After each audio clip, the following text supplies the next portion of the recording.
Chosen by the Fae is Book 3 in the Wicked Fae series. Written by Amelia Shaw. Published by Harley Romance Publishing, 2023. Chapter 1. Author note: there are some dark scenes in this book that include torture. Chapter 4 and may trigger some readers. Please read at your own discretion. Aurelia. I ran through the tunnels with the help of the trees that were giving me the correct directions. Shit. What the hell just happened? Everyone that I care about was just captured by the council. What's going to happen to them? Will they be tortured the way Ronaldo tortured me? I shook my head to clear the doom and gloom, and followed the tree roots through the tunnels that appeared in front of me like magic. If I didn't already trust the trees, I would have been frightened of where they were taking me, but they'd saved me time and again. A root brushed my arm, urging me on. They wanted me to get away from the hollow, but I had a feeling they wouldn't like the place I was heading. I clutched the gold book to my chest, not wanting it out of my sight. All of this would be for nothing if I lost the book. Could it help me rescue my friends? Probably, but not without an army at my back. All my hopes hinged on this plan. There was no plan B. If I couldn't pull this off, both realms would be doomed. No pressure. I needed to find my army. I couldn't rescue Gray and my father without one. Every hope I had was pinned on the dungeon, having loyal soldiers ready to battle the council for my parents and the good of Fairy. I placed a hand on the root in front of me. Please, I need a way to the castle dungeons. The root recoiled at my request, shaking back and forth before surging forward and pushing me back a step. It obviously didn't want me to walk into danger, but I had no choice in the matter. I have to. I need an army to fight the council. Please? I stroked the root with my fingertips. The root nodded, like actually nodded, then a tunnel opened in front of me and I followed quickly through the packed damp earth. Worry clawed at my gut for Gray and the others. What will the council do to them? How can I save them? I needed to stop doubting myself and become the princess they all deserved. I would rescue my father's guards and then wage war against the council. My dirt tunnels mixed with stones the closer I got to the castle. Still, the root waved me forward. Nervousness for me bled through the connection I had to the tree, but I couldn't let it stop me from going to the castle dungeons. The ground sloped down the farther I went. The dirt walls of the tunnel shifted to cracked stone and a chill swept down my spine. I picked my way through the dark tunnel until it came to an abrupt dead end. I spun in a circle, searching the walls for any hint of a secret door, but there was nothing. We're deep underground, but where is the way inside? I asked the root. It pointed up, and my eyes widened at the sight of the wooden hatch above me. That just seems like bad planning. I jumped up, grasping the handle, and a loud creak filled the quiet. I flinched at the horrible sound, praying to whatever gods were listening that no one heard it. I'd be completely screwed if there was anyone from the council in the dungeon.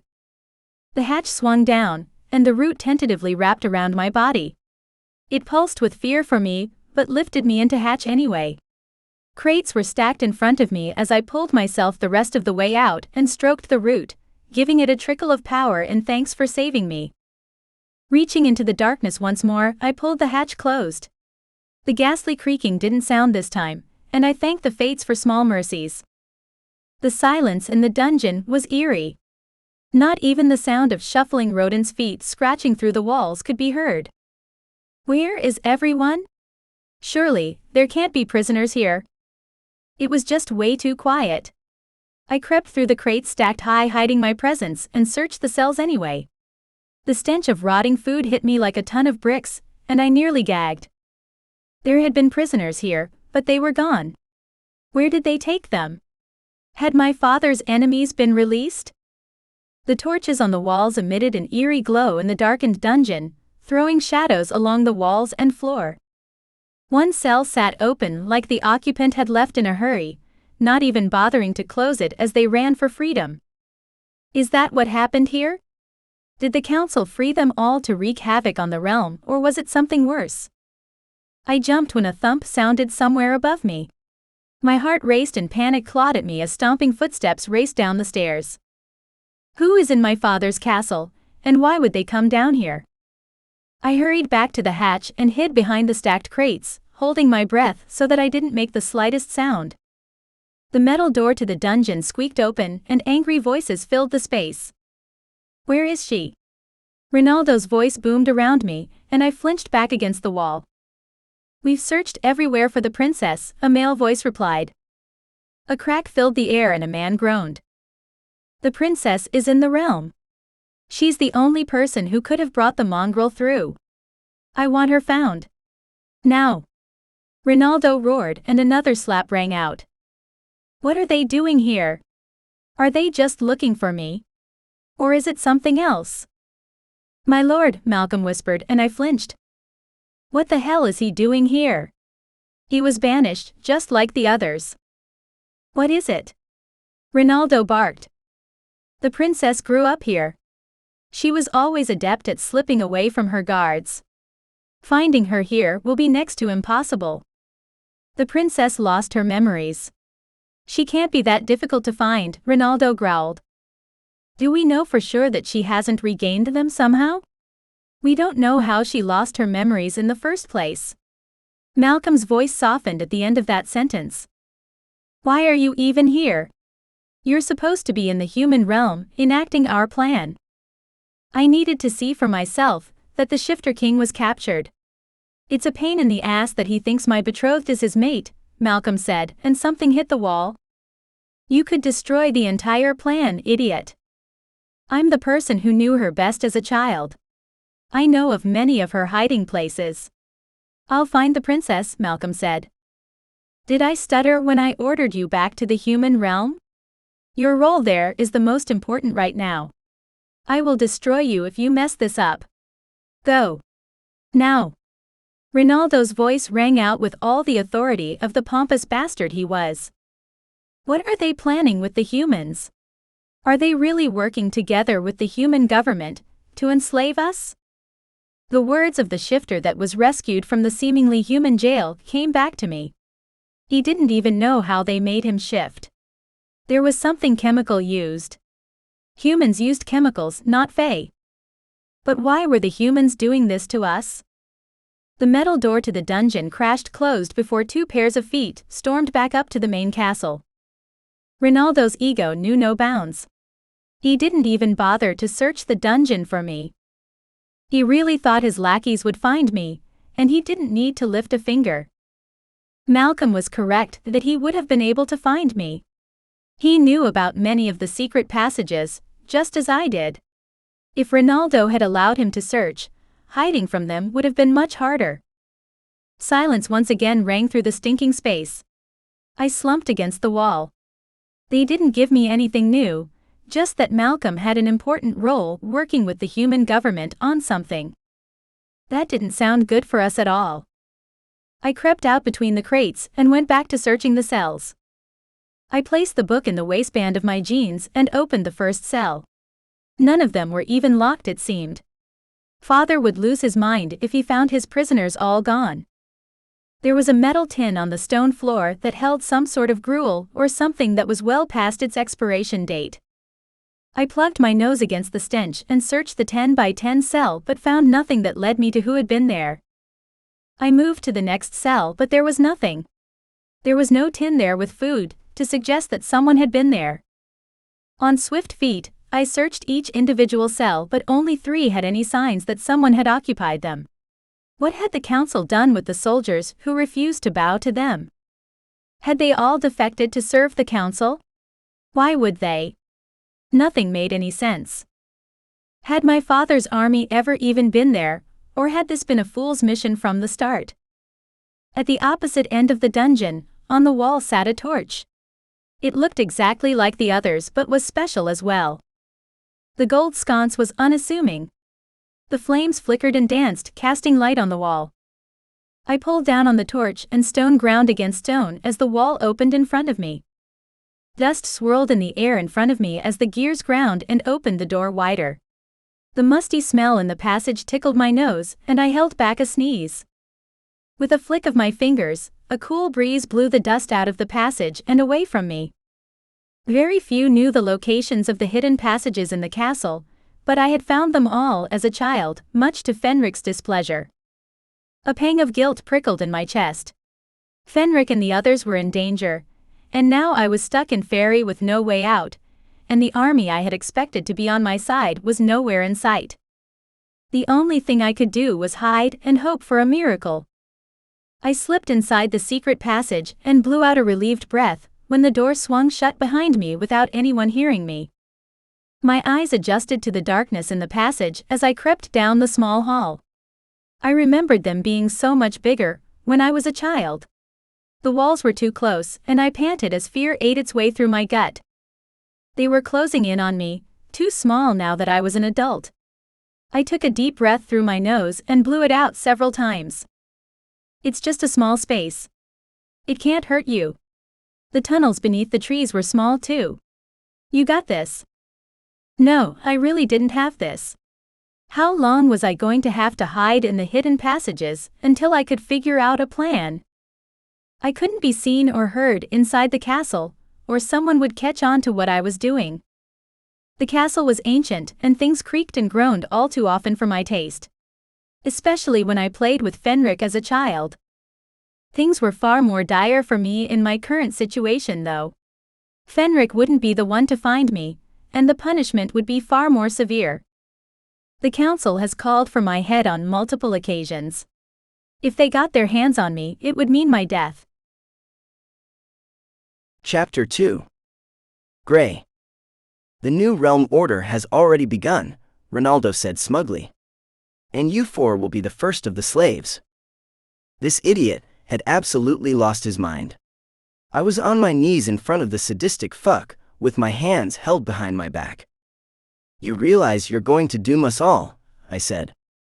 I struggled against the guard that was holding me, until the kiss of cold metal met my throat.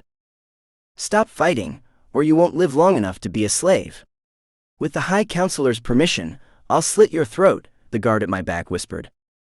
I'm not dooming us all. I'm saving us from the destruction that humanity and the unclean bring to the Fae. Ronaldo's voice was high-pitched, and his face turned red from anger. You doom the Fae. Humans outnumber us 10 to 1. You wish to go to war with them. Then you're dumber than I thought. I spat on the ground at his feet.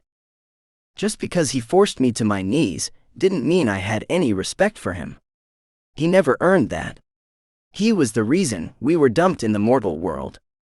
He was the one who pretended to execute my father and kept him prisoner for centuries. Eventually, I would watch him die. You wish to die, Shifter King. Ronaldo chuckled. The blade at my throat dug in a little, but I didn't flinch at the small bite of pain. I reveled in it. I would get my revenge. I would get revenge for whatever Aurelia suffered too. My beautiful mate. Where was she? Did she survive the fall? I sent up a silent prayer to the gods as I stared into the eyes of evil and vowed to take him down. I'll tell you what, Ronaldo said, tapping his lips. Tell me where the princess is, and I won't torture you until you can't stand. Aurelia's father, the Shadow Fae King, spoke from beside me. You know he's a liar, Gray. I know. It doesn't matter though, because I don't know where she is, I said before glaring at Ronaldo. Last chance before you're sent back to your cesspool. Ronaldo glanced down at his fingernails as if he was bored, but I knew better. He was very interested in where Aurelia was. I told you I don't know, I growled, my wolf rising to the surface with the need to kill the bastard. Take them through the portal. They will change their tune when I'm done with them. Ronaldo waved a hand and walked away. Cuffs were snapped on my wrists behind my back, and I groaned as my magic was zapped out of me. What the fuck? The Shadow King glanced at me, but the hilt of a sword smacked him in the back of his head. No talking. Don't even look at each other, or you're dead, a soldier in black armor said. He was one of the king's warriors. How could he smack his own king and threaten him that way? We will get out of this, the king bellowed. And when we do, all you traitors will feel my wrath. I don't think you understand, King. The same guard sneered. You are in magic, blocking cuffs on your way to becoming a slave. You've lost. We will rule all. Is he really that delusional? He won't rule anything.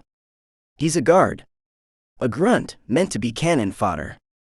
I kept my mouth shut as the guards shoved us through the portal. I slumped my shoulders as I landed in the human world again. I'd never wanted to be back here. Glancing behind me, I saw the portal for the first time in centuries. It really had been there the whole time. So close to my building, yet I never even knew it. I scanned the clearing, searching for the troll I'd left on guard, but there were too many Fae around even for a troll. I hoped he ran when the council took over the portal. We were so close to my property, it pained me. Even if I had been able to escape, I wouldn't have gone to my people. I wouldn't lead the council's goons there. Who knew what would happen to them? Move, Shifter King. The guard behind me shoved me in the back, and I stumbled with a growl. The Fae King glanced at me, but I shook my head. There was no way out of this. We had to do what they said, and pray to the gods Aurelia was okay, and able to help us out of this. Aurelia. My wolf howled in my mind, as I thought about my missing mate. Had the fall killed her? Or was she biding her time, until she could get us all out of the mess we were in? I wanted more than anything for it to be the latter. The guard at my back shoved me again. What's the matter, Shifter King? You don't have anything cocky to say to me now.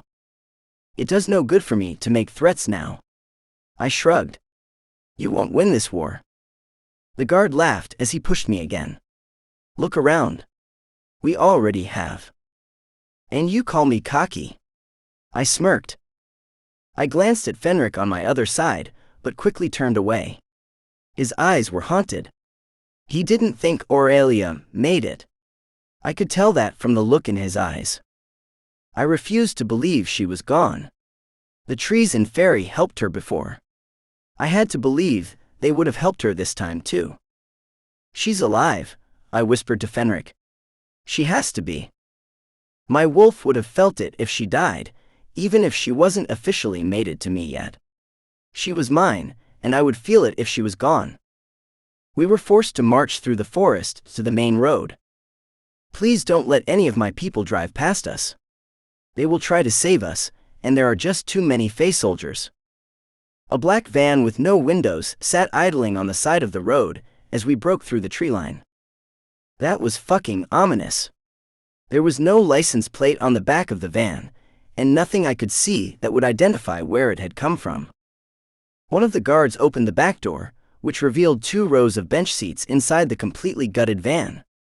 They'd obviously been planning this. I was shoved toward the van first and sat where they told me, at the end. The asshole guard sat next to me, his sword gripped tightly in his hand. He eyed me warily, as Magna was shoved into the seat in front of me. She frowned at the man who treated her so harshly, but turned quickly away. Her eyes gleamed with something I couldn't name, and a small smile pulled at her features. What the hell is up with her? Is she seeing something we can't? How can she without her magic? I glanced back at Fenric and the Shadow King, being shoved into the van, and the guard brought the hilt of his sword up under my chin. My head flew back and it rattled my jaw. Pain washed through my skull as I hit the back of my head on the metal wall of the van behind me. Don't talk. Don't look at each other and keep your eyes on the floor until we get there, mongrel, the guard next to me hissed in my ear. My wolf growled in my head at the mongrel comment. I would show the idiot who the real mongrel was, but that would not be today. There was nothing I could do with my power locked down. Even if I could, it would hurt the others in the crossfire. My mate would never forgive me if something happened to them because of me. I made a vow to myself, then and there, to see all the traitors to the crown dead before the end of the war that was coming.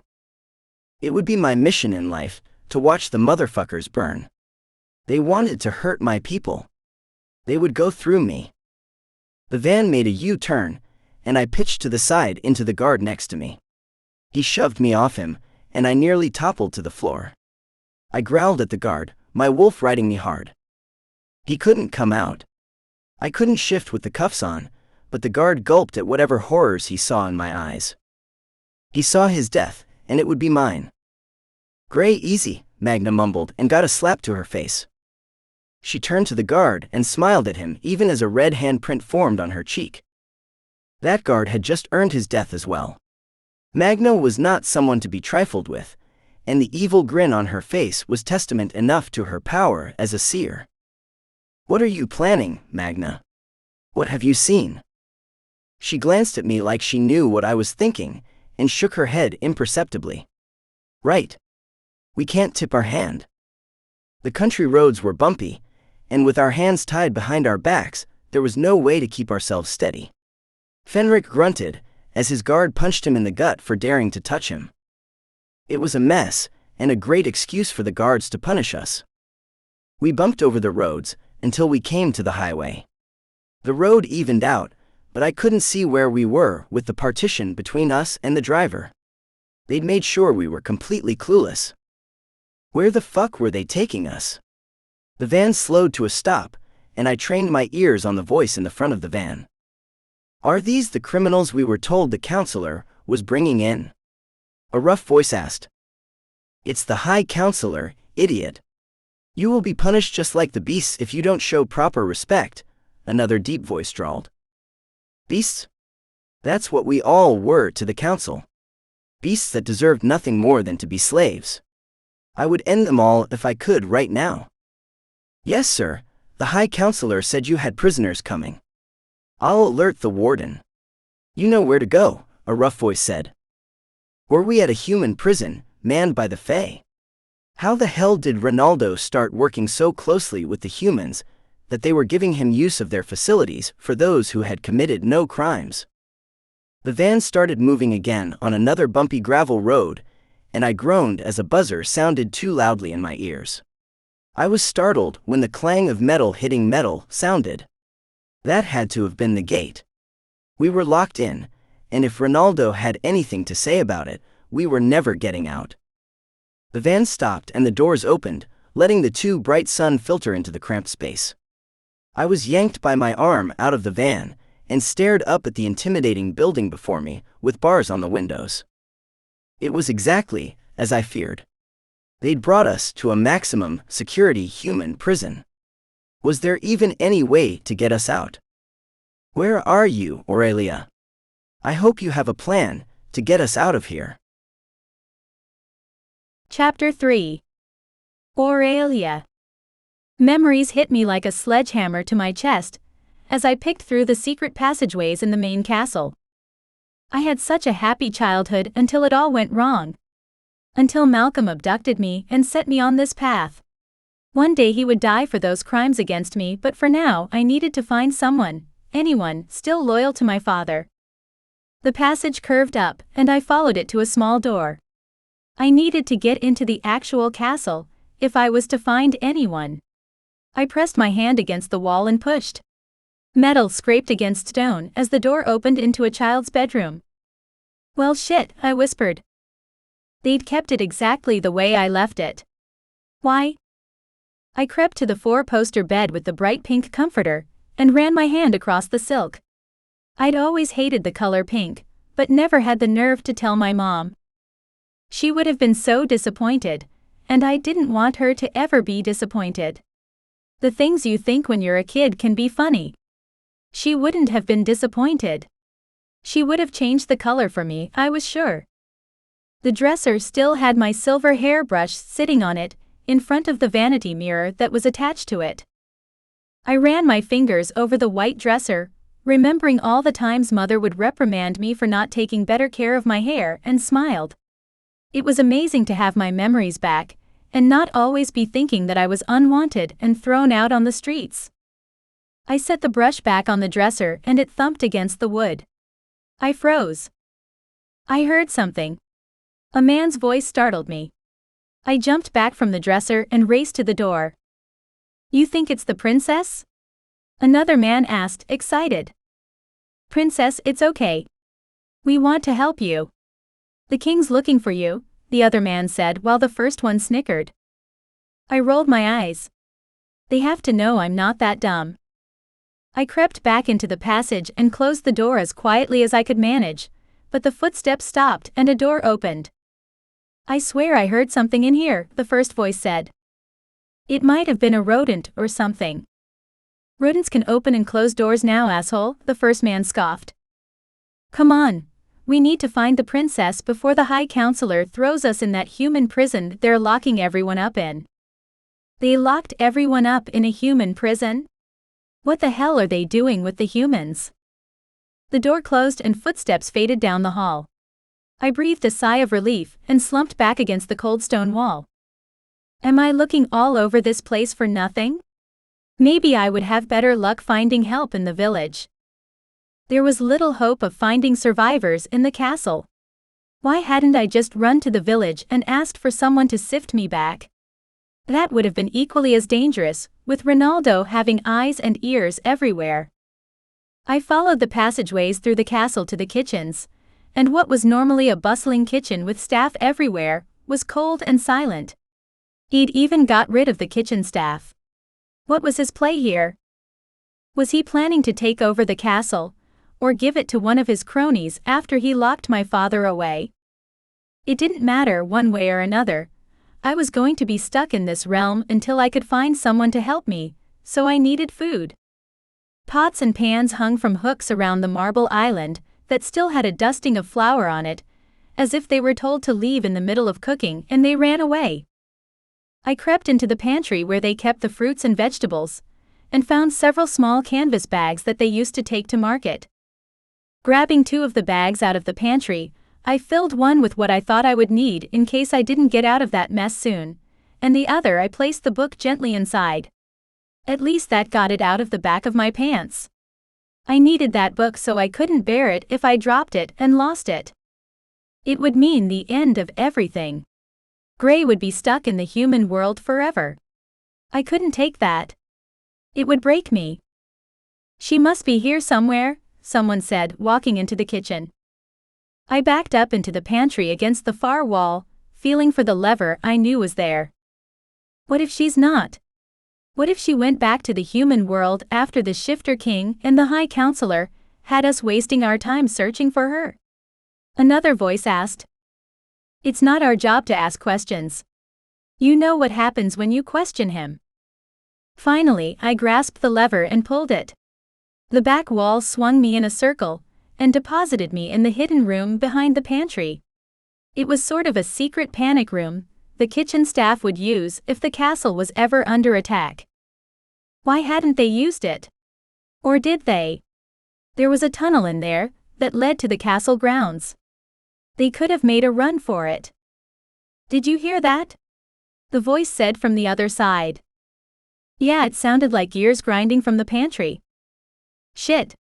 I need to get out of here before they figure out there's a safe room back here.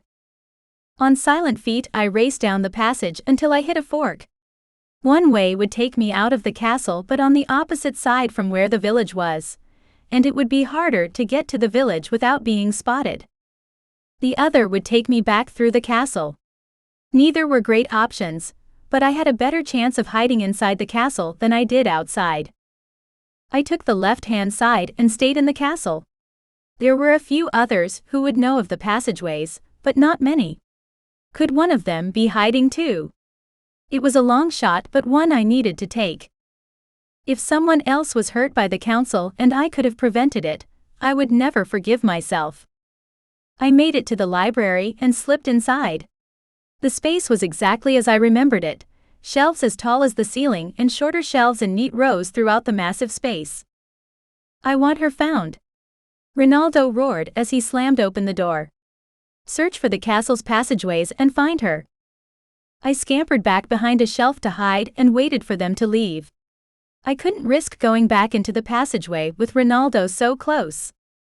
He may have been a scummy, oily bastard, but he wasn't dumb. Some of us have heard odd sounds like grinding gears or metal on stone. That might be her entering those passageways, the man from the kitchen said. And you didn't think to look for a secret exit. This is a castle. They have those kinds of protections built into them. Idiots. We did look, sir. There was nothing out of the ordinary in the girls' room or the kitchens, the man said.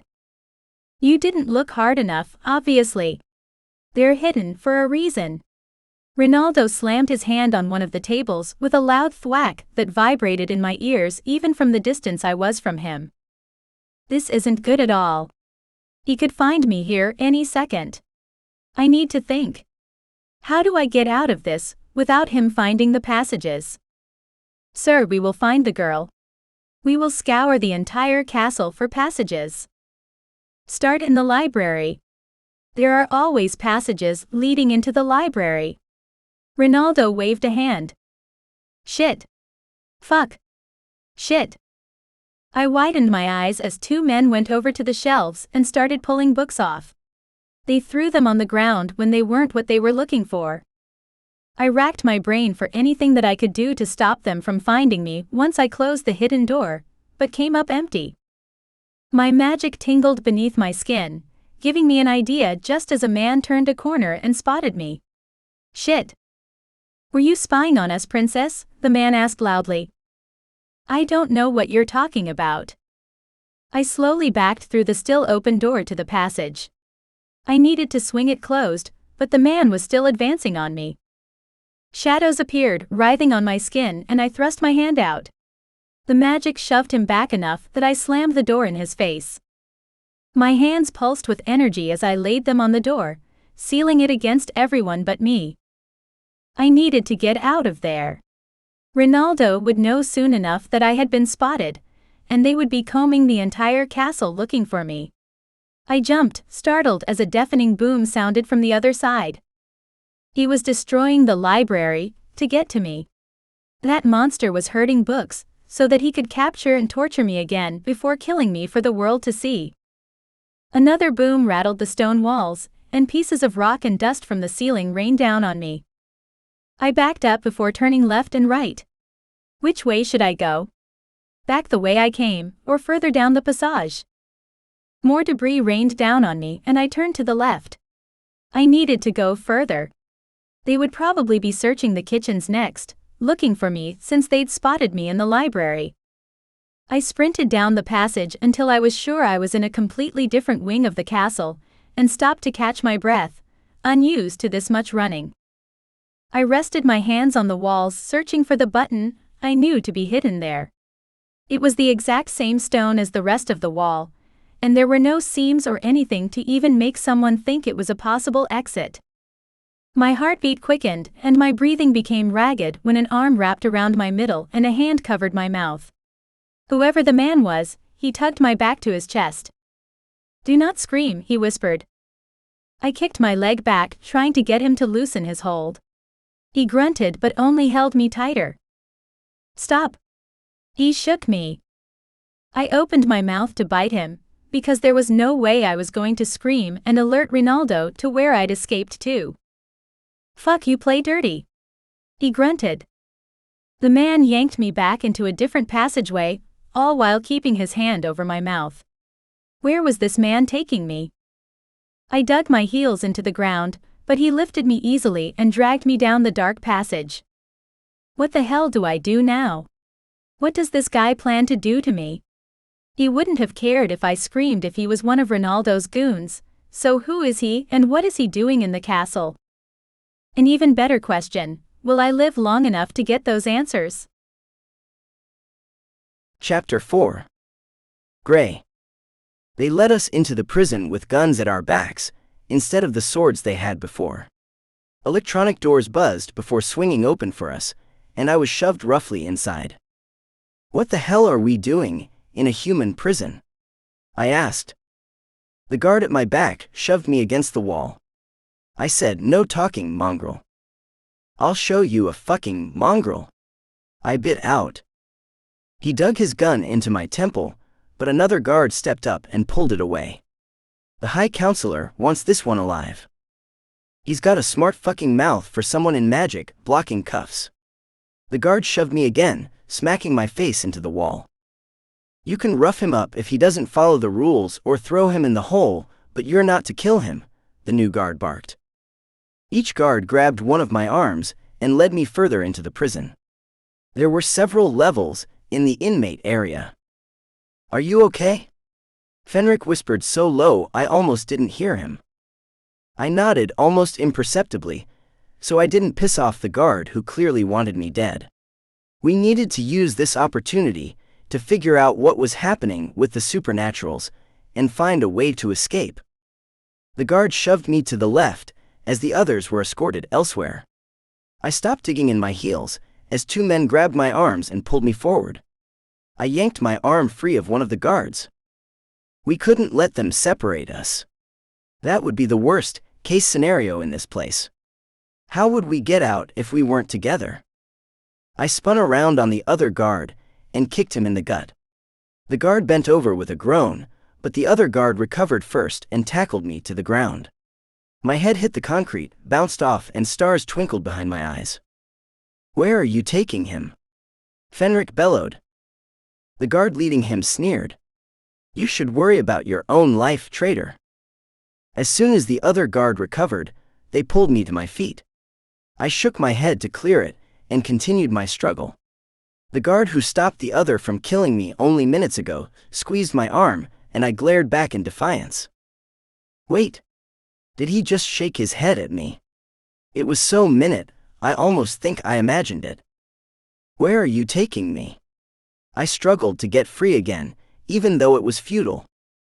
The Shadow King tried to get to me, but the guard at his back pulled him away as he yanked at his arms. "That's my daughter's mate. You will not separate us. You don't make the rules here, King." The guard at his back sneered. Fenric pulled out of his guard's hold and launched himself toward me before one of the guards pointed his gun at Fenric's head. Fenric stopped and stood deadly still. "There are no orders to keep the rest of you alive," the guard who saved me earlier said. "I would be very careful in your choices." I wrenched my arm from his grasp, ready to knock the gun away with everything I had. Those were my people, and I would do anything to keep them safe. "No!" Magna screamed. "Don't resist, Gray." I glanced at her, and the terror on her face was real. Something terrible was going to happen if this continued. Sometimes Magna saw too much. I scanned the faces of the others, noting their deadly stillness. This definitely wouldn't end well. The guard cocked his weapon as Fenric stared him down. I nodded my understanding and relaxed my shoulders. I wouldn't struggle again. No matter what. I trusted Magna's visions. "Stand down, Fenric," I said, eyeing the Fae who'd become a friend. "There will be no death today. Don't give them what they want." "But?" Fenric sighed and took a step back. The guard disarmed his weapon and grabbed me roughly around the biceps again. "Fine. Take me to whatever fresh hell you have planned for me." I let them yank me down the hall. "You're going to wish you'd struggled harder, Shifter King." The guard to my left chuckled. "You're all going to wish you picked the winning side when I come for you in the end." I couldn't help the words that rolled off my tongue. They weren't a threat, they were a promise. One way or another, I was going to end all the traitors to the crown. "You keep saying that, but look where you are, and I don't think you will have such a cocky attitude after your session." He shoved me forward. The halls were long painted a drab gray, probably meant to destroy all hope in the inmates there. Cells lined the walls, and people stared out the little plexiglass windows at me as I was shoved past them. An electronic buzzing met my ears as we got to another door that needed a keycard to enter. The guard on my right flashed his badge over the scanner, and the click was ominous. I didn't want to go in that place, but what choice did I have? If I fought them, I would probably die or worse. There was no escaping it, so I just had to accept it. They walked me through what appeared to be a medical unit, but everything was wrong. The sterile scent of rubbing alcohol was in the air, but there were people hooked up to machines, and people in white lab coats poking and prodding them. The people struggled against their bonds as they were strapped down and gagged. They weren't on those beds willingly. They were being tested on, like lab rats. It was the very reason we'd always protected our secrets, and now it was our own kind doing it to each other. What the fuck? I was dragged into a room with a bed that was similar to those in the hall, and braced myself for whatever testing they were going to do to me. They strapped me down, the cuffs still hindering any use of magic. When they were finished, Ronaldo stepped in the room. A hint of madness glinted in his eyes as he smiled gleefully at me. You will tell me all your secrets. The fuck I will. This isn't about experimenting on me. This is a torture session. Just great. How the hell am I gonna be your slave if I'm being tortured? I scoffed. You'll heal. He picked up a scalpel and ripped through my shirt, nicking the skin in several places, but I didn't flinch. Tell me where the princess is. Go to hell, I said through gritted teeth. He jabbed me with the tip of the scalpel, and blood squirted from the wound in my chest. Pain seared me like fire, but I still refused to react. That was what he wanted. He fed on people's screams. I would die on that table before I ever gave in and screamed for him. When he stabbed me again on the other side of my chest and blood spurted everywhere, but I still didn't flinch or react, he started getting frustrated. His brows pinched in anger as he sliced through my skin. I may just die on this table. My wolf howled in my mind, taking most of the pain from me so I could hold my ground, but I knew it wouldn't last long with Ronaldo hacking away at me. It can all stop if you tell me where the princess is hiding, Ronaldo purred. Fuck you. Give me the little hammer. Ronaldo waved to the guard. The guard handed him a small surgical hammer. I didn't need to be told what that was for. It was for breaking bones. Not sure how long I will last without screaming if he does what I think he's about to. I'm going to break all the bones in your hand, one by one, until you tell me where the princess is. Ronaldo grinned. I balled my hands into fists, but the guard gripped my wrist, hitting the one pressure point in it that made my fist open on reflex. Ronaldo gripped my pinky finger with one hand and lifted the hammer over his head before slamming it down on the second knuckle. My back arched as blinding pain tore through my hand, but I didn't make a sound. Still, I reacted though, and that was enough motivation for the sadist to continue his torture. Don't want to tell me where the princess is, then we can change the topic of conversation, Ronaldo said. Where is your facility? I know you have people. Where are they? I'm not telling you anything. Break the bones in my hands. Before the end of this, I will see you dead. Wrong answer. Ronaldo grinned before slamming the hammer down on my ring finger. I panted through the pain, not willing to give in and scream. He broke 3 more knuckles before he grabbed the scalpel again and dug it into my left pec. I couldn't see what he was doing, but the cuts and pain were in a pattern along my skin. Blood dripped down my side, sliding along my skin. I clenched my good hand into a fist, my nails bit into my palm, that little bite of pain taking some of the pain in the other hand and making it manageable. You're wasting your time. I told you, I won't tell you anything. You misunderstand what this is, Shifter King. Ronaldo spit the word king at me. This is fun for me. I already knew that, but the evil grin on his face was slightly terrifying. He got high on causing pain. How much does he enjoy the suffering of those people he's experimenting on? Do I really want to know? You can stop the pain and ruin my fun if you just answer my questions, Mutt. Blood ran rivers down my sides as he continued to carve something into my chest. I squeezed my eyes closed and panted through gritted teeth. I will not break. I will not break. My people and Aurelia meant more to me than my own life. I would never tell this monster where to find them. Do what you want to me. I won't tell you shit. I hope you enjoy the marks permanently in your skin then. Ronaldo sat back and admired whatever the hell he'd done to my chest. Without your magic, this will scar before it gets the chance to heal. He grabbed a mirror and pointed at an angle so I could see my chest. I shouldn't have looked. I knew I should have kept my eyes closed, but curiosity got the better of me, and I glanced at the mirror. Shifter scum was etched into my chest in blocky handwriting. I'm going to destroy this motherfucker. Ronaldo's laugh grated on me as he picked up the hammer once more. I wasn't going to make it out of this unscathed, so it didn't matter what he carved into my skin. I closed my eyes once more and waited for the pain. The anticipation was almost worse than the pain itself. I had to relax my muscles and breathe through my nose so I didn't make it worse. If I tense up waiting for it to happen, it would only be worse. It's why people in car accidents who see it coming and tense up always are the worst injured. I nearly screamed as my thumb caught fire and white spots danced behind my closed lids. A grunt of pain escaped, and my back arched off the bed as the blinding pain tore through my hand and traveled up my arm to my elbow. Tell me where she is. Ronaldo screamed. Without warning or waiting for my answer, he slammed the hammer down again and again, until I lost the battle and bellowed my agony. Shame didn't get a chance to take root inside me, as Ronaldo laughed and slammed the hammer down again. Black overtook all my senses as I passed out from pain and blood loss. Chapter 5. Aurelia.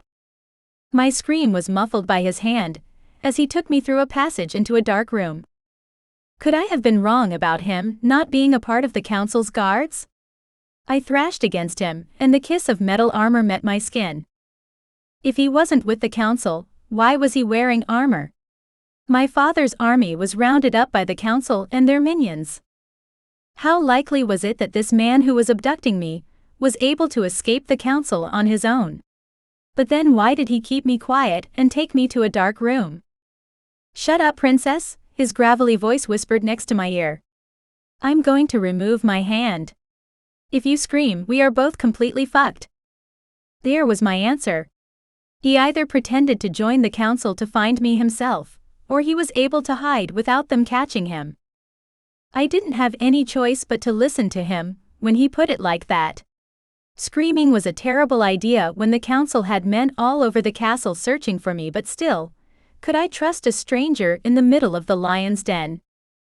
No. But maybe we could help each other if he answered my questions. I nodded my head in understanding and he released me. Who are you? I glanced at the armor he was wearing and recognized it as the armor my father's army wore, but I had never seen him before. Not even in the childhood memories that were recently restored. My name is Kiernan, and I was in your father's militia. His elite force that was sent to find you when you were abducted from your bed. Then why weren't you there when Fenric found me at the portal? I don't remember seeing you there. I crossed my arms over my chest and allowed my magic to pool in my palms. I was in the human world pretending to be a warlock and looking for you, princess. He bowed his head. Why have I never seen you before, and how did you escape the council? How do I know you're not a spy? I asked the questions rapid fire. Whoa, princess. Take it easy on the questions. I'll answer, but you need to breathe. He raised his hands in surrender. I arched a brow at him, waiting for an answer, magic at the ready in case he wasn't who he said. The council came in unexpectedly not long after you and your parents escaped from their fucked-up meeting. He ran a hand over his head. I had just been called back because you had resurfaced, and I was in the castle. They didn't know I was even here. How long have you been hiding? I asked, but he held up a finger. They attacked the barracks first and had men on the inside. They brought everyone to the courtyard, and I watched from that window as they gave them a choice. They either swore allegiance to the council, or they were sent to the dungeons. His eyes were haunted before he squeezed them tightly and blew out a resigned breath. I need to find a way to get them out of the dungeon so we can take back our kingdom, and stop their evil plans of world domination. There's no one in the dungeons, I whispered. What? His eyes narrowed on mine. My father and my mate, along with Fenric and a friend, were arrested by the council. They're still searching for me. I went to the dungeons first to release my father's men that were still loyal to him, but the dungeons are empty. I flopped into a wingback armchair. They're not there? Where are they? He planted his hands on his hips and paced. I don't know. I wish I did, because that was my only hope of saving my father and mate. I tilted my head back and blinked away the tears of hopelessness forming in my eyes. Do you know where the king was taken? He asked. No. I think they were taken back to the human realm, but I'm not certain. I clenched my fists at my sides, still unsure if I could trust this Fae. He said he was militia but didn't say why I'd never seen him before, and completely ignored my spy question. Why would the council take them to the human realm? They hate it there. Kiernan rubbed his chin. They have some kind of deal with the humans, we think. We were outed to the humans because they have some kind of chemical that makes shifters go into a rage and shift randomly. It was caught on camera. Shit, Kiernan said. Yeah, it's pretty bad and I need an army, but I can't even sift back to the human realm to get help. I've been wandering around the castle, but every second I stay here is 1 second closer to them catching me and doing gods know what to me. You can't sift? He asked and I glared at him. That's right, you're a young one. Yes, but I'm not dumb or naive. How do I know you're not a spy for the council just trying to gain my trust and any information I have, before you turn me over to them? You don't. And you're smart for not trusting me just because I wear your father's armor. Some of those men were right there with the council guards rounding everyone up. Fair enough. I nodded. I wouldn't trust anyone, especially those who tell you to trust them. They are the worst. He flexed a hand at his side. What are we going to do, then? I asked, ignoring the jaded comment from the man. I don't know. What was your reason for wandering around the castle? Trying to find someone to sift me back to the human world and not get caught by Ronaldo and his guards. I sighed. Why the human world? He asked, frowning. We have a sizable army there that can help us, and I'm the only one that can get them back into Fairy. I chewed my lip nervously. Then let's go get your army. He held out a hand to me but I hesitated, still not sure I could trust him. What if he was a spy, looking for the location of the facility and Gray's people? Could I lead him to our army and ruin everything? I can see the indecision in your eyes. You don't trust me. He nodded, like that was to be expected. This whole nice guy here to save the day thing could be an act to get me to tell you where the facility is so the council can attack. I raised a brow at him. Good girl, he said before dropping to one knee and resting his sword on his hands. What are you doing? I gasped. I swear to the gods and on my honor to protect and serve Princess Aurelia of the Shadow Kingdom until my dying breath. Kiernan bowed his head. Magic tingled in the air, wrapping around me and squeezing my chest. He just made a magical vow to serve and protect me. I did not see that coming. Well, that was unexpected. I won't tell you pretty lies but will give you the truth always, princess.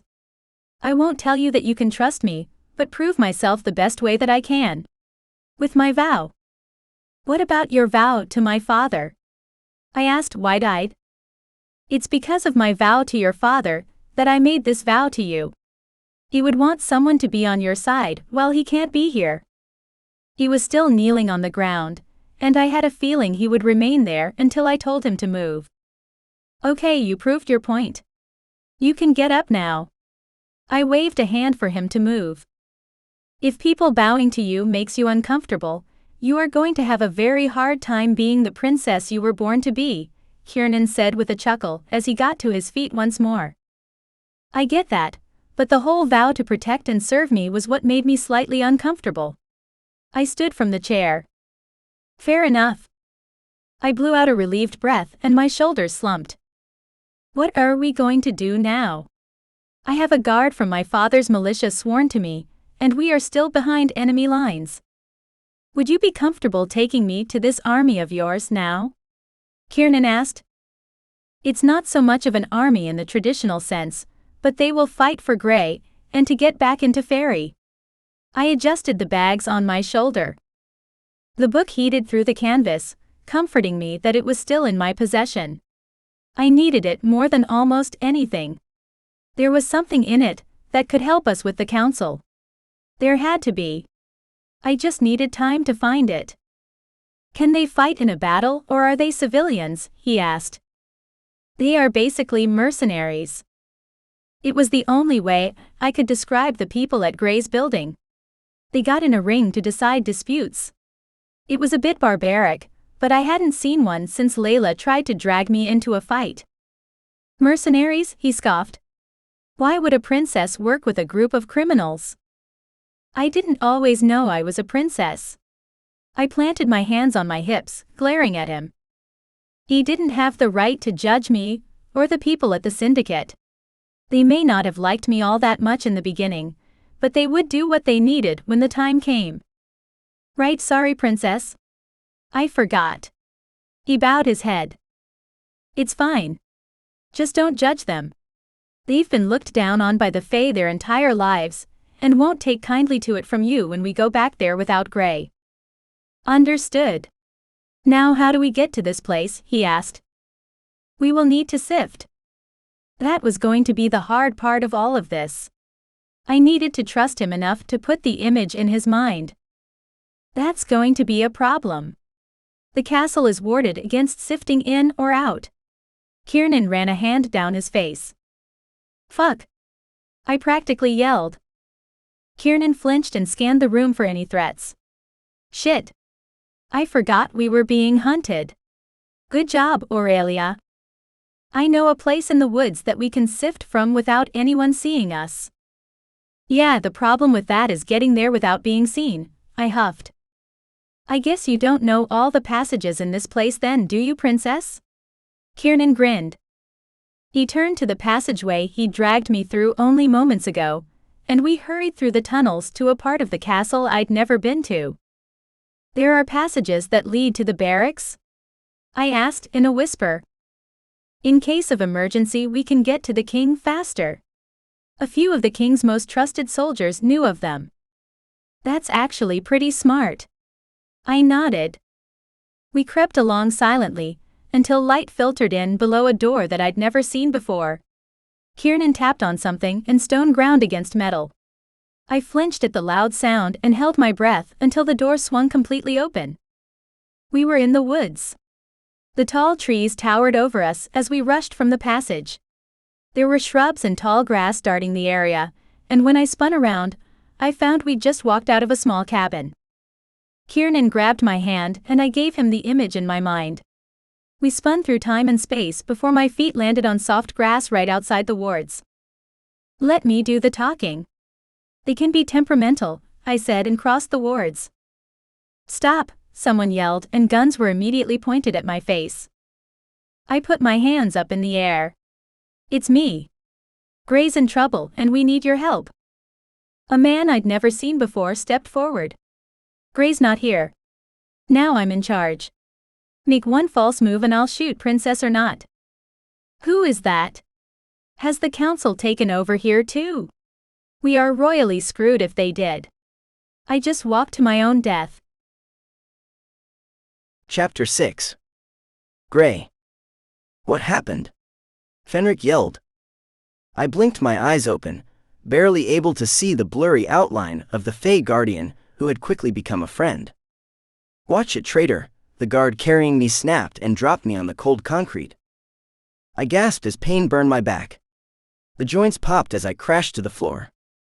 The guard stomped from the cell, but the other watched us closely. I'll be back later, the guard whispered and closed the cell. Why did he whisper? Is he on our side? I groaned, my head fuzzy. I blinked, my eyes closed and willed the room to stop spinning. What is that on your chest? Fenric gasped. Ronaldo's parting gift. I coughed and curled in on myself. It wasn't that I didn't want Fenric to see it. I didn't care if he did.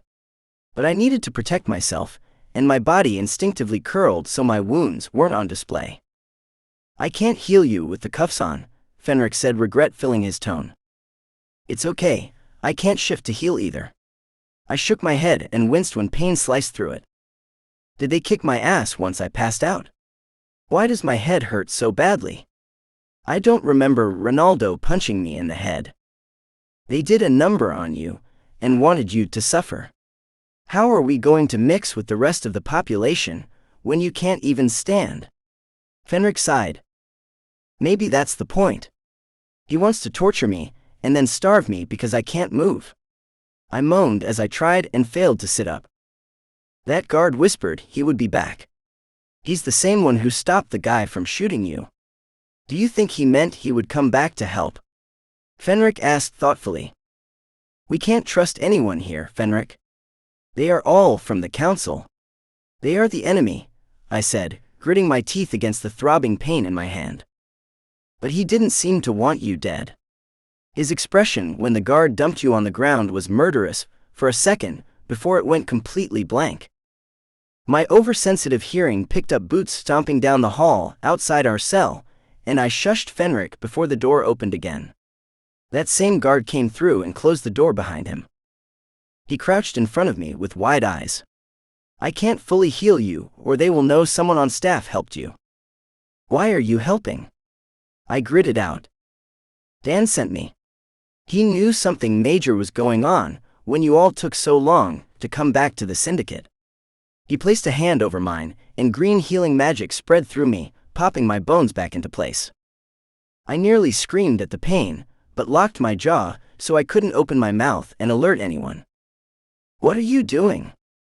Fenric stomped up to the man. I'm healing his crushed fingers. They used a hammer and broke his bones, the guard said. You can heal. You know how painful that can be for a patient. He moved his hand when relief flooded me, and I flexed my still stiff hand.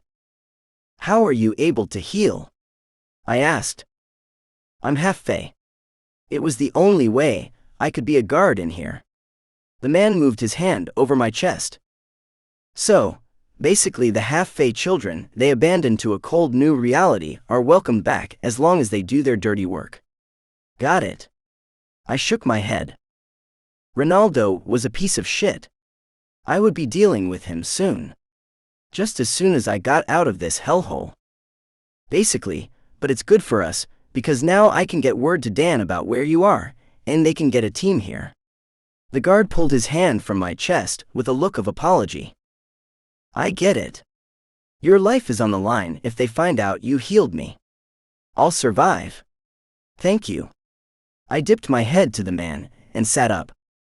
I was still stiff, and pinpricks of pain hit me as I moved a certain way, but I could at least move. Ronaldo would be pissed I kid though. I grinned at the thought of the man being angry because I healed fast. Every little win counted against that man, even if I was being petty. I have to go, but I'll help if I can. The guard whispered and left the room. I glanced at Fenric with a raised brow, wondering how in the hell that just happened. Did that really just happen? It did. How on earth did Dan get a plant in here so quickly? Fenric shook his head. Dan is really fucking resourceful. He also knows just about everyone in the supernatural community in Dallas. He always gets the job done. Could I hope that Dan had a way to get us out of here? Every guard I'd seen so far appeared to be Fey. What happened to the human guards who worked here before? Well, despite what he did to Aurelia, I'm glad he's on our side. Fenric held out a hand to help me up. Same. He didn't really mean for all of that to happen, though. I punished him for what went down. I grabbed a shirt from the bottom bunk and pulled it over my head.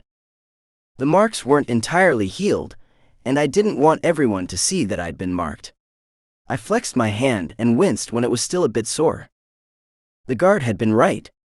If Ronaldo found out that I healed completely already, there would be an investigation, and we would lose the advantage. It was a great turn of events to have a guard on our side. An electronic buzzing sound filled the room, and the door swung open. I glanced at Fenric, who shrugged. They do that when it's time to go to the mess hall. He stepped out of the cell, into the throng of people rushing from their cells. How long did he have me chained to a table? I asked. I've been here for 3 solid meals already, so I'm guessing a full day. He nudged me when I stopped walking. Shit. No wonder my head is fuzzy. Okay, then show me the way. My stomach took that moment to growl. When I'd been in pain, I hadn't realized how hungry I was, but with the mention of food, my stomach rumbled in protest. Even my wolf whimpered in my mind, starving as well. I followed Fenric down the maze of cells to a large room. There were no windows, and a buffet-style line sat in the corner. There were human guards mixed with the Fey guards. I raised an eyebrow at Fenric, but he shrugged. They have some kind of arrangement, he whispered as he handed me a tray. There were workers behind plexiglass dishing out some kind of disgusting-looking slop. My wolf whined his agreement about whatever the hell it was they were feeding us as we moved down the line. We already guessed that, but the humans look uncomfortable being in the same room with the Fae, I said, scanning the guards. I pitched forward as I was shouldered in the back. I nearly busted my face on the plexiglass, but caught myself. I spun to find the man striding away. What the fuck was that about? I turned back and retrieved my tray and food as Fenric marched over to a table in the corner. Relief flooded me as I spotted two familiar faces at the table. The Shadow King nodded as I sat across from him, and Magna smiled. You didn't struggle, she said with what sounded like relief. No, I let him carve those awful words into my chest and break my hand, I growled. Magna winced, tears filling her eyes, but I shook my head. I didn't need tears. I needed revenge, and a way out of this fucking cesspool.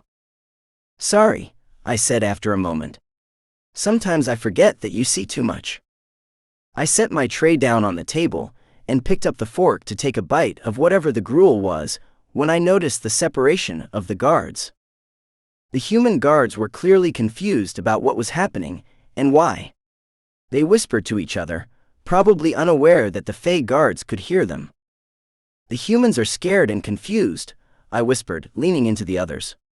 We can probably use that to our advantage. I put the spoon to my lips and grimaced. The slop didn't even smell appetizing in the slightest, but I still shoveled it into my mouth. I couldn't be picky when eating meant the difference between life and death. Look what we have here, a deep voice echoed through the now silent mess hall. I turned to see a huge shifter that I'd never seen before, staring directly at me. He had to be some kind of bear, and we never really got along with the bears. And what is that? I asked, turning and standing at full height. The great Shifter King was caught by the Fae. Your father must be rolling over in his grave right now. The shifter laughed. Wrong thing to say, asshole. He was the first but definitely wouldn't be the last to challenge me in this shithole. It was the way of the world, in a prison like that. You always took out the biggest motherfucker first. I could definitely handle that. What grave? I asked. He wasn't dead until a few weeks ago, and I doubt the High Counselor gave him the courtesy of a burial. The shifter sneered, not caring at all that his barb didn't stick, or the information that my father had been alive or in prison for centuries bothered me. Hey, a guard shouted.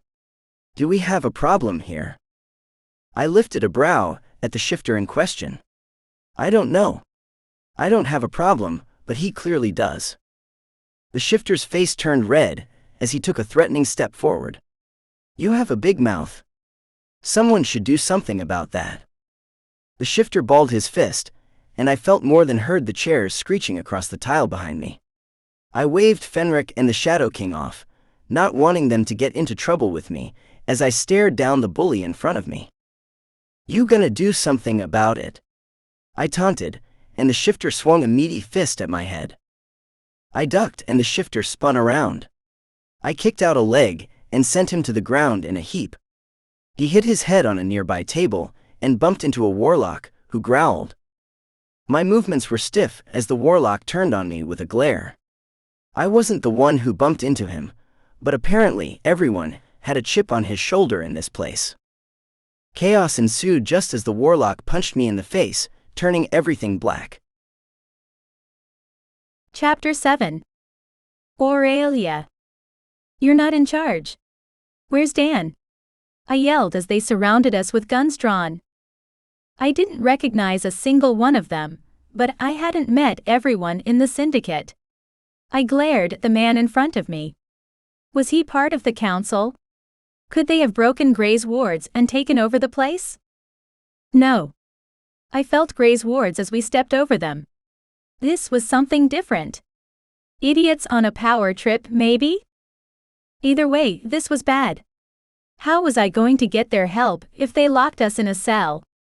A gun dug into my back as the shifter shoved me forward. Where is everyone? Where are Dan and Asher? They would be able to tell these idiots to stop this. Dan is gone, a shifter whispered behind me. I glanced over my shoulder at the woman, her brows were pinched in confusion. She didn't hesitate to shove me forward though. Gone where? He's in charge here, not you, I growled. I glanced at Kiernan. He had his sword in its scabbard, but his hand was on the hilt, just waiting for the opportunity to use it. Stop asking questions, the man said in a gruff tone. You're the reason the boss left us, and I will see you punished for his disappearance, wicked Fae. It's always going to come back to that, isn't it? It has nothing to do with Gray, but your own prejudice against the Fae. It was our council. The same council bastards we're fighting against. I threw my hands up. The action sent everyone into motion, cocking their guns, ready to take me out. I have no problem shooting you, princess. The man got right up in my face with a sneer. Come with us quietly, and you won't become a stain on the concrete. Where are the riders of the hunt? I demanded. Dan should have left one of them in charge. This is ridiculous. They didn't answer my question, instead prodding me in the back to move. Kiernan placed a hand on my shoulder and squeezed it in support. They won't kill you, princess. I won't allow it, Kiernan whispered. I nodded. Our magic could probably be faster than bullets. Maybe. Kiernan would know better than me, but it wasn't something I could ask him at the moment. I really didn't want to test that theory. They steered us to the parking garage, and I groaned, hoping I didn't get thrown in a cell next to that crazy bitch who screamed all the time. Wouldn't that just be poetic justice? I turned to peer at Kiernan, wondering what he was thinking about all this, as Asher burst from the elevator. What the fuck are you morons doing? Asher bellowed as he stomped toward us. His face red with his rage, the guard's death shone in his eyes. Finally, someone who could talk sense to these people. The Fae are a problem, the man who claimed to be in charge said. They cannot be trusted. Gray will do worse to you than he did to that backstabbing bitch if you don't let his mate go. Do you have any idea who she is? Asher asked, getting in the shifter's face. Yes, I know she is the reason Gray is gone, and she is the reason the council is murderous. She is the reason they are taking over the world and rounding us up like dogs, the shifter yelled. Excuse me. I screeched. What is this about the council, rounding everyone up? Don't talk to me, Fahor. The man sneered. Asher took a swing at the guy, the same time Kiernan pulled his sword. The man was thrown to the ground by Asher's punch, and Kiernan nicked the man's throat with his blade as Kiernan tilted the shifter's chin up. You ever speak to the future Queen of Fairy that way again, and banishment will look like a walk in the park, Kiernan said with a deadly calm. Asher clenched his fists at his sides, ready for the shifter to argue so he could lay him out again. I shook my head. I've finally figured out a way for us all to go home, and this is the reception I get. The rest of the riders of the hunt blocked the elevator doors, and Zeke winked at me. They were intimidating, but I was tired of being protected by intimidating men. Home to Fairy? Someone whispered. I ignored it. It doesn't matter what she says, the shifter on his knees bellowed. She's the reason the boss is gone, and she should be punished. The boss is gone because he was helping me find what we need to send everyone home to Fairy. I shouted. I was so done with this bullshit. Asher stomped forward, picking the shifter up off the concrete. She is your boss's mate, and deserves the same respect you showed him. It's okay, Asher. Gray rules with fear, so maybe I should have started with that. I let my hands glow with my magic and stepped around the man next to Asher. The rest of the guards shifted nervously from foot to foot, fidgeting with the safety mechanisms on their guns, most likely unsure of what they should be doing. Shadows pulsed up my arms and the man gulped.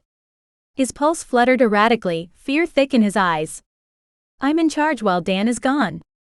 You will never be in charge. Asher roared. He shook the man violently. The rest of his brothers created an imposing wall of pissed-off riders of the hunt in front of the elevator. Put your guns down, Zeke said, his tone lethal.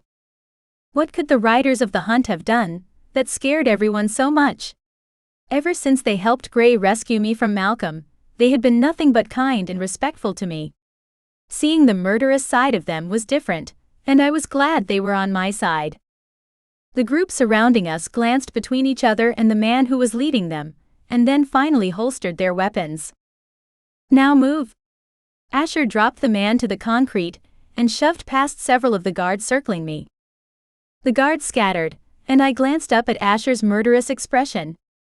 He was a big softy when he wanted to be, but he could scare the life out of someone as well.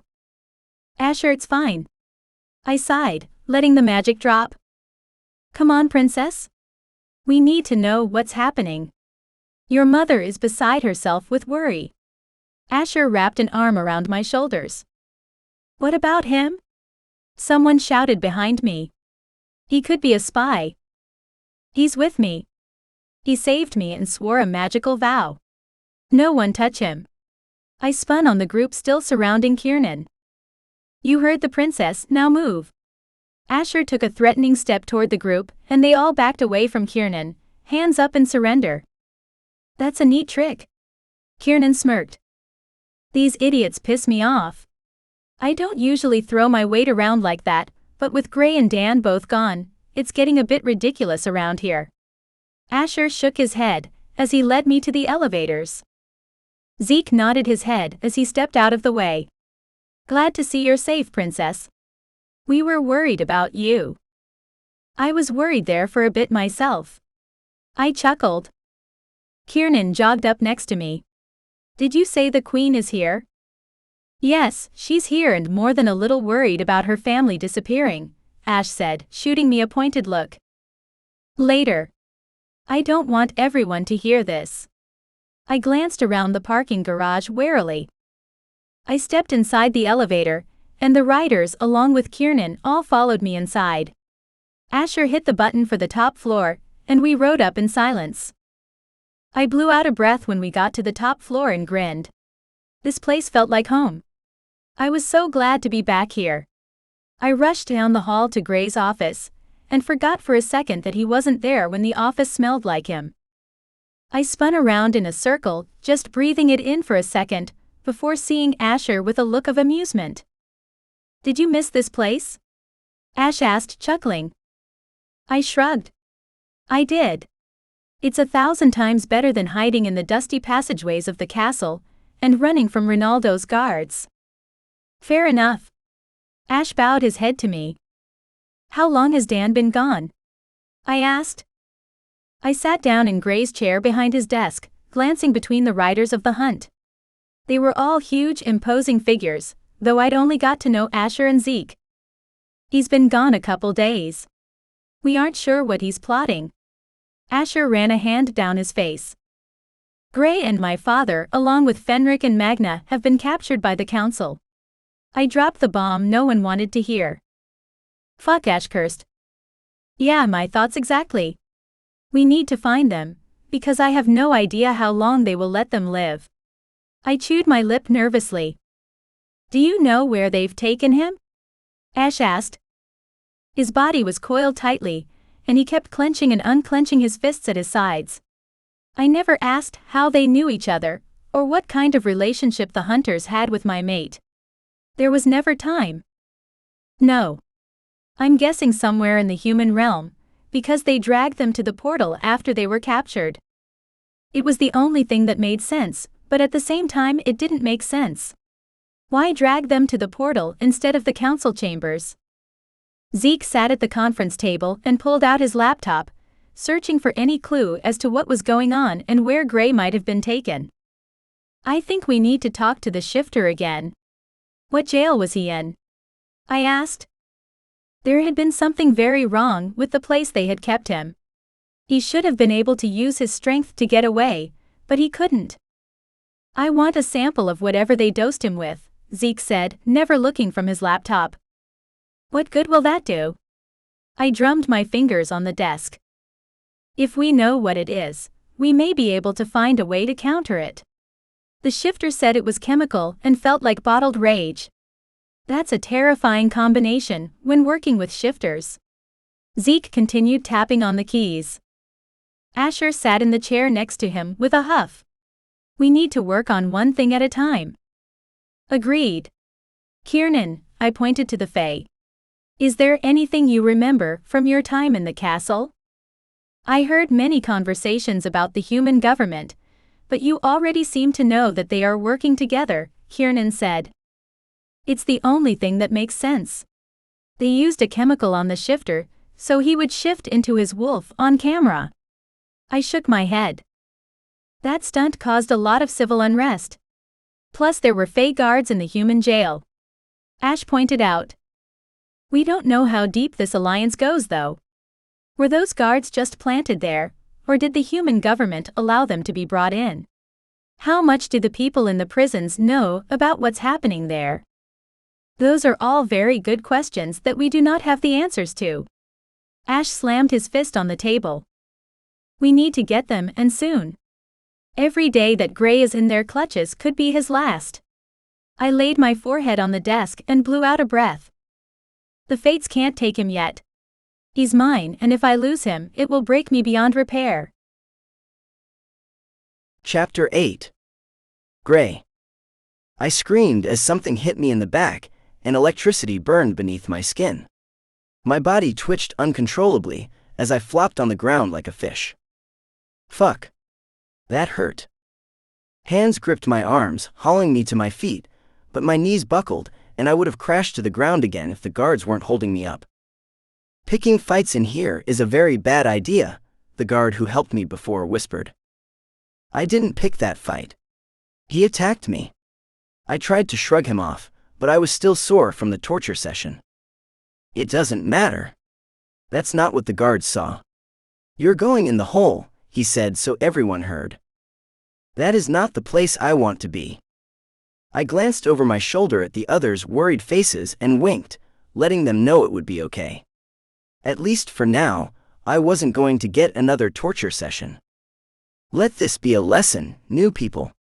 The guard holding me up turned his glare on everyone in the room. If you fight, you will get electrocuted and sent to the hole for a full day. If you do it again, it's a week. He shoved me out the door for good measure. Everyone was watching, after all. You just made things exponentially more difficult. He whispered so low, only a shifter could hear. That wasn't my fault.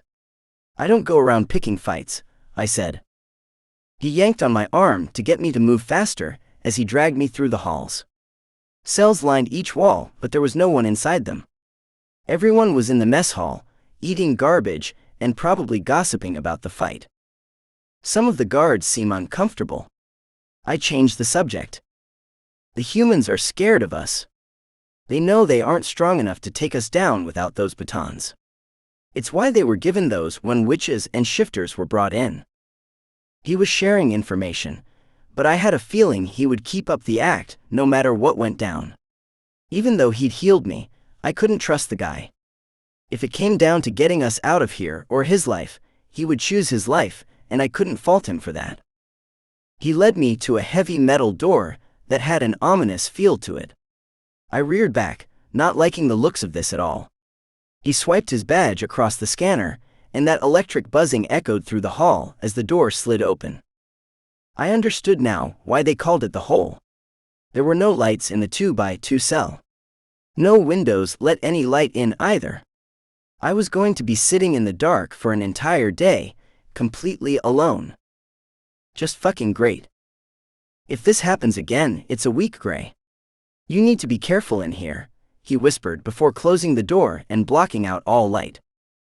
The box was so small I couldn't stretch my legs out when I sat down. Guards passed every so often, their words the only company I had. "We're going to be getting even more of the crazies," a guard said. "They're rounding them all up." What the fuck? They're really going that far?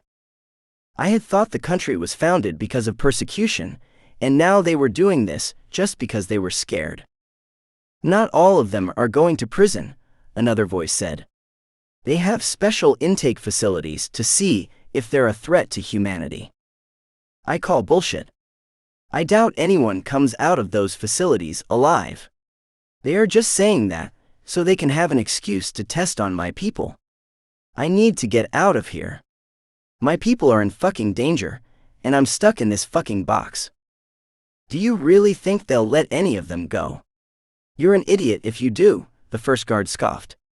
They're too dangerous. Locking them all up forever doesn't make sense though, either. They're a drain on our resources, locked in prisons and facilities. Are you becoming a bleeding heart, Thomas?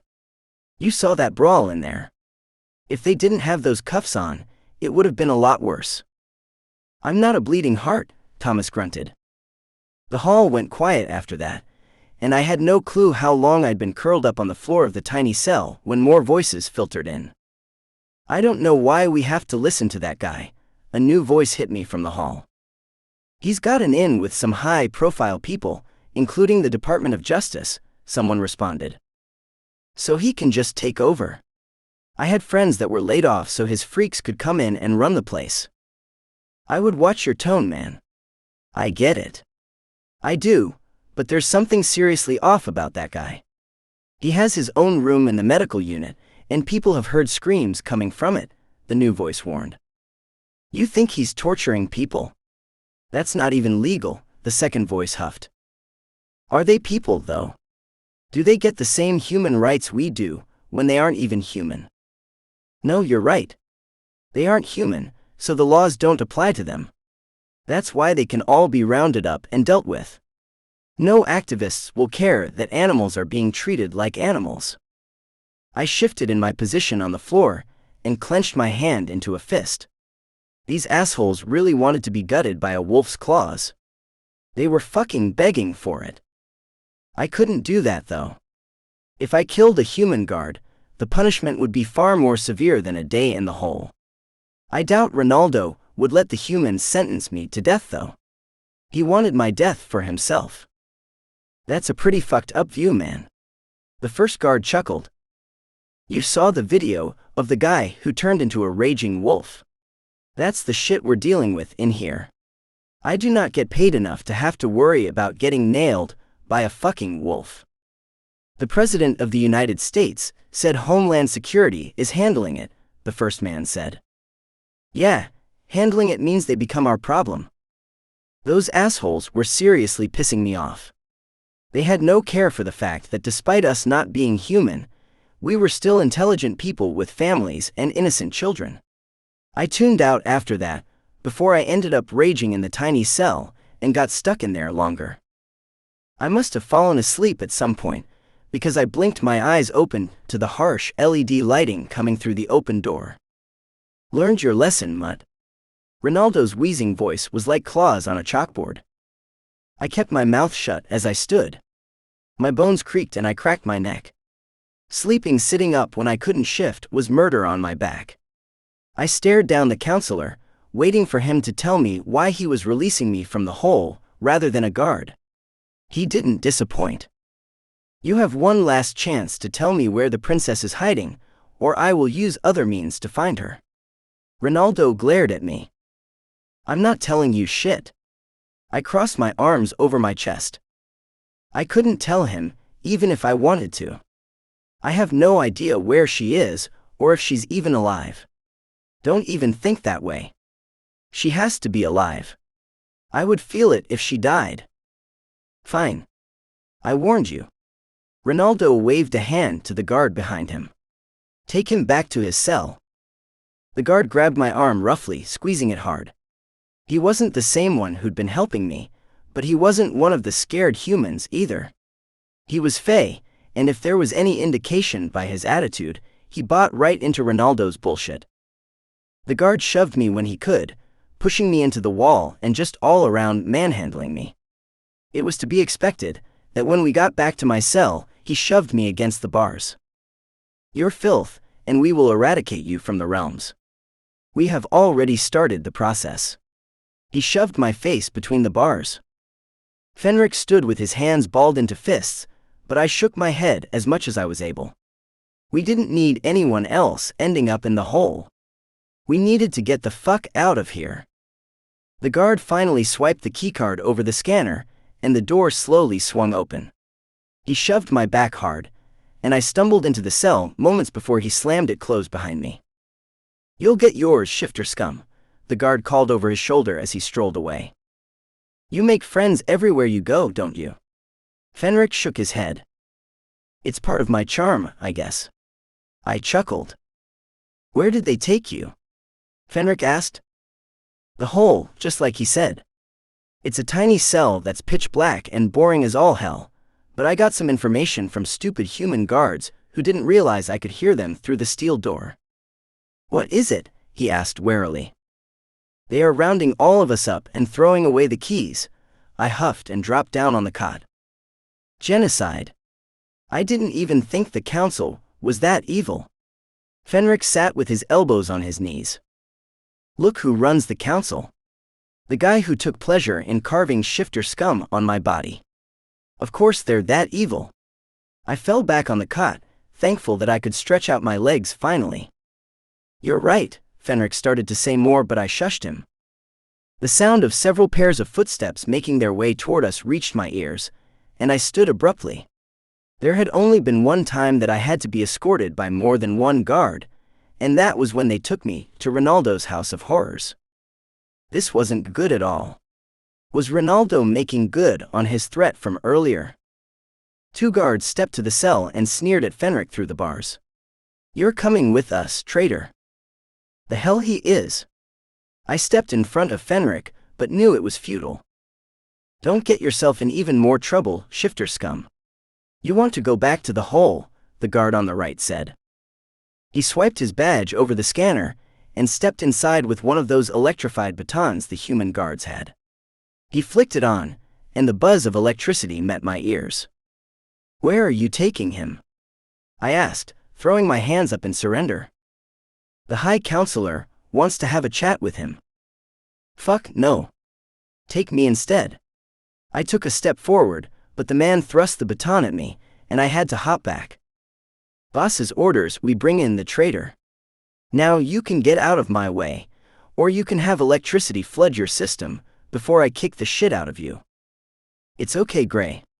Stand down. I can take it. Fenric patted my shoulder as he took a step around me. I lunged at the guards, but before I could get close, Fenric shoved me back on my ass. Stop, Gray.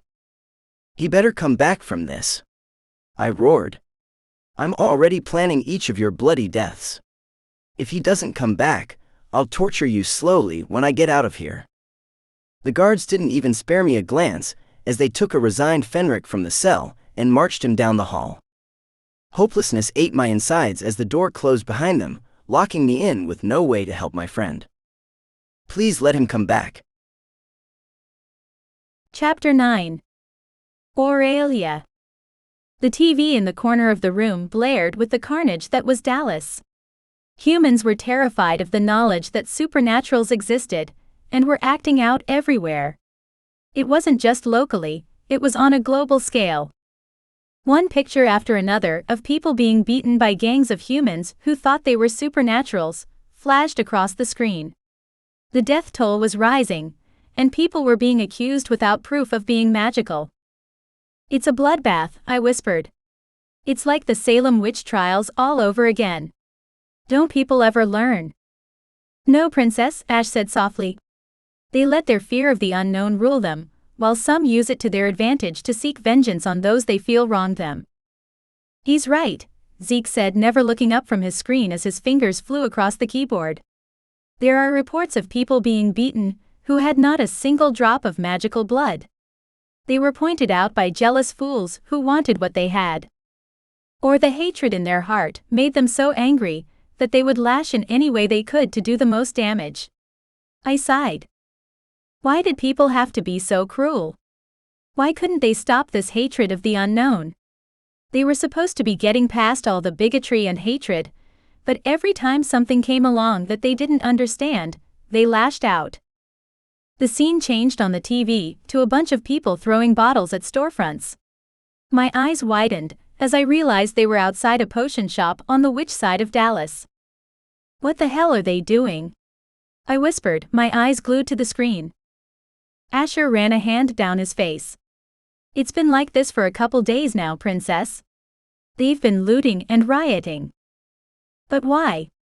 What does that accomplish? I asked.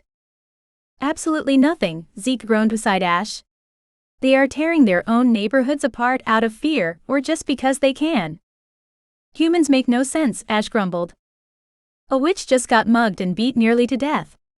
Zeke never looked up from his laptop.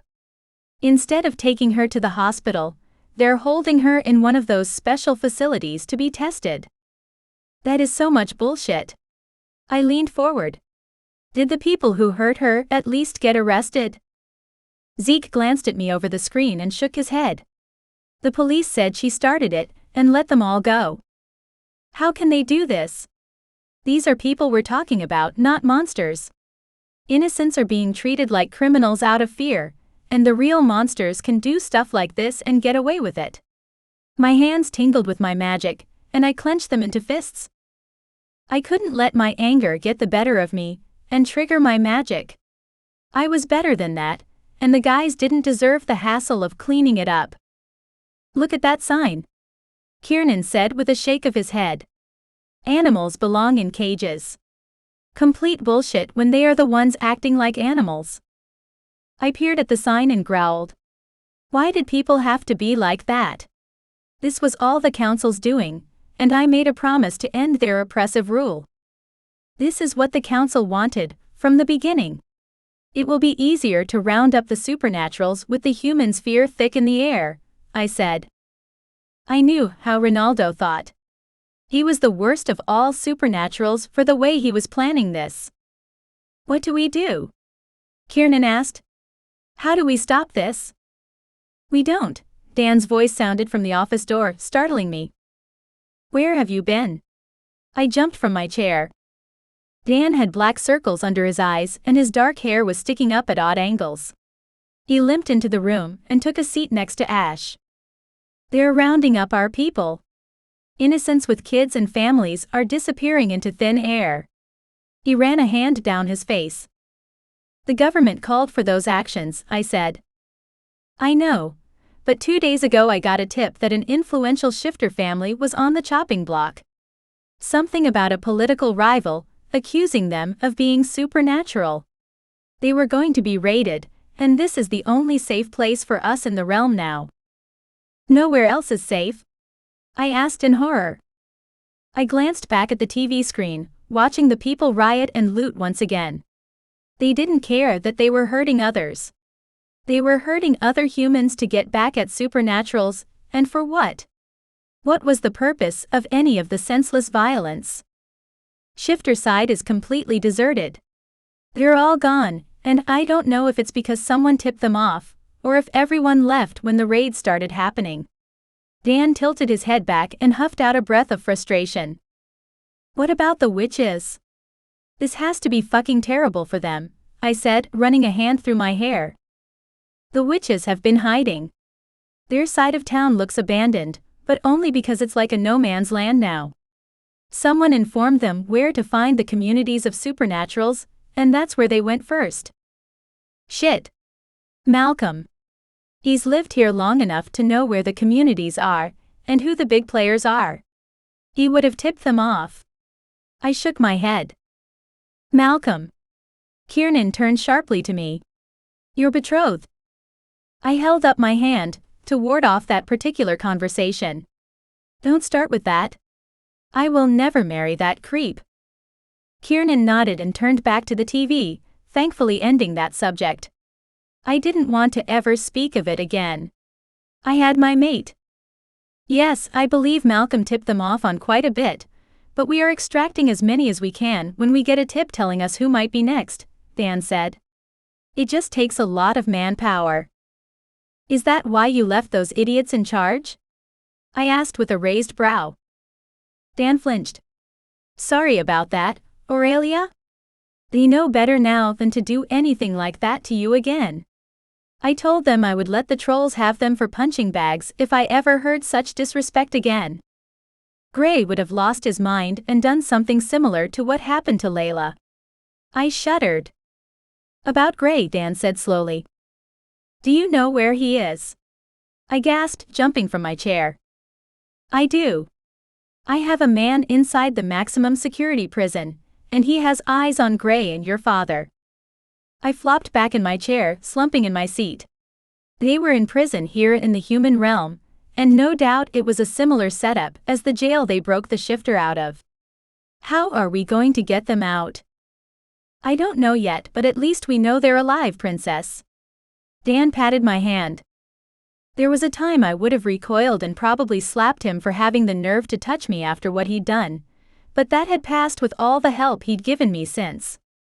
He thinks I'm dead, I whispered. Tears burned behind my eyes. I hated it. I didn't want to show weakness, but the thought that my mate might have been hurting because he thought I was dead gutted me. Asher glanced at me from his spot at the table, going through reports. I'm sure he can tell you're still alive from the bond you share. How can you know that? I asked, but Ash just shook his head. Was there a story there? Did the big man have a mate in the past? What happened to her? I wanted to ask the questions out loud, but Ash's eyes hardened and he turned back to his papers. It's just a shifter thing, Zeke said instead. Shifters have fated mates, but some of us do not. My shoulders curled in on me as I peered down at my lap. This was not the conversation we needed to be having. We needed to be focused on getting Gray out of that prison. Anyway, we need a plan or something to get Gray out of there. I crossed my arms over my chest. How hard can it be to break into a human prison? That's the problem, Aurelia. The warden fired half his men, so that Ronaldo's own guards are there along with the humans. It's the only reason I have eyes in there. Dan looked away from my hopeful expression as it fell. How does Ronaldo have so much influence that he can just get away with all of this? I threw my hands up in the air and stood. Zeke glanced up from his laptop. Think about it. The human government knows that shifters are stronger than humans, and that witches have powers unthinkable to them. He sat back and waited for his words to sink in. They can't lock us up because we're more powerful, so they need traitors like Ronaldo to keep the peace in those facilities. Bingo.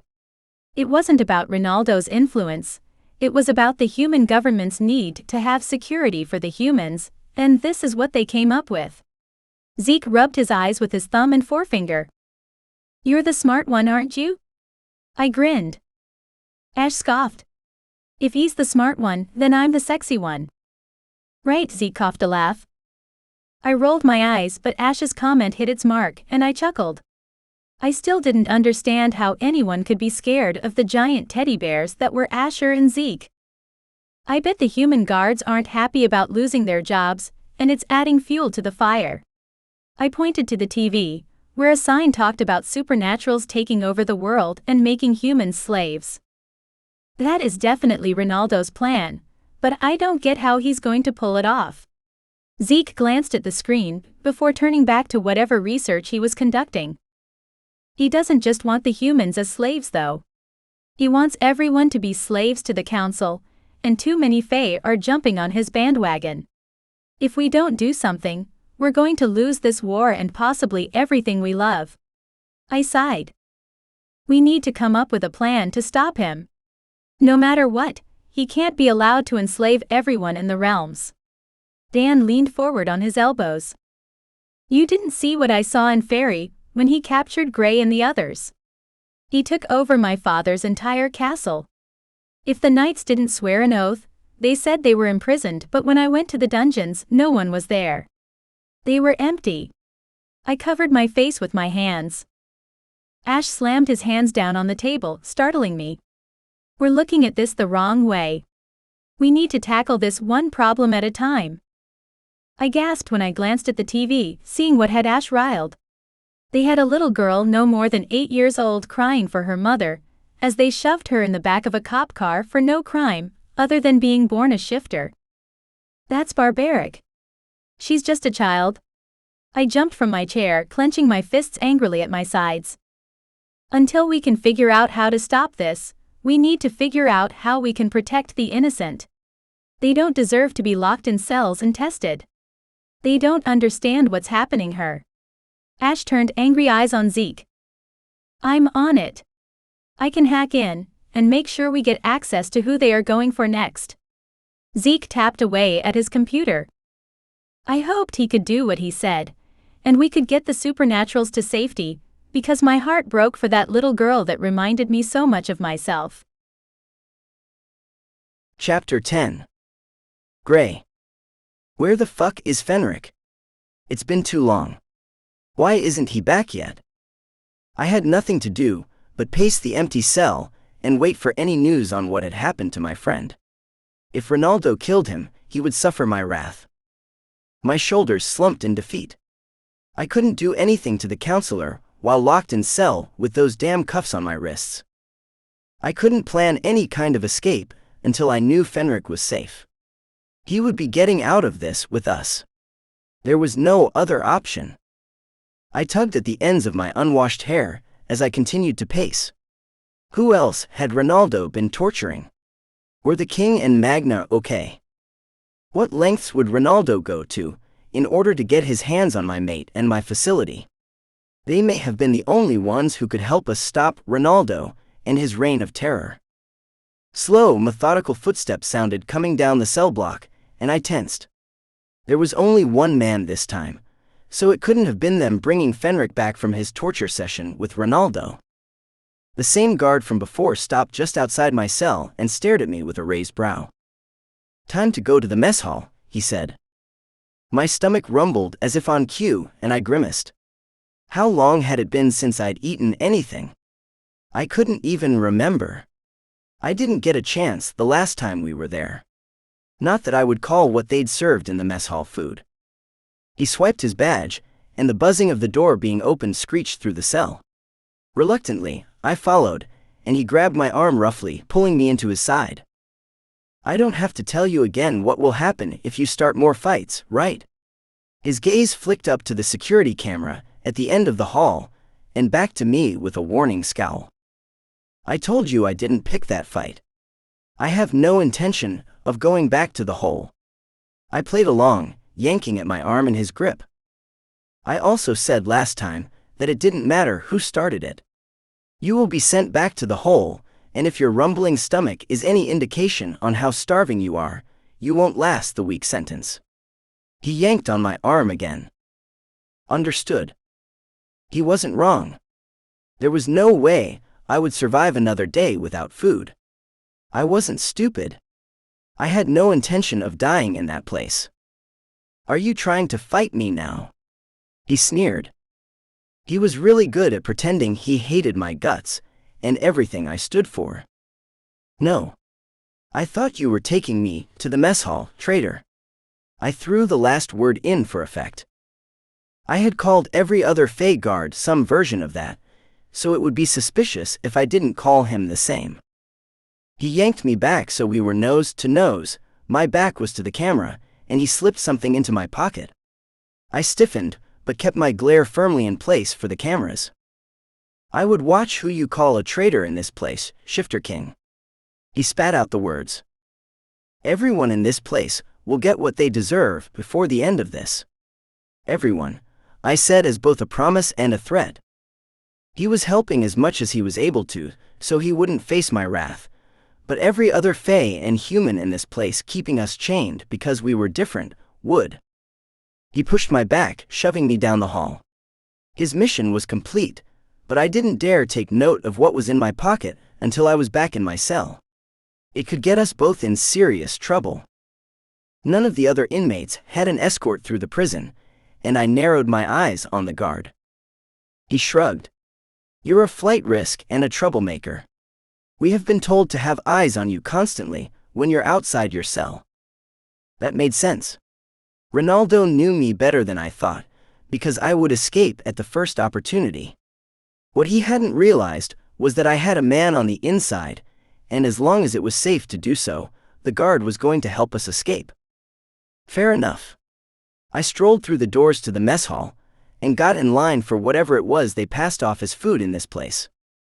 I scanned the room. There were groups of inmates clustered around tables, but I quickly realized there was a divide. Groups without cuffs on their wrists were the human criminals who belonged there, and there weren't many of them. Had they shipped the humans off to other prisons to make this a supernatural prison? If so, then why did they keep human guards around? They probably didn't have enough fae to do the job. The line was quick, and I easily found Magna and the Shadow King at a table off to the side by themselves. "What the hell happened to you?" I asked. Magna had a black bruise around her eye, and her shoulders were hunched. The Shadow King wasn't much better. Beneath the collar of his shirt were thin red lines like he'd been sliced open. "That bastard Ronaldo took great pleasure in slicing me up," the king said, adjusting his collar.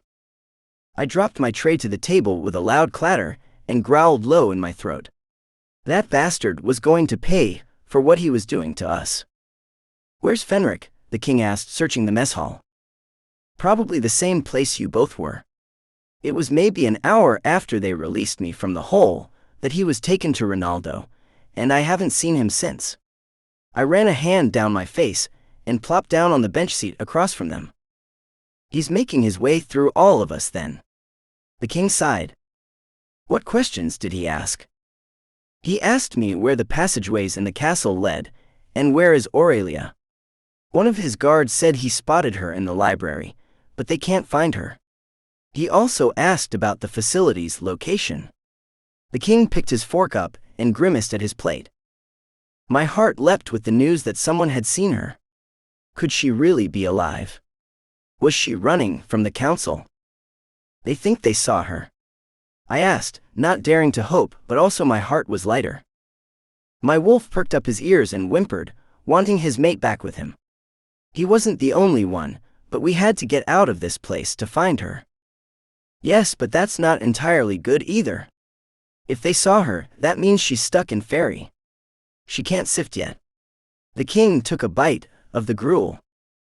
"Shit. I hadn't thought of that. They probably have guards all over the castle." I turned to Magna. "What did he ask you?" It was strange, like he knew who I was and what I could do. He asked me a lot of questions about the future. He also asked me about Aurelia. Her eyes were glassy for a moment. "How could he know about your secret? That is something we've carefully guarded over the years." I grabbed the stale roll off my plate and tore it in half. "He knows way too much for my comfort," Magna agreed. "I think he's getting frustrated that no one will tell him what he wants to know." I grinned. "That's dangerous though." The king eyed me over his fork. Frustration and anger lead to recklessness, and he could go too far with Fenric. I tightened my fist around the roll and flattened it. His death will be mine either way, but if Fenric doesn't come back to the cell, I will torture him slowly before I end his miserable existence. Magna blinked at me, then glanced over at the huge shifter from the other day. "Befriend the bear." "What?" I asked warily. "You want me to befriend the shifter who got me tased and thrown in the hole?" "It's important, Gray. You need to befriend the bear shifter." "Magna, you do realize how crazy that sounds, right? If I go over there right now, he's going to get aggressive again, and I'm going to get a week in the hole. None of us can afford that." I shook my head. The Shadow King glanced over his shoulder and frowned at the big shifter who was glaring at me with hate-filled eyes. "Those are not the eyes of someone who wants to be friends." The king shook his head and turned back to us. "You need to befriend the bear," Magna warned again. "Can I eat first?" I asked. Last time I didn't even get a chance to eat before I was thrown in the hole. They never gave me shit to eat in the hole, and despite how disgusted I was with the food in the mess hall, I couldn't go much longer without fuel. My stomach rumbled angrily, and the king grinned. I'm surprised you aren't rabid. With your shifter metabolism, you need to eat a lot more than the rest of us. The king popped a piece of roll into his mouth. Well, with these cuffs on, I can't shift. I think that's the only thing that's kept me from losing my shit completely. The king nodded to me. I didn't need my shifter metabolism if I couldn't shift, and for the first time, I was grateful to not have my magic. If I had it, I never would have survived the hunger. I ate in silence until everything was cleared from my tray. It wasn't enough, but it would get me through. Magna smiled and handed me her roll. I nodded my thanks and bit into it with a savage hunger. We need to figure out a way out of here, I whispered. They are calling me a flight risk, so I have a guard watching me at all times. I noticed that. There are several tents now, watching your every move, the king said. I don't know how, but we need to escape. I steepled my fingers in front of my lips. Befriend the bear, Magna said again. You think that will help? I asked. How could befriending a psychotic shifter, who wanted to fight me, help us get out of the hellhole we were in? It didn't make sense, but that was all the information I was getting from Magna. She always was cryptic. Yes, it's the catalyst. Befriend the bear. Magna nodded to the shifter, who was still glaring daggers at me. Fine, I get it. You won't stop until I do what I'm told. I pushed myself up off the bench and walked toward the shifter. The room went eerily silent as the entire mess hall stared, holding their breath to see what I was doing. I sauntered up to the shifter's table and grinned at him. The bear frowned and growled like he was more bear than man. What do you want? He asked. He clenched his hand into a fist as he stood from the bench, but in a second, I was surrounded. 10 shifters circled around me, boxing me in. The guards stepped away from the walls, all of them tense. They were waiting for the inevitable. I was about to get mauled by a pack of angry shifters and locked in the hole again. Just fucking great. Chapter 11. Aurelia. Aurelia, my mother yelled as she burst into the office. She scanned the room, and her face fell when she didn't see who she was looking for. I'm sorry, I said. They're alive but in a human prison. My mother erupted into tears and hugged me to her. It was still awkward, but I was getting better now that I had my memories back. I'm just glad you're safe, she sniffled. We're going to get them back, Mother. We have to. I patted her back. I glanced around at all the men in the room.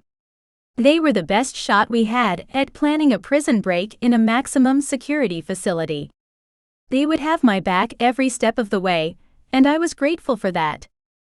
I know you will. You are so strong and determined. How can I help? She asked, taking a step back and swiping at her eyes. I need you to stay here and help with the people we rescue. There are families with children been brought in, and they need to know where they're not allowed for safety reasons. This isn't a facility meant for children, and we will need to block off any rooms that house weapons. It was the only thing I could think of, because I didn't think my mother was equipped for a prison break, and we only had one shot at this. We needed the best of our team to pull it off. I can handle that. She nodded firmly. Good.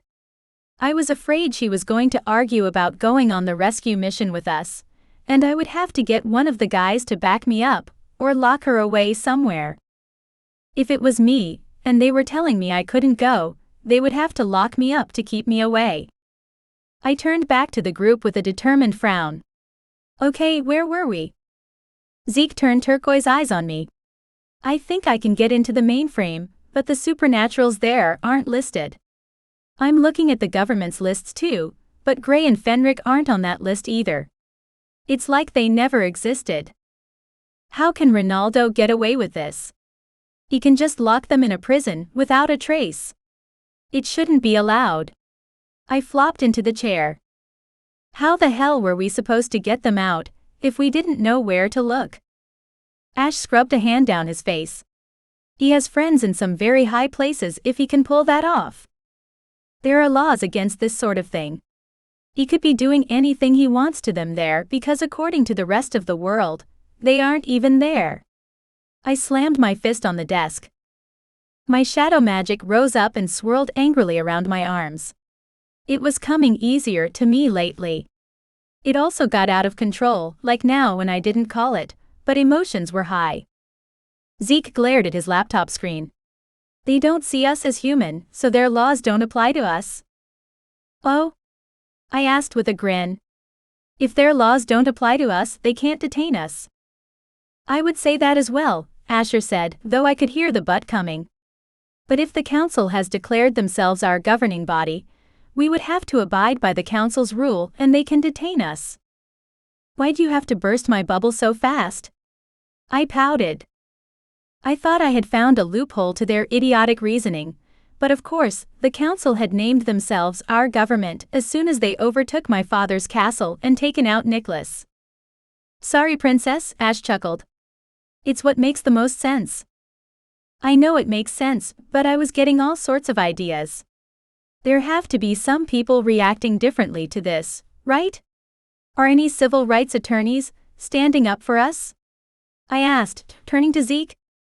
There has been some people speaking out in support, but they are labeled sympathizers, and some have supernatural spouses or children, and it's making life difficult for them. Zeke turned his screen to me. The article was a political hit piece talking about shifter sympathizers being arrested for speaking out against the government and hiding their loved ones. This is fucking insanity, I whispered. It is, but this is our life unless we do something about it. Asher clenched his fist, his gaze hard on mine. We are willing to stop this, no matter what it takes. The council will be ended. I will end them myself if I have to, I growled. Dan rushed in the room, his eyes wild. Turn on the TV. They're about to make an announcement. What kind of announcement? I jumped from my chair and raced to the TV, turning it on, forgetting that there was a remote to the thing. They are making a presidential announcement about the existence of supernaturals and what the government plans to do about the problem. Dan planted his hand on his hips. Problem? I shrieked. Our people have been living among them for centuries peacefully, and now we're a problem. It's fear, Aurelia. That's all it is. Dan patted my shoulder. I don't care about their fear. I narrowed my eyes at the screen. The podium stood empty, waiting for the president to address the nation. There was a box live streaming in the corner, showing more of the lawlessness in the major cities around the country. It was all being blamed on us, like we just showed up out of nowhere and started trouble.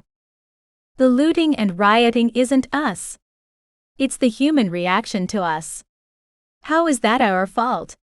I asked, deflating. It's not. But the government is in a tight spot with so many people demanding regulations on supernaturals around the globe. Zeke rubbed his neck. Dan stepped forward, shushing us and pointing to the screen. A group of people filed into view behind the President of the United States. Good morning to all Americans. Some troubling news has come to light in the recent weeks. We are doing everything to protect the American people. Not to be confused with the beings we have recently discovered that live among us. The president paused and held up his hand to quiet the reporters in the crowd. I will take questions after I'm done with my statement. This very troubling news has a silver lining. We can learn from these creatures to better the human race. You mean test on us, you piece of shit? I yelled. All supernaturals must submit to be registered with the Department of Homeland Security and sent to our intake facilities, where they will be evaluated to find out if they are safe to live among humans in this country. If they are deemed unsafe, they will be remanded to maximum security prisons throughout the country. I bet those intake facilities are labs, and no one ever leaves once they are there. I growled. The Department of Justice will be conducting random raids on any individuals suspected of being supernatural. It will be better for everyone if you all turn yourselves in, rather than making us waste valuable time and resources to track you all down. The consequences will be severe, and assets you own may be seized if you do not comply with the new laws." He opened the floor to questions, and I turned terrified eyes on the guys. This is so much worse than I could have imagined. It's like Nazi Germany. They are moving backward. Ash stood about to turn the TV off, but I stopped him. I want to see if anyone asks the right questions. The president pointed to a woman in the front, and she stood. "Isn't this a bit extreme?" she asked. "They have been living among us long enough to have homes and families and businesses." They turned the camera back on the president. "No, this isn't extreme. Have you seen the protests and fighting that your station plays on repeat? These creatures are dangerous, and until we can explain more about them, they should be registered as supernatural." "But Mr. President, this looks a lot like Germany before World War II. Shouldn't we be more understanding than just locking them up?" "Are you sympathizing with these creatures?" he asked the journalist, and she gasped. "No, I just wonder how far down this slippery slope you're willing to go. Do human Americans that don't fit into your norms have to worry about this happening to them? How will these suspected supernaturals be identified? Can just anyone with a grudge report someone? There are too many variables to consider." "I'm glad you asked that question. We will have reporting centers open at all local police stations. There will be a verified staff member there who can spot the lie, and should someone falsely accuse another of being one of these creatures, they will be penalized under the new laws. They are going to have Faye at the police stations to tell when people are lying? Bullshit." I flopped back in my chair over this facade of a press conference. The president called on a man in the front next. "Mr. President, do you have any words for the human individuals who are rioting and looting in the streets over this tricky situation?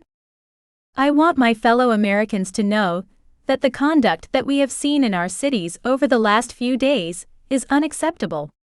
I am prepared to send out the National Guard to stop these people from behaving in such a way. All violators will be punished harshly under the law. Stop rioting and looting. We are taking care of the problem." "Wait!" I yelled and turned, fumbling for the remote. I rewound to the correct place. The flash of magic filled the screen and I paused. What the fuck is he doing with the President of the United States? I pointed to the corner where Malcolm stood behind the president, his eyes sparking with his magic. Everyone in the room threw out a litany of curses that would make a sailor blush. Is that what Ronaldo had meant in the dungeon of the castle, about the human government? Is mind control an actual thing? I turned to my mother. She nodded. It's not done though. Fae children are taught at a young age how to shield themselves from mind control, so there was never really a point in trying. Humans don't know, nor do they have the power to shield their minds. Fuck. I groaned. I tilted my head back and squeezed my eyes shut. This was fucking bad. I couldn't even hate on the president, or call him prejudiced because this wasn't him. He was being controlled by a sadist who wanted to take over the world. The only sound in the room was Zeke's rhythmic tapping on the keyboard in front of him. This doesn't really change anything. Doesn't it? I asked, turning my gaze on him. Not really.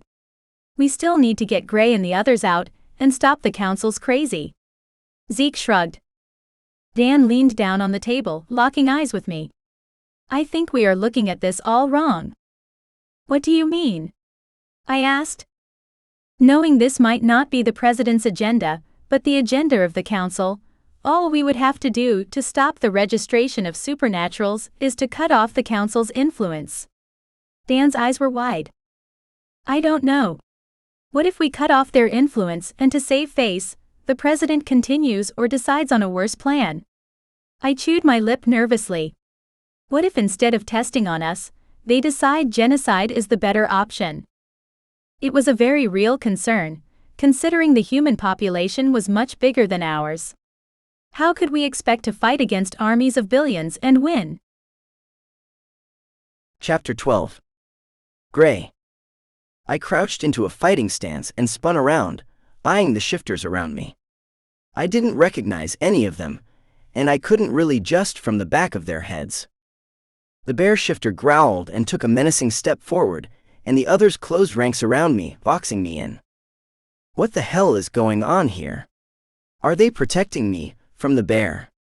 I don't need protection. Look, I don't want to cause any trouble. I thought we could be allies, I said, but the snarling of the wolves around me drowned out my voice. You want to be allies? The big shifter laughed. Why would I want to be allies with the disgraced Shifter King's brat? Because he wasn't disgraced. He was set up by the same people who locked us in here. I eyed him. He wasn't going to buy it, and that was fine. I could at least tell Magna that I tried. The guards inched closer to us with their batons, and I scanned the room warily. I didn't want them to hear what I had to say to the supernaturals in the room. What's going on here? The guard from before shouted. My shoulders stiffened as I turned to face him. I was not picking a damn fight this time. I had no idea why the shifters surrounded me. Nothing. I was trying to make amends. I put my hands up in surrender, not wanting to get another shock like last time. Out of the corner of my eye, the Shadow King stood ready to jump in and help if needed, but I shook my head just as Magna tugged on his arm to make him sit down. What was she up to? She obviously saw this and knew it needed to be done, but I was so confused. The entire mess hall was silent again. The guard nodded to the snarling shifters around me that had yet to take their gazes off the bear shifter.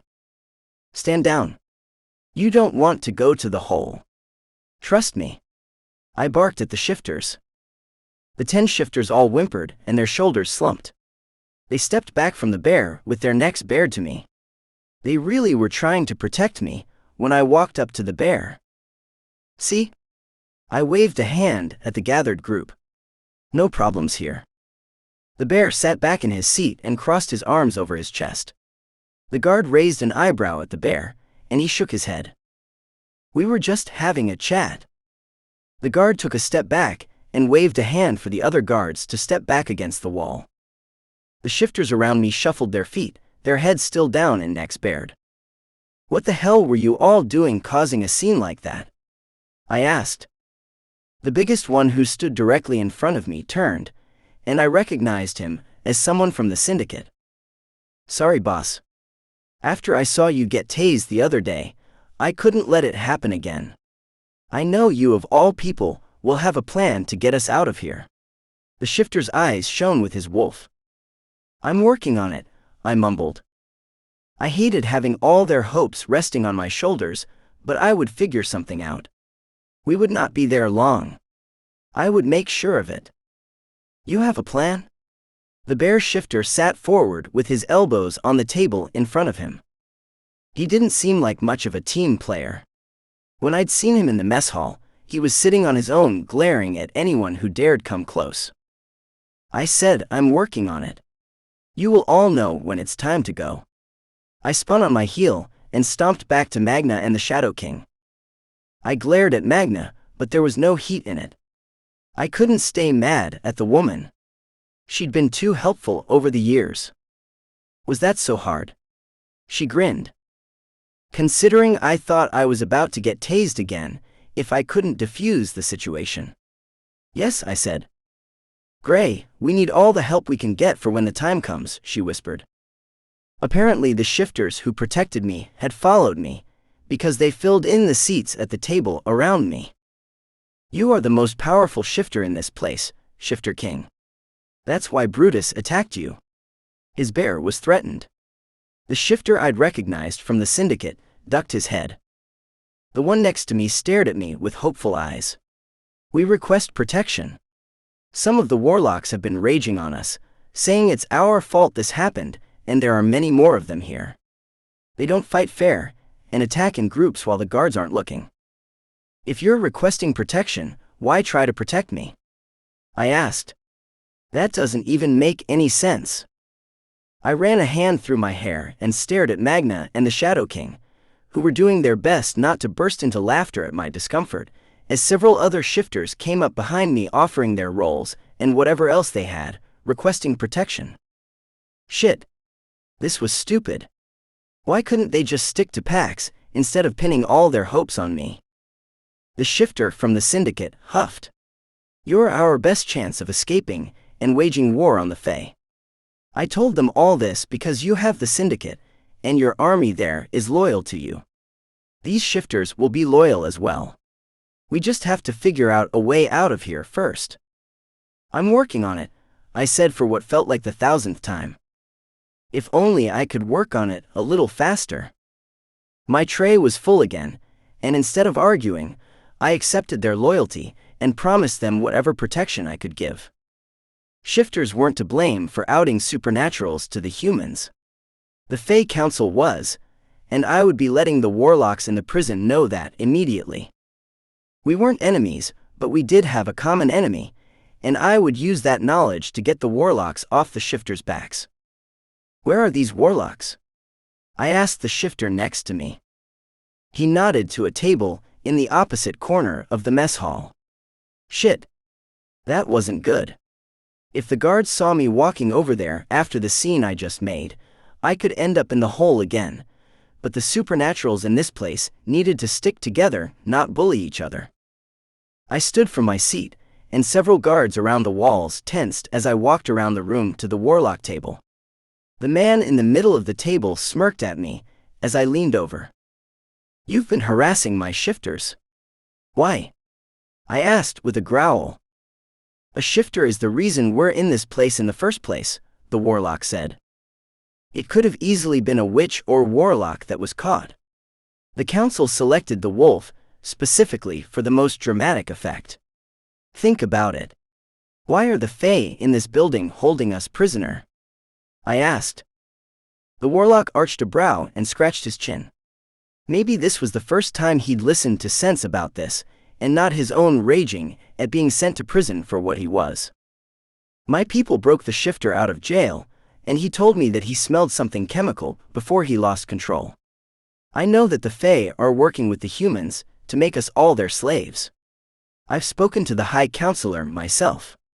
The man is like any superhero villain's endless monologue about his plans for world domination. The warlock leaned forward, studying me like he thought I was lying, but something in my expression must have told him the truth. We've been lied to and persecuted before. Why should we trust a shifter? He asked. Because I have the means to get us out of here and take the council down. Ever heard of the syndicate? I asked, and shocked gasps echoed around the table. You're not the boss of the syndicate. The warlock sneered. You believe I'm the shifter king, but I couldn't possibly be the owner of the syndicate. I smirked. I wouldn't believe that either, if all the shifters hadn't been whispering about it since you arrived, the warlock said. Honestly, I don't care what you believe, but we need to stick together in here, not torture each other. Ronaldo does enough of that as it is. I shook my head. The warlocks glanced warily between each other as I said the High Counselor's name without his title. The High Counselor is torturing people, one of the warlocks whispered. Only every day. A friend was taken to him yesterday, and he's yet to come back. I glanced between the warlocks, letting them see how serious this was. I wasn't lying that we all needed to stick together, and that I was going to get us out of here. Okay, the warlock in the middle said. You said you were going to get us out of here. I can't tell you how or when, just stop harassing my shifters and be ready. I leaned forward on my elbows. We'll leave the shifters alone. The warlock nodded. Good. I pushed up from the bench seat and moved back to the table with Magna, the Fae King and the shifters. I sat down in my seat and nodded to the everyone. They won't harass you anymore, or they're getting left behind when we get out of here. You're really planning to break us all out, one whispered. Yes, we have to stop the council. They can't be allowed to continue what they're doing. I clenched my hand on the table. Shifter King, someone called, and I turned to find the guard standing behind me. Time to go back to your cell. No one else moved, but I stood from the bench, pocketing a couple rolls as I did, and let the guard manhandle me out of the mess hall while everyone else watched. That was reckless, the guard whispered. It wasn't. I have a seer on my side, who told me to do it. I shook my head. She shouldn't be able to see through the cuffs. He squeezed my arm. We stomped between the cells on our way back to mine. Well, she's half fae, half witch, so I don't think even Ronaldo knows how to handle her. I yanked my arm away from him. Interesting. You've surrounded yourself with people who are extremely useful. The guard nodded. It's how I made my fortune in this realm, and it's how I'm going to get us all out of this mess. I didn't tell him my mate was really the one who was going to get us out of this. We all knew she was the one that was destined to take down the council. When we got back to my cell, he swiped his badge and the cell buzzed as the door swung open. My shoulders slumped as I trudged into the empty space. Try to keep a low profile, the guard said as he closed me in. How do you expect me to do that when I have shifters requesting protection? I asked and scanned the cell hoping I'd been wrong, and Fenric was really there. No Fenric. Where the hell is he? What is that sadist doing to him? And how the hell are we supposed to get out of here when he's disappeared? Chapter 13. Aurelia.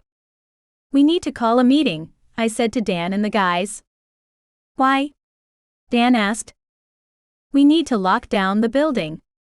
Only authorized personnel should be able to leave, and only those that can spot a tail. We can't lead them back to us. Smart. Ash nodded. They are targeting supernaturals, and anyone not trained to watch for someone following them could lead the government right to us. The sound of Zeke tapping on keys filled the silence that stretched between us. We've been getting to most of the innocents before the government, but what happens when the building reaches capacity? I don't know. I admitted. We might have to think about having the witches and warlocks build more temporary housing. That will be harder to control though.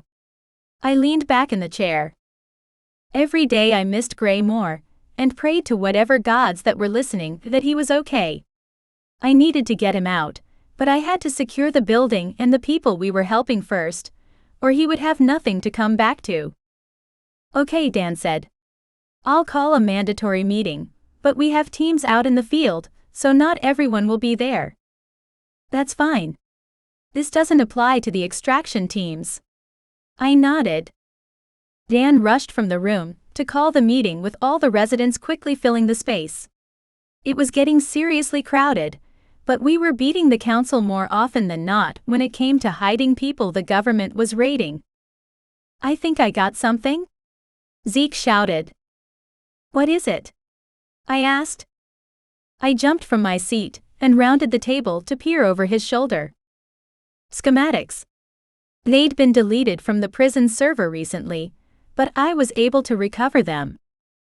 Why would they delete something like that? Don't they have to keep them by law? I asked. I guess since they're making it a supernatural prison, the laws don't apply. Zeke rubbed his eyes. Bastards, I grumbled. They don't want any supernaturals to get any information to break in. They know it won't keep us all out of there. How are they even keeping them in there? I found something that might explain it, Zeke mumbled. There is a patent for a new type of cuff in the U.S. Patent Office. It blocks magic. Ash's head snapped up to his brother. They patented magic blocking handcuffs? When was it filed? 6 months ago. Shit. They've been planning this a long time.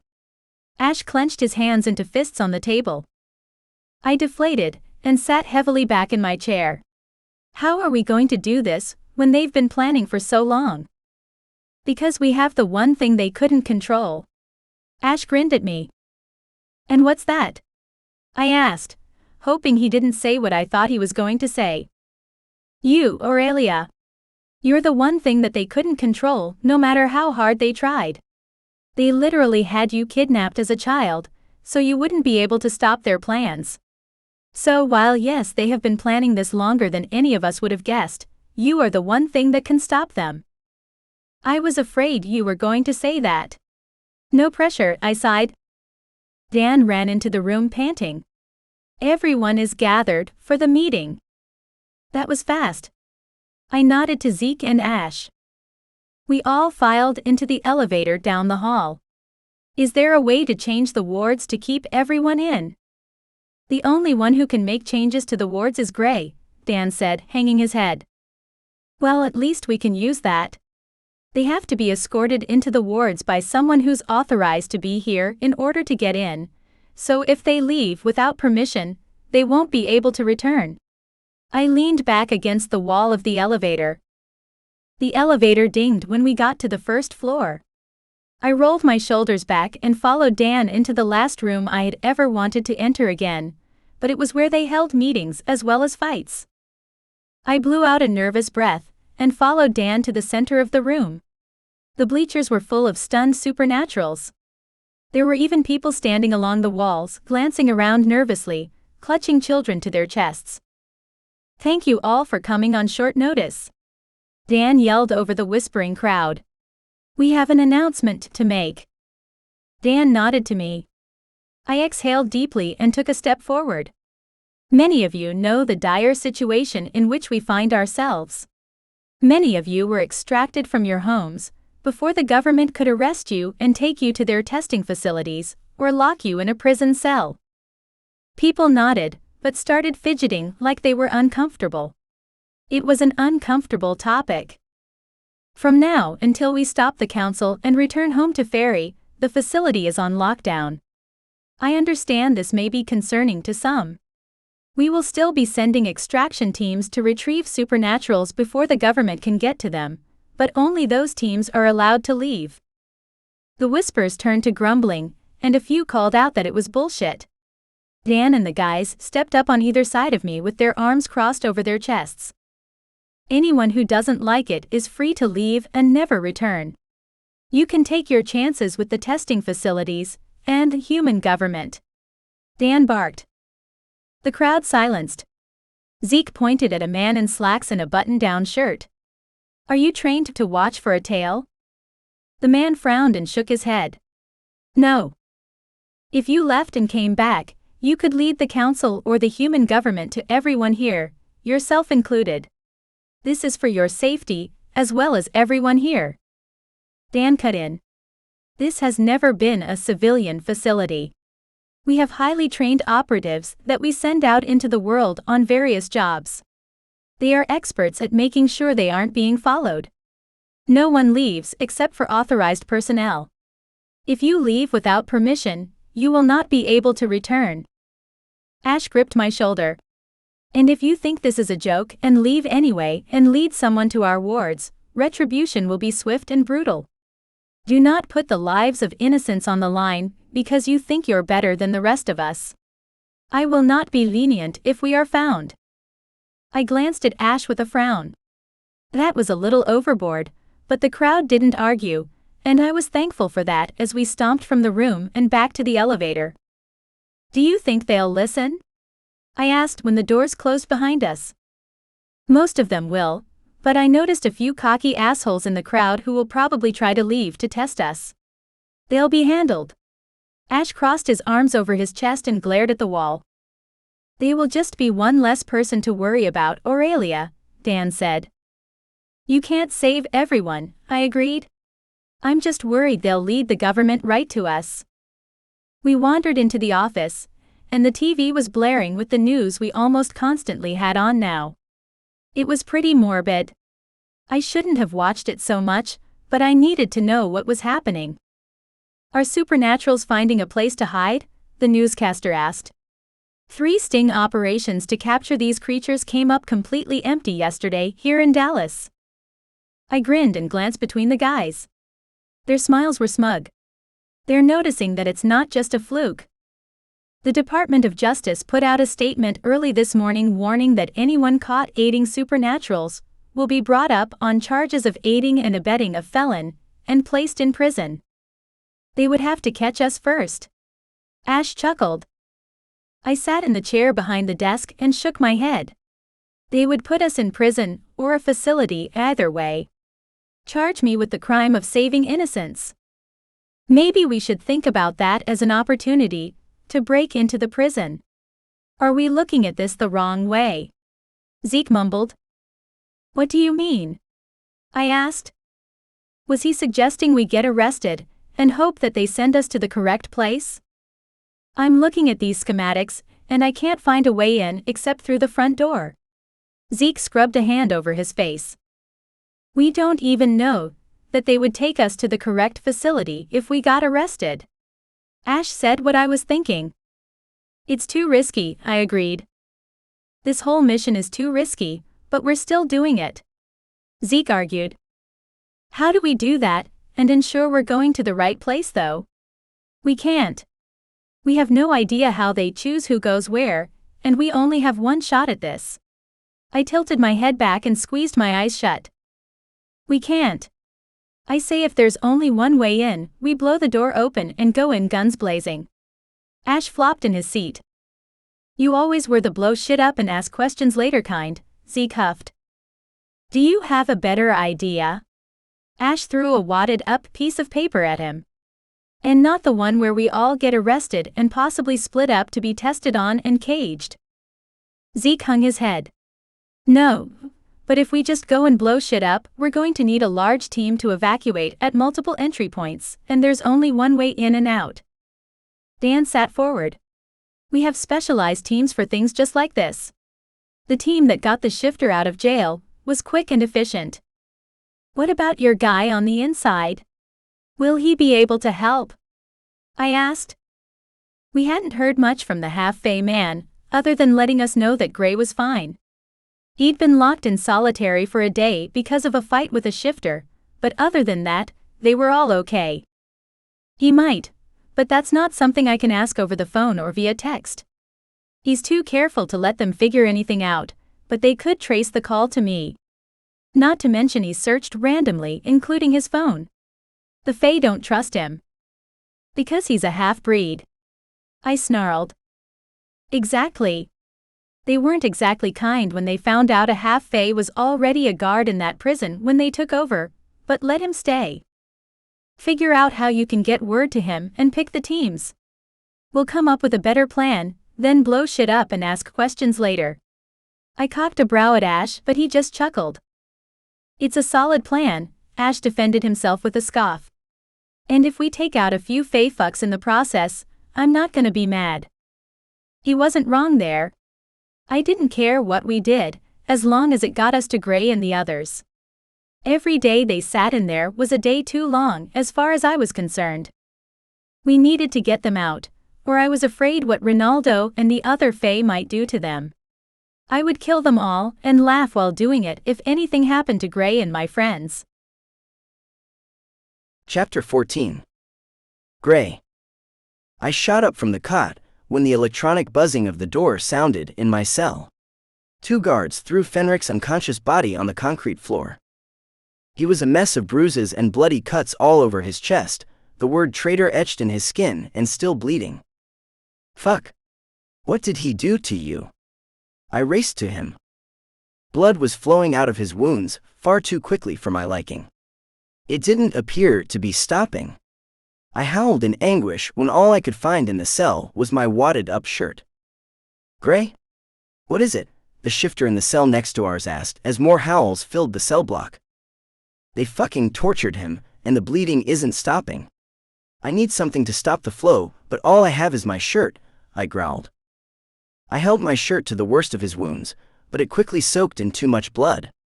I could barely recognize Fenrich's bruised and beaten face. His lips were split on both sides of his mouth, and his eyes were black and swollen shut. Here. The shifter called out, and handed a piece of cloth around the bars. There's more coming. What do you mean, more? I asked. All the shifters in the block are tearing their shirts and whatever they can find to help him, the shifter said. I grabbed the cloth from him, and quickly wrapped it around the worst wound on his side. It was cut open with a blade, like Ronaldo was personally offended by Fenrich. Maybe he was. Ronaldo thought all Fae should be loyal to him and the council. More and more pieces of shirts and sheets came around the bars, until I had all the bleeding wounds tied off. Do you all see what I mean now?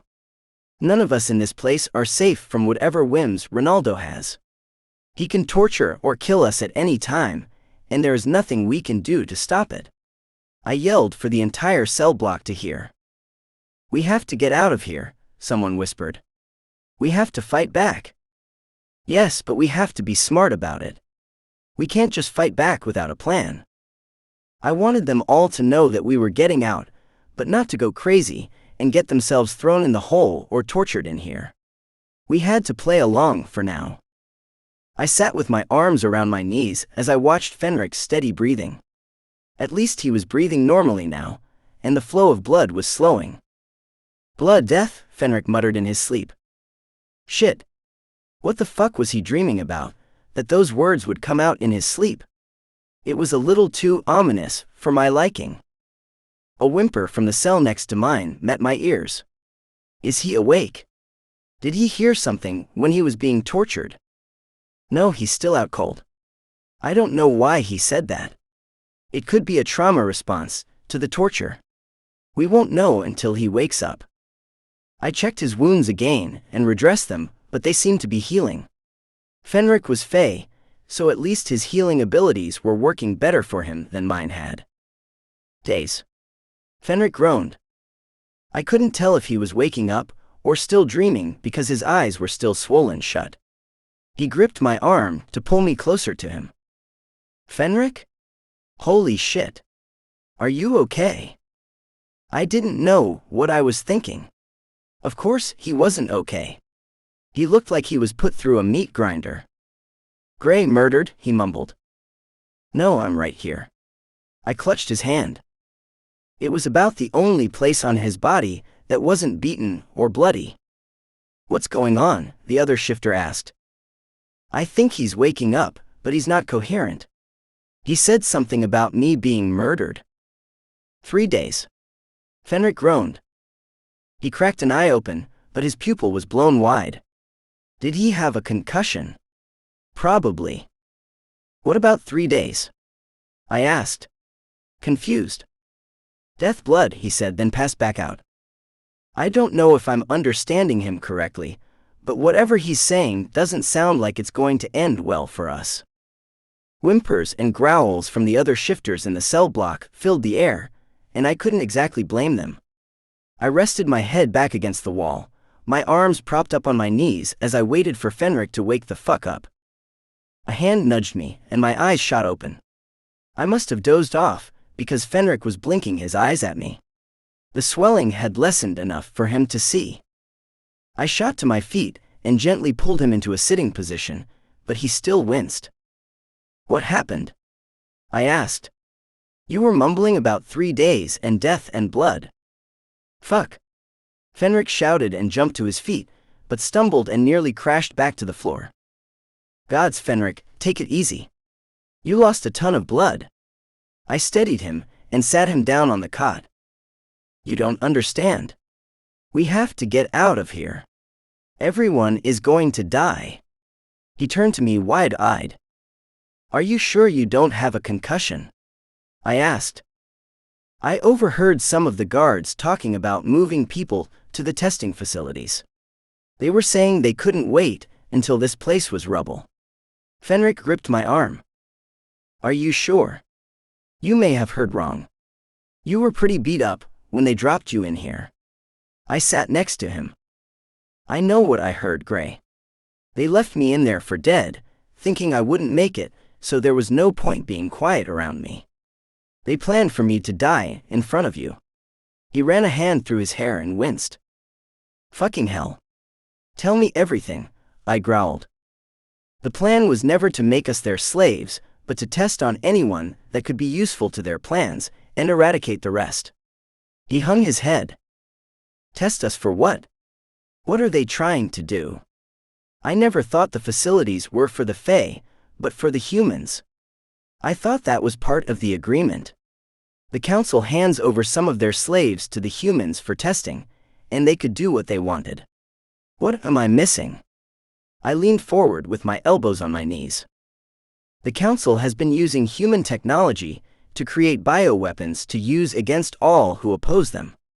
Fenric moved to jump up again, but I put a hand on his shoulder. What kind of bioweapons are we talking? I asked. For one thing, they developed a mind control serum. Fae can read minds, but the scale they want to control people on is terrifying. That's what the testing facilities are doing. I shook my head. They let a lot of information out in front of me they probably shouldn't have, but like I said, they don't expect me to ever leave here alive. Fenric grimaced. What else could there possibly be? I asked, not exactly sure if I really wanted to know. What he'd already said was terrifying enough. I guess shifters are resistant to the serum, and they have no clue why. Fenric rubbed his eyes. So the shifters are being taken in for testing, I mused. What about the rubble comment? In 3 days, everyone in this place is going to be cannon fodder. They're going to kill us all. Fuck. That's not enough time. I ran a hand through my hair. How the hell are we going to plan and execute a prison break in 3 days? We have people to help now, but it's still going to be a stretch, I said. But we need to find a way to get these damn cuffs off. Gray, the shifter in the next cell whispered low. What is it? I asked. We might be able to get close to a guard. My cellmate is an accomplished pickpocket. That's a good start, I agreed. As long as he doesn't get caught and thrown in the hole. Who are you talking to? Fenric asked with a frown. A lot happened while they were torturing you. A bunch of shifters have requested protection. That's how I got the stuff to dress your wounds. What did he say? Fenric asked. Boots stomped down the hall along the cell block and I grimaced. Later. The guard who'd been helping us stepped into view, and my shoulders relaxed. They expected you to die in this cell. He nodded to Fenric. I'm stronger than I look. Fenric shrugged. The guard swiped his badge on the scanner, and the door opened. I'm here to take you to the showers. You need new clothes before you go to the mess hall. You both do, apparently. We followed him out of the cell, and down a hall I hadn't been in before. A huge communal shower stood at the end of the hall. You have 5 minutes to get cleaned up. There are new clothes in the lockers over there. He pointed to a bank of lockers, and then turned his back on us. Fenric's body was stiff, as he moved to unravel the makeshift bandages on his chest. I turned away, not willing to waste a minute of the short time we were given for the shower. So, what did the shifter say? Fenric muttered beneath his breath, as the roar of water from the shower filled the air. His cellmate can get us a key. I held my arm up to show my cuff. His eyes widened. That's pretty useful. Yeah, but will it be enough? I scrubbed my hair and tilted my head beneath the spray of the shower. It's a start, but if it's only shifters against the guards, we don't stand a chance. I have an understanding with the warlocks, but I'm not bringing them in on the plan when we make it, just telling them to be ready. The guard didn't give us any soap or anything to wash with, so I scrubbed as best as I could with my hands. I wasn't clean, but I felt at least a bit refreshed. The water ran cold, so I turned it off and headed to the lockers the guard had indicated. The shirts and pants in there all looked the same, only different sizes, and I grabbed a set in my size and pulled them on when Fenric walked up beside me. What are the odds we can come across some of the guards' uniforms and get out that way? I glanced down at my own bulk and then raised an eyebrow at him. Fae were naturally lean and tall. There wasn't a guard in the place whose uniform would fit me. Even if we could, it wouldn't work. The shifters are all too large to fit in those uniforms. I shook my head. Let's go, the guard yelled. I was really getting tired of being ordered around. It was against my nature to let people boss me around, and I'd had enough. We trudged back to the guard, but he didn't move, peering down the hall to make sure we were alone. You have 2 days to get yourselves and the shifters out of here. They are moving all the shifters to the testing facility before this place is taken out. They want you specifically, Gray. You need to get out. I know, Fenric overheard them. I crossed my arms over my chest. Fuck, Fenric cursed. That moves the timeline up and we still don't have a plan. We'll do whatever it takes to stop this from happening. They want me alive, as the king of the shifters. But I won't go down without a fight. We would get out of this or die trying. I didn't want to think about which option was more likely. Death was coming, and I had a feeling none of us would come out of this unscathed. Chapter 15. Aurelia. Where are they? I asked for the 1,000th time as I paced the empty parking lot. Dan huffed. They'll be here. It was hard enough to commandeer a prison van, but now the guy tasked with bringing it to us with enough explosives to level this place was missing. What if they were caught? Our entire plan hinges on us getting that van past security. I clenched my fists at my sides. Ash patted my shoulder. Let's not put that kind of thing into the universe. Zeke stepped up on my other side with a smirk. It will work out, princess. Don't worry. What are you up to? I asked with narrowed eyes. Why would you think I was up to something? Because you're smirking at me like this is all part of the plan, and this is definitely not a part of the plan that I was involved in. Smash and grab, remember? I remember. He grinned at me again. Ash, why is he doing that? I asked. You're adorable when you're wound like a top. Ash chuckled. So not helping, I said. The rest of the teams walked up to us, then looked confused by the lack of a transport van. Yeah, I was confused too. We only had one shot at this, and it was getting blown to smithereens. Stop fidgeting, Dan whispered. They'll be here. Are you sure? Because they should have been here already. Maybe they got stuck in traffic? Dan asked, but even he didn't seem so confident anymore. Close ranks, we may have a problem, Ash said as he peered at something over my shoulder. I spun around and gasped as sirens blared and several black prison vans sped up the street. Shit. Someone betrayed us. Be calm. Fight them but in the end surrender, Zeke muttered under his breath. I turned, glaring at the rider of the hunt. What did you do? I got us in the prison under our terms and without bloodshed. Zeke shrugged. Can I kill him? I turned to Ash with magic lighting my palms. Not today, princess. Not until we know the plan. Ash pushed his brother. Zeke stepped back and raised his hands. Just follow my lead. We needed to get in, and I'm getting us in. We don't have much time before they eradicate everyone in the place. What? I shrieked as the vans drew closer. You could have started with that, instead of going behind our backs and coming up with your own plan. Could I get away with smacking a rider of the wild hunt? I sure hoped so because even though I really liked Zeke, I liked being informed when there was a change in plans even more. All the shifters are being moved to the testing sites, and everyone else is going to blow up in an explosion, which is set to go off in 3 days. Why did that change the plan though? Asher growled. Because they will be expecting a simple smash and grab. Follow my lead. Zeke glared at Ash. Fine. What happens when they see me and realize who I am? I asked. The vans were almost on us, and I really wanted to punch Zeke, but he wasn't wrong.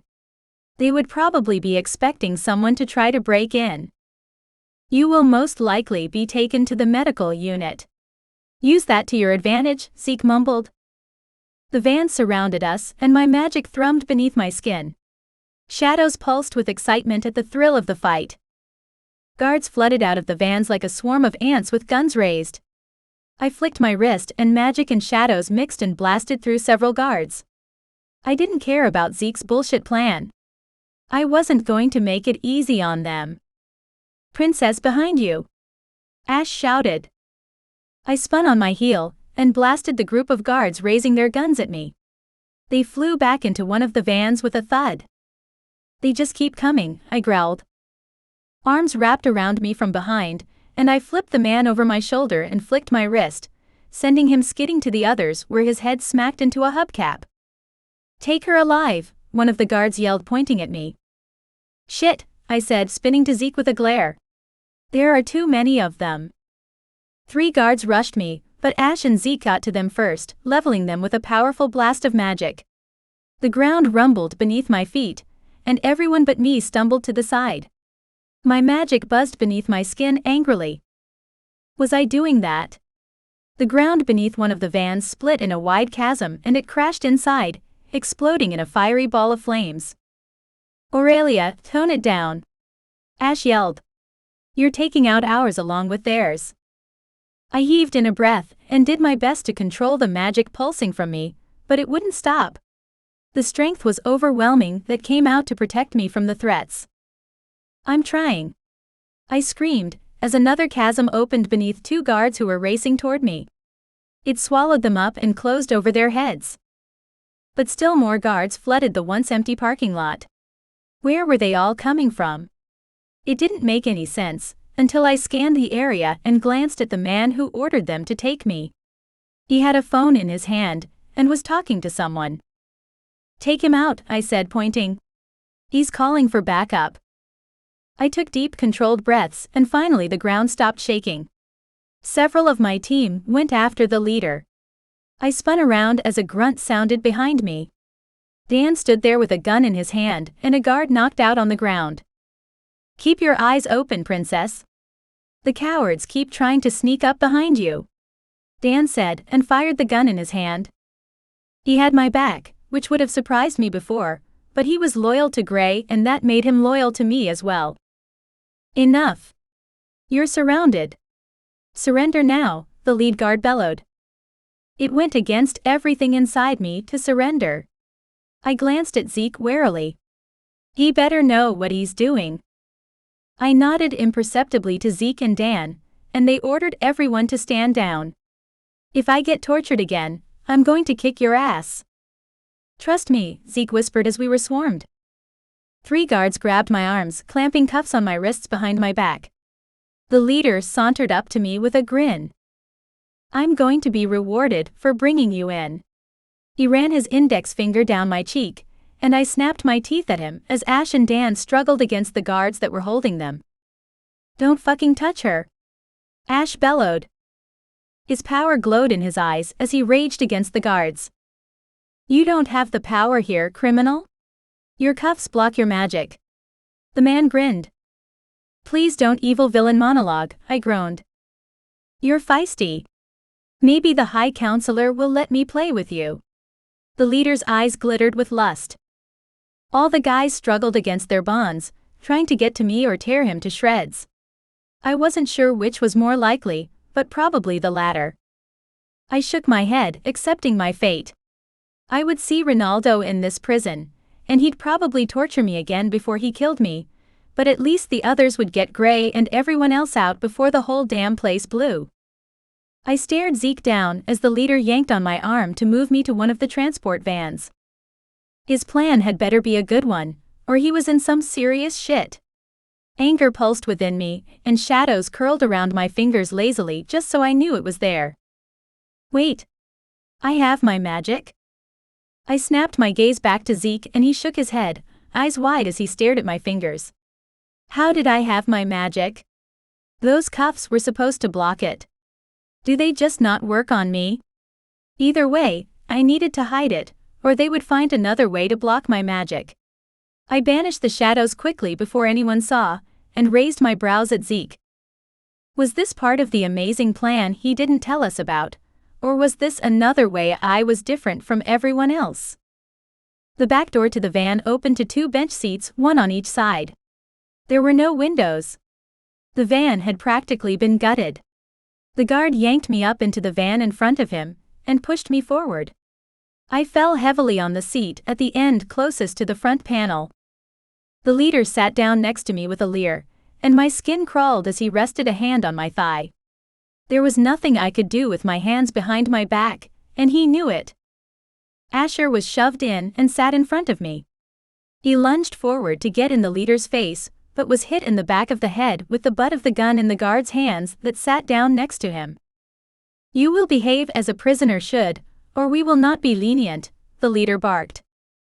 Get your filthy fucking paws off the princess, traitor, Ash gritted out between his clenched teeth. Again, you don't make demands here. You're my prisoner as she is, and I can do as I please. His hand inched up my thigh even more. Dan eyed the hand like he could cut it off with only his mind, but I shook my head at them. I didn't want them getting knocked out or worse because the fey bastard was getting handsy. The leader squeezed my thigh so hard I would have bruises later, and I flinched away, practically plastering myself to the wall to get away from him. I needed to stay calm, and not telegraph the fact that I still had access to my magic. It was going to be difficult if the man kept putting his hands on me. He fished his phone from his pocket and pressed a button. We got 20 incoming, and tell the High Counselor to meet me in medical. I come bearing gifts. He grinned, glancing at me through the corner of his eye. Fuck. I knew he'd get Ronaldo in there right away to deal with me. I stared at Zeke with both a warning and a threat in my eyes. The big bastard grinned at me. Yes, he'd been right about where I would be taken, but that wasn't a good thing. Ronaldo wasn't going to let me out of his sight once he got me in the medical unit. He wouldn't put me with everyone else. I wouldn't see Gray or ever find out what Zeke's plan was. Damn. I wish I could read minds. It fell silent in the van, none of us willing to give the guards a reason to punish us. I wasn't about to talk and possibly make the guards suspicious either. The road leading to the prison was bumpy, and I jostled around a lot, but other than that it was uneventful. The tall, imposing building came into view and filled me with dread. We had to go in there. Now that I was seeing it, I realized our plan had been foolish. There was a brick wall surrounding the building, and 5 guards at the gate, waiting to check the identification of the guards and usher us through. How had I ever thought we could pull that off? I hoped that Zeke's plan was better than mine because if not, we all might die in there. Chapter 16. Gray. Why would people try to break in? A shifter whispered. What? I asked through the bars. Fenric raised a brow at me. A large group was brought in last night. The rumor is they tried to break into the prison, but were betrayed and caught, the shifter said louder this time. Fuck, you don't think? Fenric asked. That it wasn't a break-in, but a rescue mission.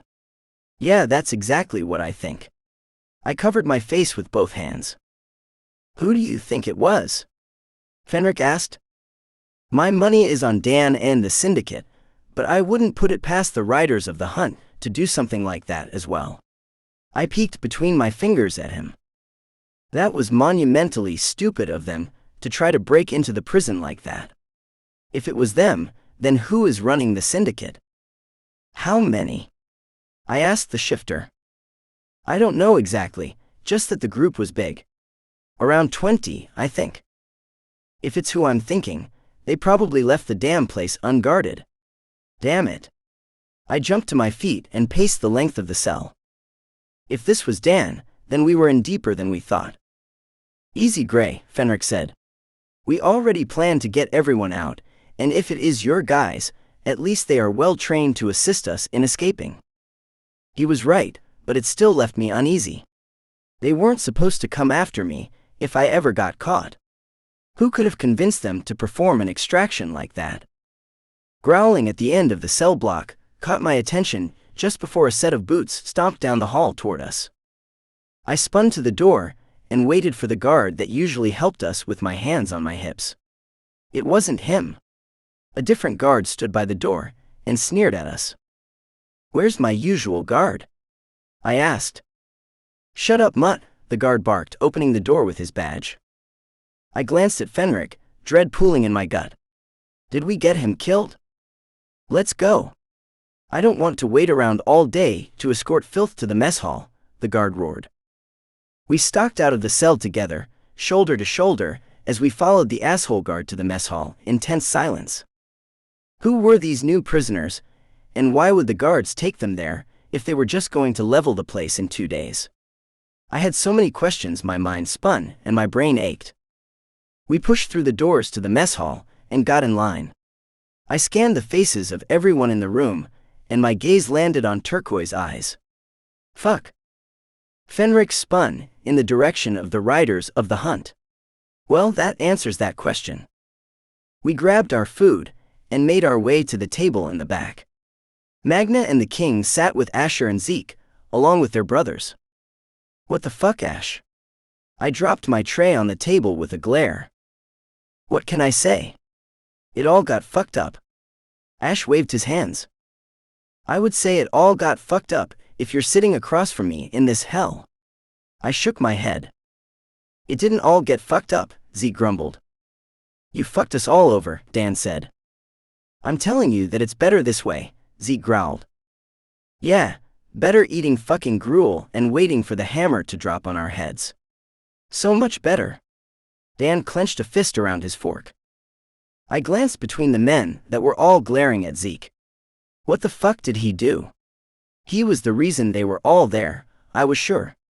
Dread sank into my stomach like a stone. Who was here, and what was happening at the syndicate with everyone in prison? I sat heavily on the bench. Who else is here? Dan brought in 3 teams along with us and your mate, Ash said slowly. Aurelia is here? I asked, scanning the mess hall to no avail. Where the fuck is she? Relief that she survived the fall filled me, but was quickly squashed when I processed what he'd said. She was in the prison. She tried to break in and rescue us and was caught. She was too close to Ronaldo's sadistic ass for my liking being locked up in here. They immediately separated her from us, and we haven't seen her since. Zeke shook his head. Fuck. My mate is alive but hidden somewhere in this God's forsaken hellhole. You never should have brought her here, I growled. Right. Like she would let us leave her behind, Zeke scoffed. He wasn't wrong. They would have had to lock her in a cell to get her to stay behind. So either way, she would have been locked away. Fine, I get it. She never would have stopped. I didn't like it, but I understood why they'd brought her along. What's going on outside? I asked. We got 0 information, locked away. The human government is rounding up all suspected supernaturals for testing and making them register as a supernatural. Ash clenched his fist around his roll and turned it to dust. It's all bullshit. I picked up my fork and stabbed the mushy substance that passed off as food. What do you mean? Ash frowned. They are out to execute everyone who isn't useful. That's why I'm so freaked out about Aurelia being here. The prison is gonna blow in 2 days, and sometime tomorrow, they are moving all the shifters so they can test their mind control serum on us. Zeke shook his head. I knew that they were going to blow the place up, but I thought it was to kill off all the royalty from Fairy so they couldn't be challenged. Nope. As the shifter king, I'm prime testing material. I grimaced and shoveled food into my mouth and swallowed without tasting it. We all need to get out of here. Ronaldo is probably coming in his pants with excitement, having us all locked away in here. Ash wiped the crumbs from his hand and grabbed the roll from my tray, tearing into it with his teeth. A shifter reached over and handed me his roll. Zeke raised a brow at that but didn't comment. The other shifters were constantly giving me gifts for protection. All I did was tell some warlocks to back off. Zeke drummed his fingers on the table. So we need to get out of here tonight. That would be ideal, but we don't have a way. I glanced at Dan. Your man disappeared. They gave us a new guard this morning. Fuck. Was he made? Dan asked and rubbed a hand down his face. I don't know. I sighed. This isn't good. I was hoping that we had him on the inside at least. Dan hung his head. Don't worry. Zeke patted Dan's shoulder. It doesn't change the plan. The plan you refused to share with the class, Dan grumbled. I snapped my gaze to Zeke. What the fuck did he do? The writer shook his head and smirked. Magna placed a hand on my arm. Don't. This is for the best. What did you see? I asked. You know I can't tell you that. She shook her head. I know, but I hate being the last to know the plan. I tilted my head back, squeezing my eyes shut. Your shifter is coming, Magna said. He has something for you. I turned, just as the shifter that worked for the syndicate bounded up to me. He had a grin on his face, and reached into his pocket. I growled like a rabid beast. Later. If that's what I think it is, the guards are always watching me here, I whispered so low only a shifter could hear. His eyes widened, and his gaze flicked around the room, noting all eyes on us. Especially since we were currently sitting with the supernaturals who'd tried to break in. No problem, boss. He nodded, then glanced at Dan. Shit. What are you doing here? We were framed. They thought we were breaking into the prison for some unknown reason, and they brought us in, Dan lied easily. You really think I believe that? The shifter raised a brow at Dan. I don't care what you believe. We have eyes on us, and that's the only thing I'm telling you. Dan stared the shifter down, and he bowed his head in submission. Sit down, I said to the shifter, pointing at a spot next to the Shadow King. He'd been uncharacteristically silent after the news that Aurelia was in this hellhole with us, and probably worried that she was in the hands of Ronaldo. I was just as worried, but needed this information to help us all. We had to get everyone out of here, and we needed to do it sooner rather than later. I glanced over my shoulder at the guard, who'd replaced the one that helped me. His eyes gleamed with malice. He was going to be a tough one to get past. He may not make it out of the prison, and I wasn't sure that I gave a fuck, because he was definitely drinking the council's Kool-Aid. I glanced at the shifter as he sat next to the Shadow King, and then back at Zeke. We only have one shot at this. Are you going to be ready to go tonight? And how do we get Aurelia out? Magna nudged my shoulder. We are ready and able to get out tonight. Your shifter has what you need, and your mate will be ready. Trust me. I did trust Magna. Her visions had never failed me. She always seemed to point me in the right direction, even if she couldn't tell me everything I needed to know. A lot of the time, it was better for her to keep things close to her chest. We didn't want to change the outcome of fate if she was pointing us in the right direction. Okay, I get it. I'll play along. I glared at him. I don't like being left in the dark, Zeke. And I hate that my mate is probably being tortured right now. I know, but we can't just talk about this out in the open. You never know who might be listening. Zeke scanned the room. Shifter hearing would be an issue if all the shifters here weren't loyal to me. Loyalty can be bought with freedom. Though it would be a lie, and we all know it. Zeke clenched his fist on the table. Anyone who betrays us in this place can rot, I said loud enough for all to hear. That was subtle. Ash smirked. They need to know what the stakes are here. They need to know that there will be no mercy for betrayal. I shrugged. Well, you are definitely giving off I'm gonna kill you vibes, so there's that. Zeke chuckled. Something shoved me in the back, and I turned to the guard behind me. He sneered at me. Time to go, Mutt. The guard poked me in the back with his baton. I nodded to the others and stood from my seat with Fenric at my side. I still didn't know what the plan was, but it seemed neither did anyone else. Zeke was keeping it quiet.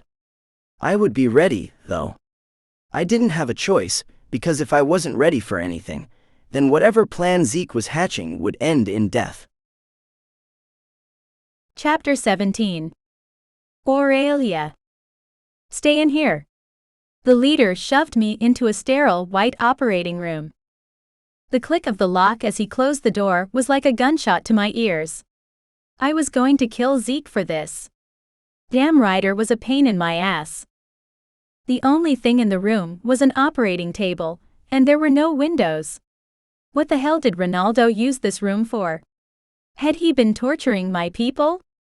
My only saving grace was that Dan's man on the inside told him that they were still alive. If it weren't for that knowledge, I would have already lost control. I paced the small room, wringing my hands together. This was stupid. Why had I let them take me instead of fighting harder? My hands shook, and I wiped the sweat from my palms on my jeans. Something buzzed before the door was pushed open, and Ronaldo stood there with a smug grin on his face and several guards flanking him. Princess? Ronaldo, I said with a sneer. You won't get away with all of this.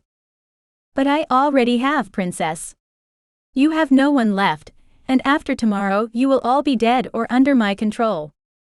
He snapped at the guards and they advanced on me. I struggled slightly, but let them strap me to the operating table. I couldn't let him know that I still had my magic. I still had no idea what Zeke's plan was, but I knew that it wasn't underway yet and I needed to bide my time.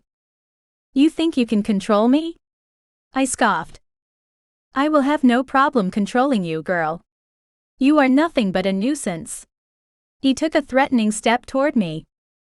Then why are you so obsessed with me? I laughed. The councilman had a sick obsession with hurting and controlling me, and though I did kind of get the reasons behind it, there was so much about the prophecy that I didn't know. You are in my way. You are the only one who can end this before it begins, but not anymore. Now I have you exactly where I want you, and you won't be getting away again. Chills rolled down my spine at Ronaldo's evil grin. You're sick and twisted. If you hadn't turned the Fae against the supernaturals in the first place, there would be no need of a prophecy. You were drunk on the power and wanted more. You want to rule humans, which is stupid since they outnumber us by a great deal. I tire of your mouth. Maybe when I have you under my control, I will give you to Malcolm. He has always had a soft spot for his betrothed.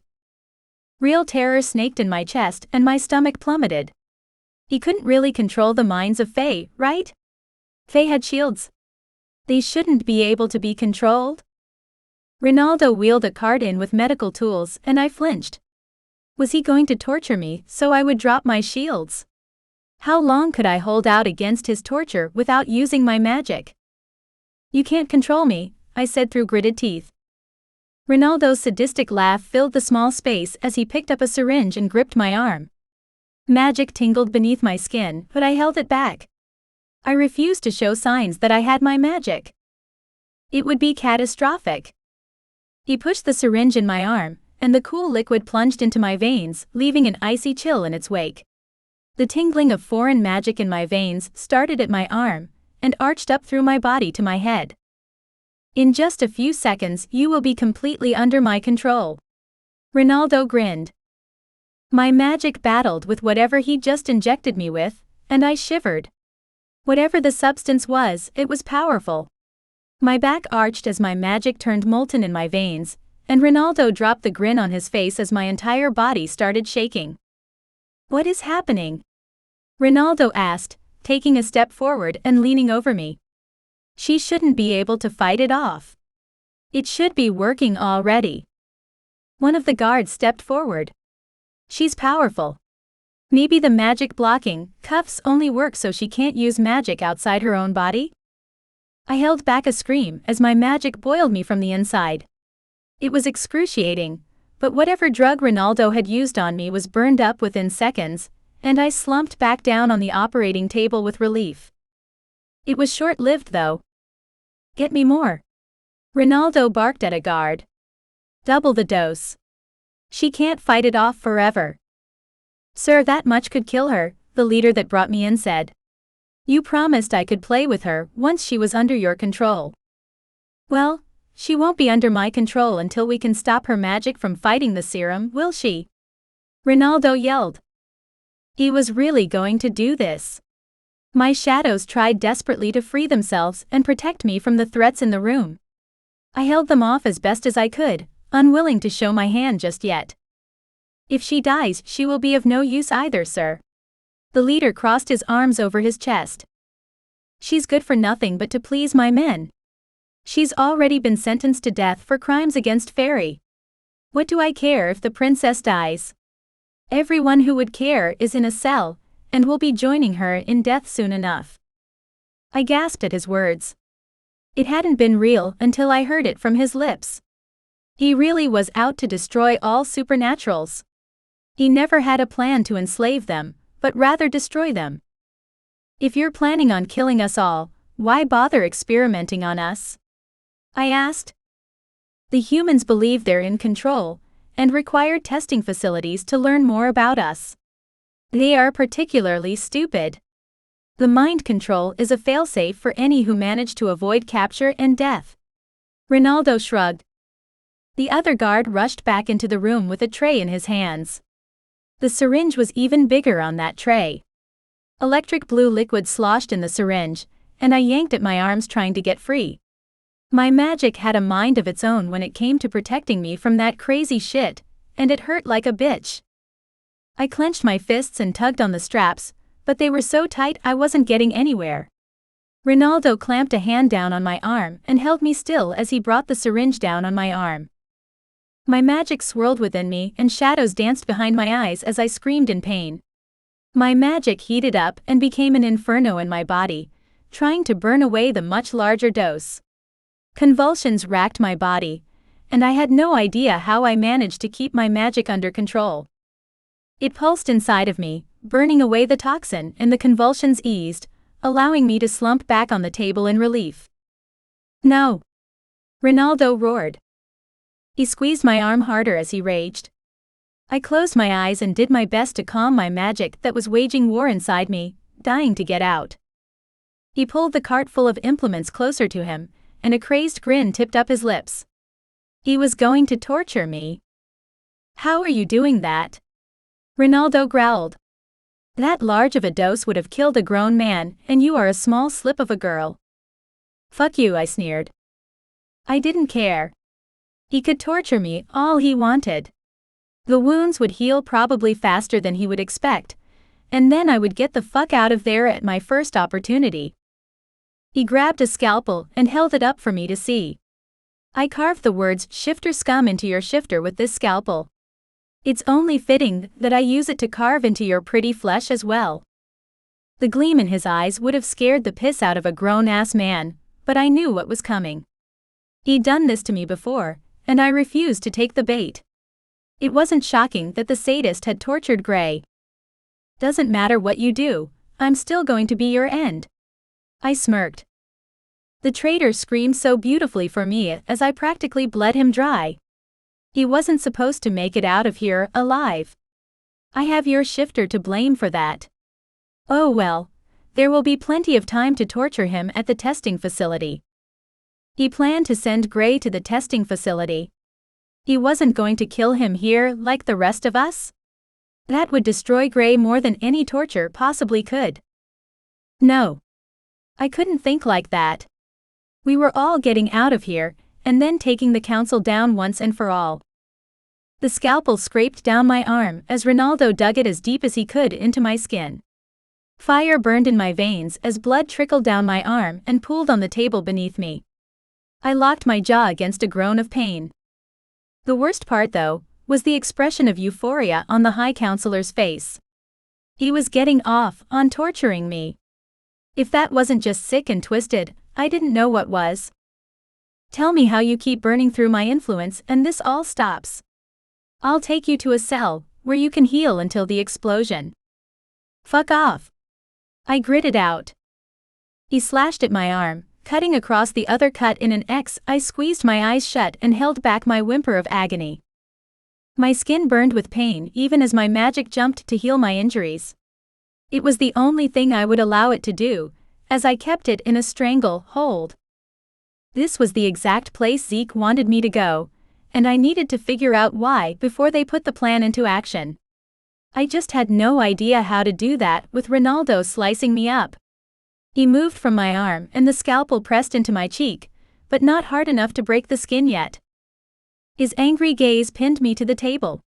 How are you healing so quickly? I don't know.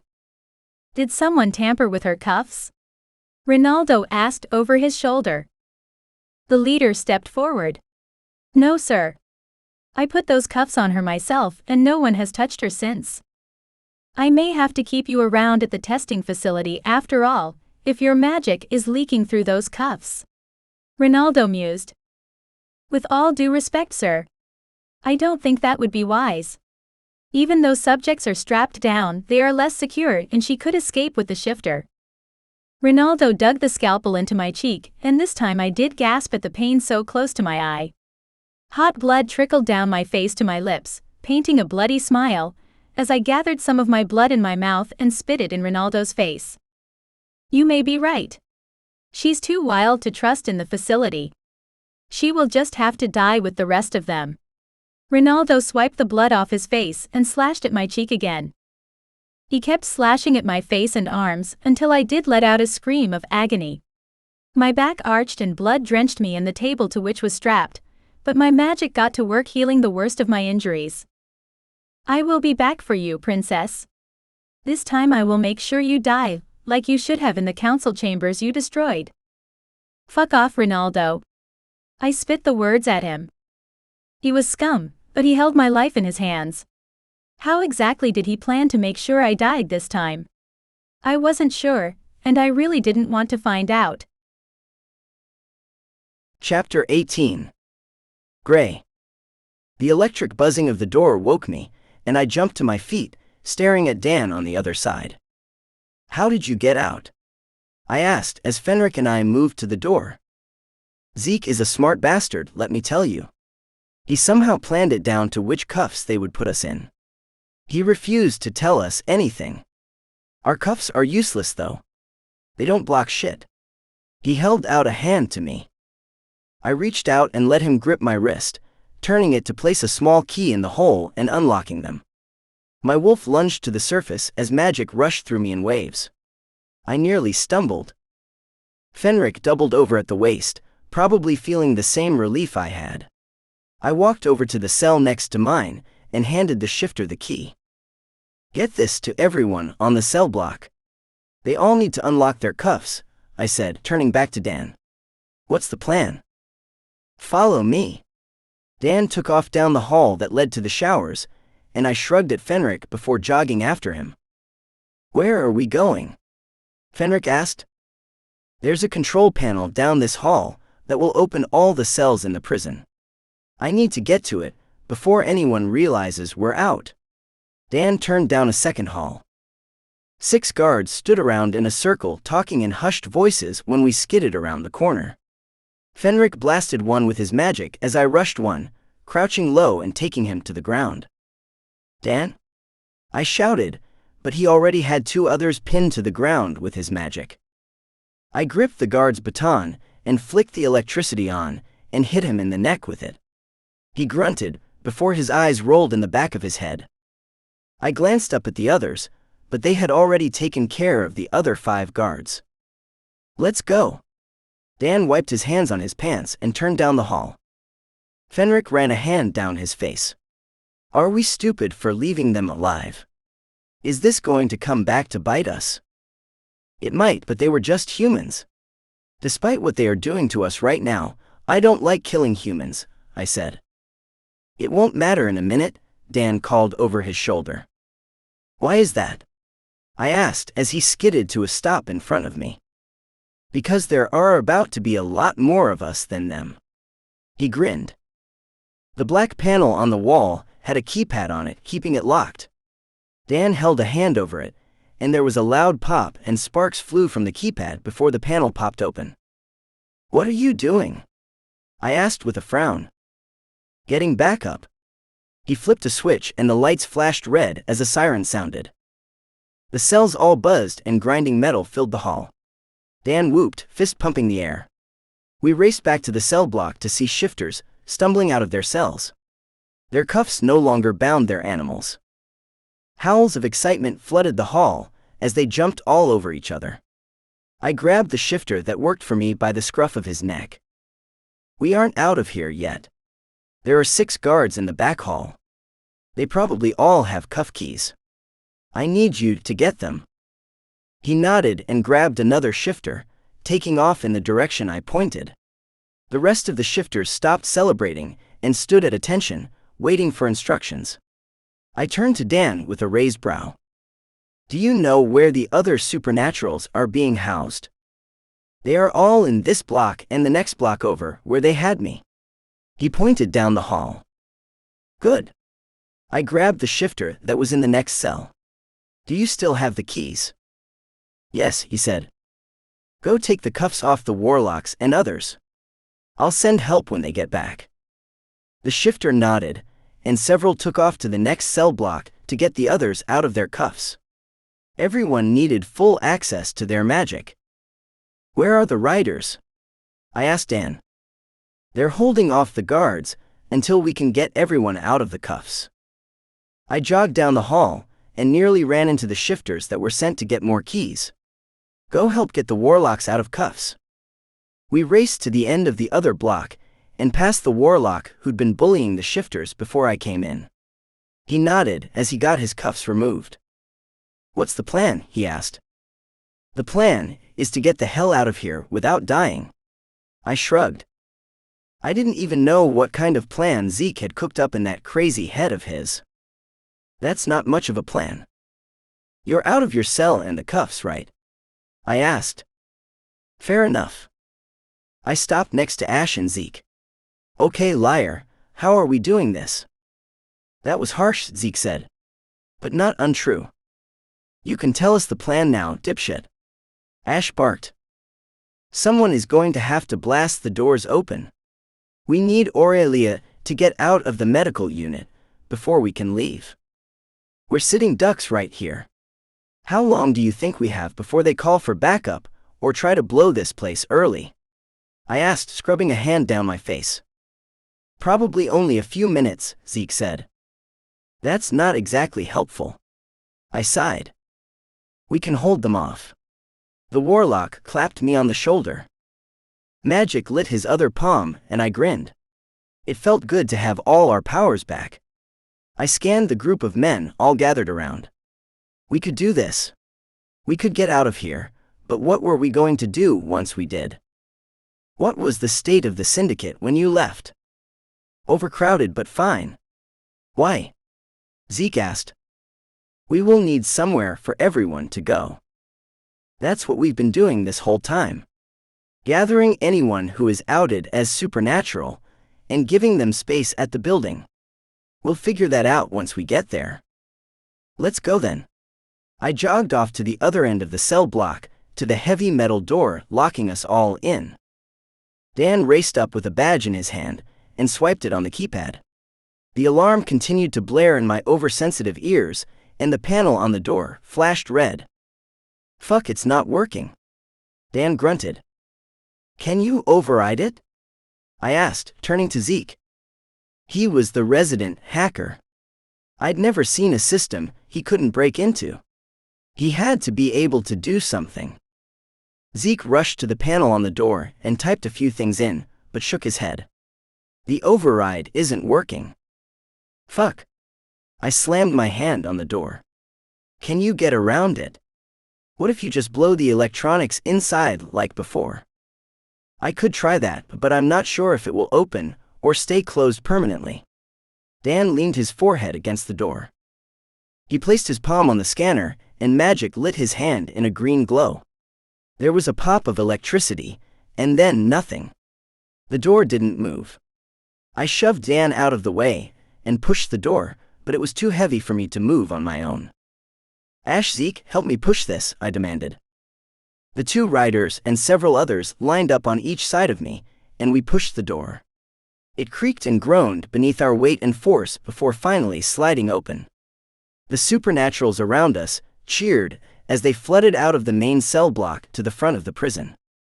Guards flooded the place with their electric batons in their hands, barking orders that no one listened to. Shifters tore their clothes off and shifted quickly. Wolves and bears tore into guards all around me. Blood sprayed me in the face as I rushed to help. My wolf prowled in my head, wanting out. It had been too long, but I had to hold back until we got out of this hell. The other shifters had no such thoughts, letting their animals tear through the guards without mercy. I ducked as a guard swung his baton at my head. I punched him in the gut, and all the air rushed from his lungs as he doubled over. I took the baton from him and bashed him in the head with it, knocking him out. Something slammed into my back, and arms circled my neck in a weak chokehold. I lunged forward, throwing the man over my shoulder, breaking his grip and slammed the baton into his skull. "Gray, we're surrounded!" Ash yelled over the chaos.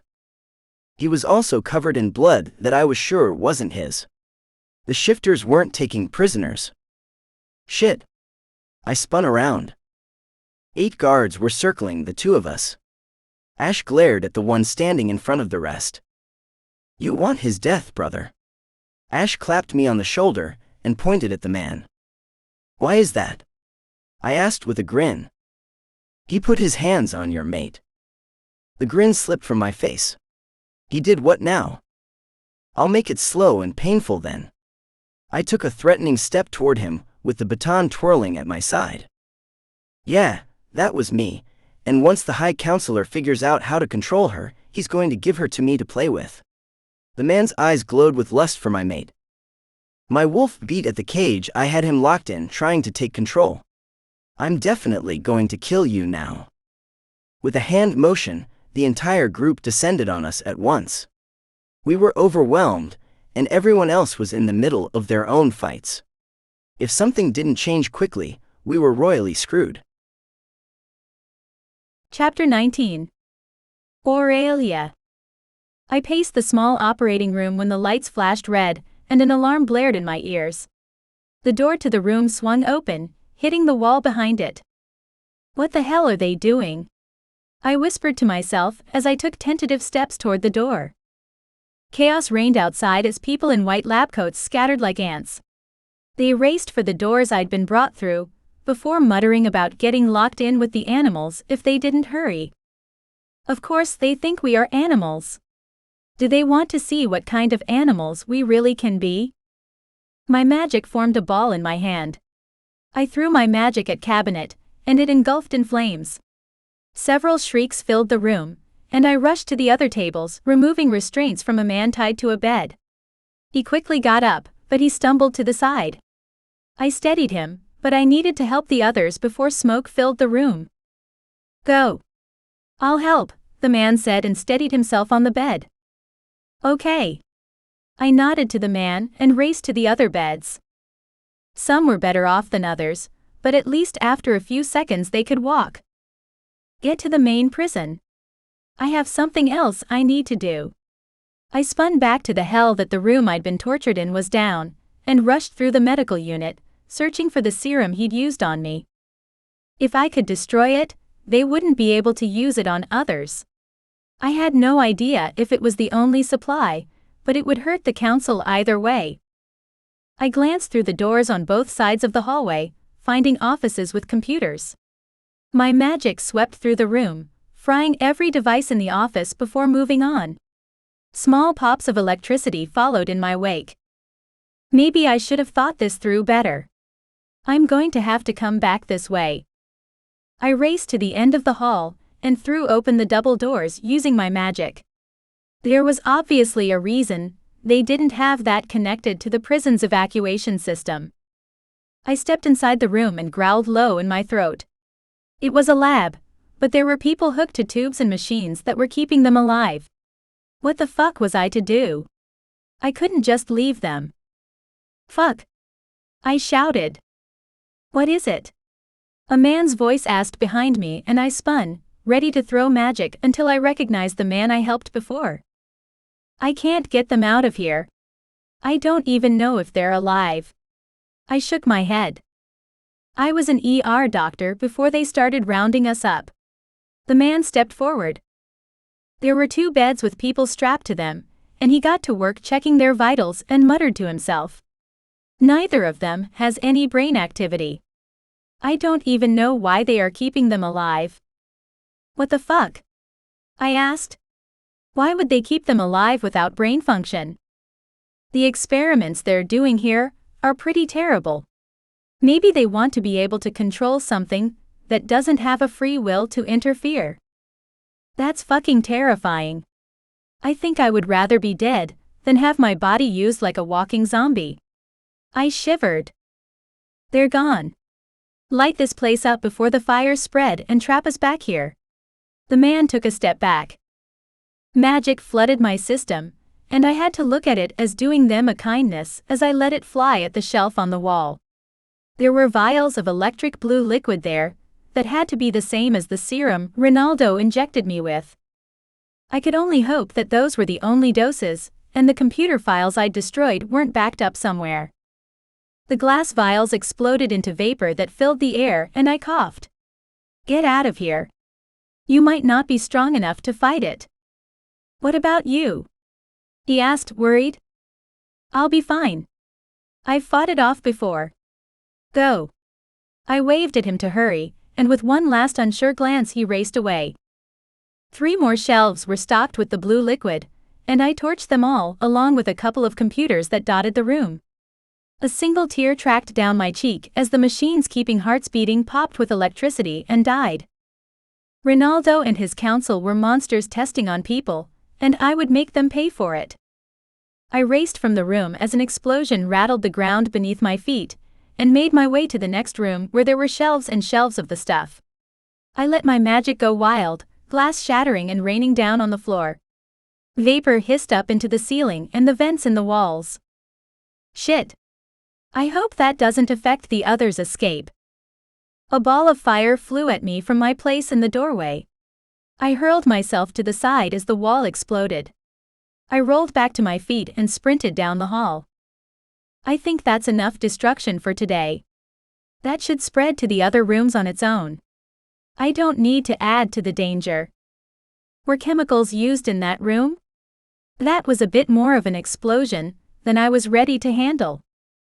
The entire medical unit sounded like a battlefield as electronics caught fire and chemicals exploded. I dodged several more fireballs as I directed my magic at the main room where the prisoners had been tested, frying the computers and any other vials of that foul serum as I raced away. The ground rumbled beneath my feet as I rushed out the main door to the medical unit and slammed it behind me. Gods, I hope no one else was in there. Those poor people were already dead, but please don't let anyone else be stuck in there. I slammed my fist into the wall, furious that Ronaldo and his council were just using people for their own gain. I fucking hated it. The floor rolled beneath my feet as a deafening roar surrounded me. I pitched to the side and clutched at the wall. I had to keep moving. I couldn't get caught up in the explosions or discovered by the council's goons. I picked my way through debris and burning embers as I shuffled through the hall to the main prison. That was the only part of the plan Zeke had told me. Meet at the front of the prison so we could get the fuck out of here. He's probably not going to like the detour and chaos I caused. Oops. Oh well. He can deal with it, considering that he did this to us, and I was tortured. I rounded the corner and stopped dead in my tracks. Ronaldo stood in the hallway with a sneer on his face, and 2 guards standing at attention at his back. What have you done? Ronaldo roared. I grinned. My magic got a little angry at the atrocities happening here and blew some shit up. He glanced down at the cuffs still on my wrists. Impossible. You have the cuffs on. You can't possibly have your magic. I called magic to my hands and Ronaldo's eyes widened. You were saying? I smiled sweetly. How is that possible? He turned furious eyes on his guards. I'm more powerful than whatever you have in these things. I shrugged. You are becoming more of a nuisance than I had ever imagined. Stop this now. No, I growled, letting the magic build in my palms. I will kill you, princess. Ronaldo took threatening a step forward. You've already threatened to do that many times. I smirked. It's losing its effect on me. Insolent girl. Ronaldo bellowed. You could have been queen, if you would have fallen in line with what we have planned. You mean keeping dead people alive for your own nefarious purposes? No fucking thank you. I shook my head and threw a ball of magic at the men. They all dove out of the way, and my magic blasted the wall behind them, shaking the building around me. The whole place was going to go up in flames soon. I needed to get out, but Ronaldo and his goons were still blocking my exit. Enough of this. Ronaldo hollered. I wanted to execute you publicly, but you are too much of a thorn in my side. Kill the princess.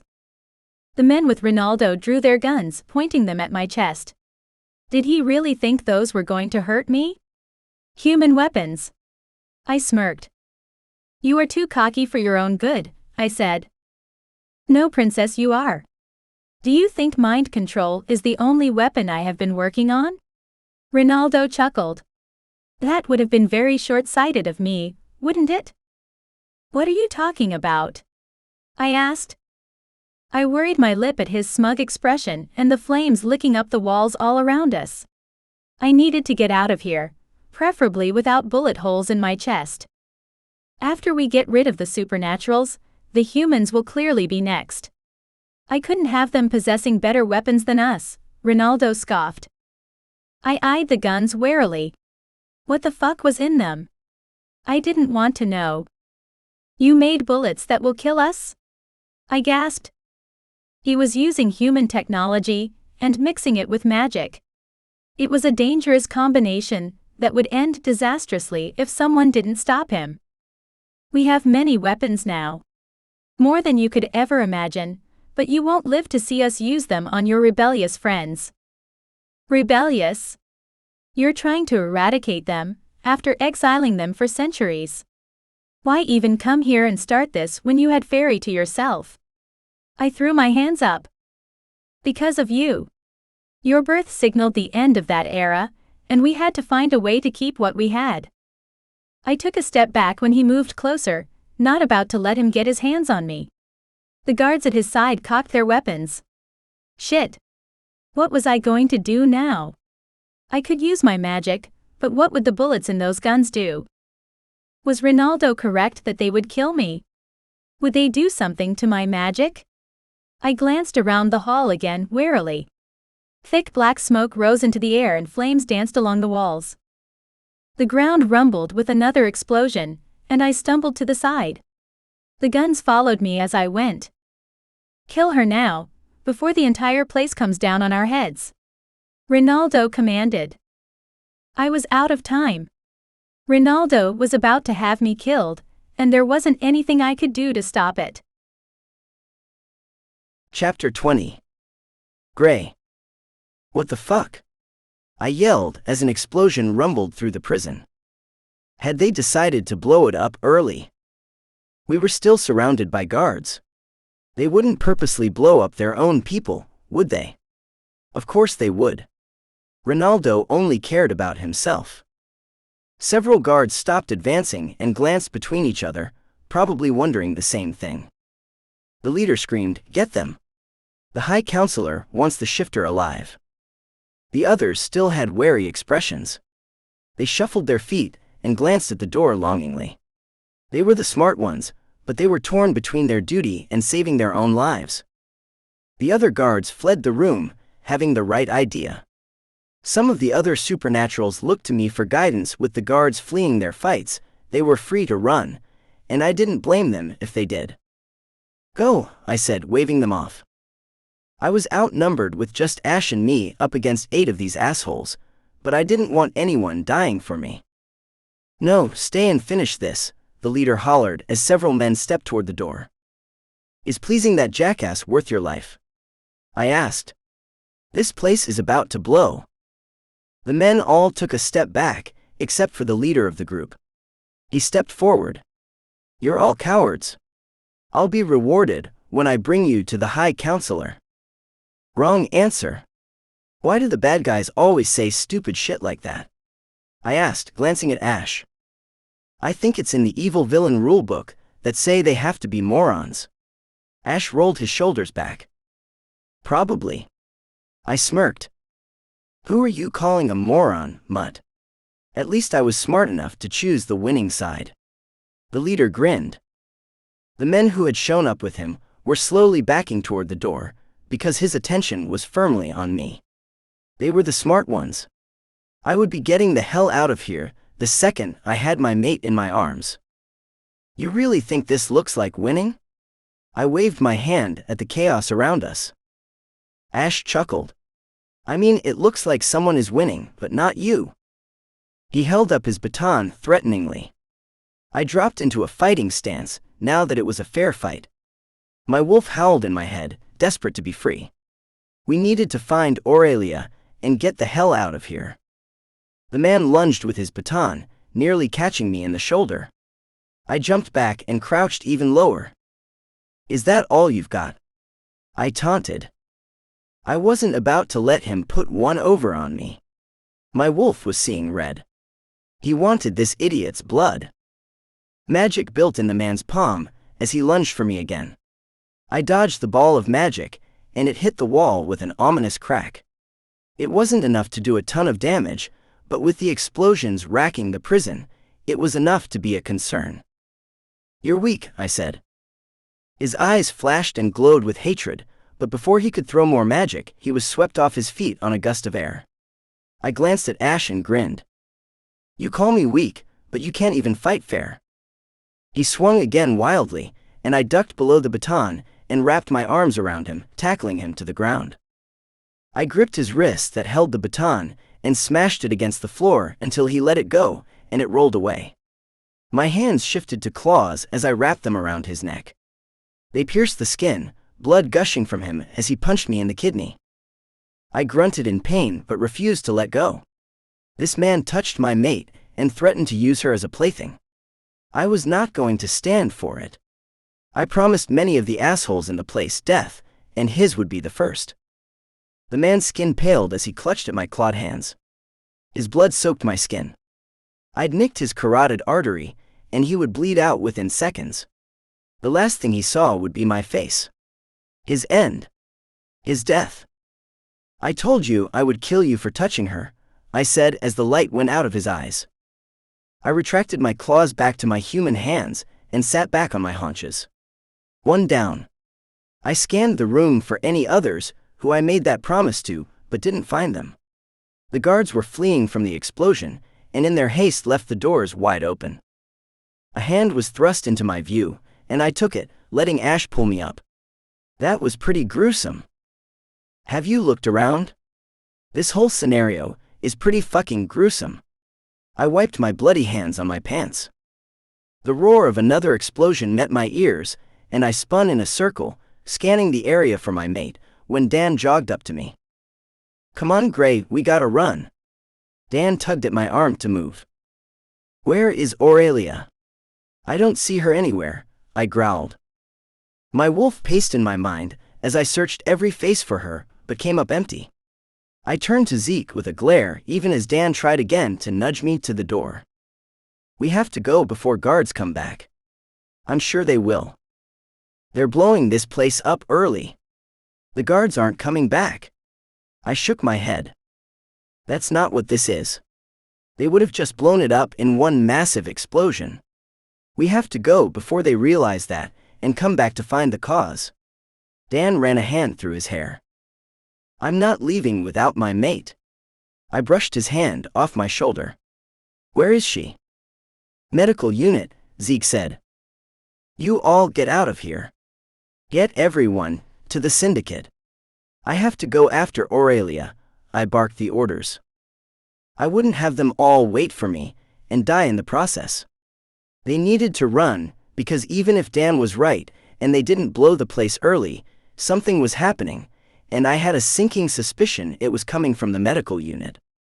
I turned on my heel and ran through the hall, not caring one bit for my own safety. Ash jogged up beside me and kept glancing over his shoulder warily.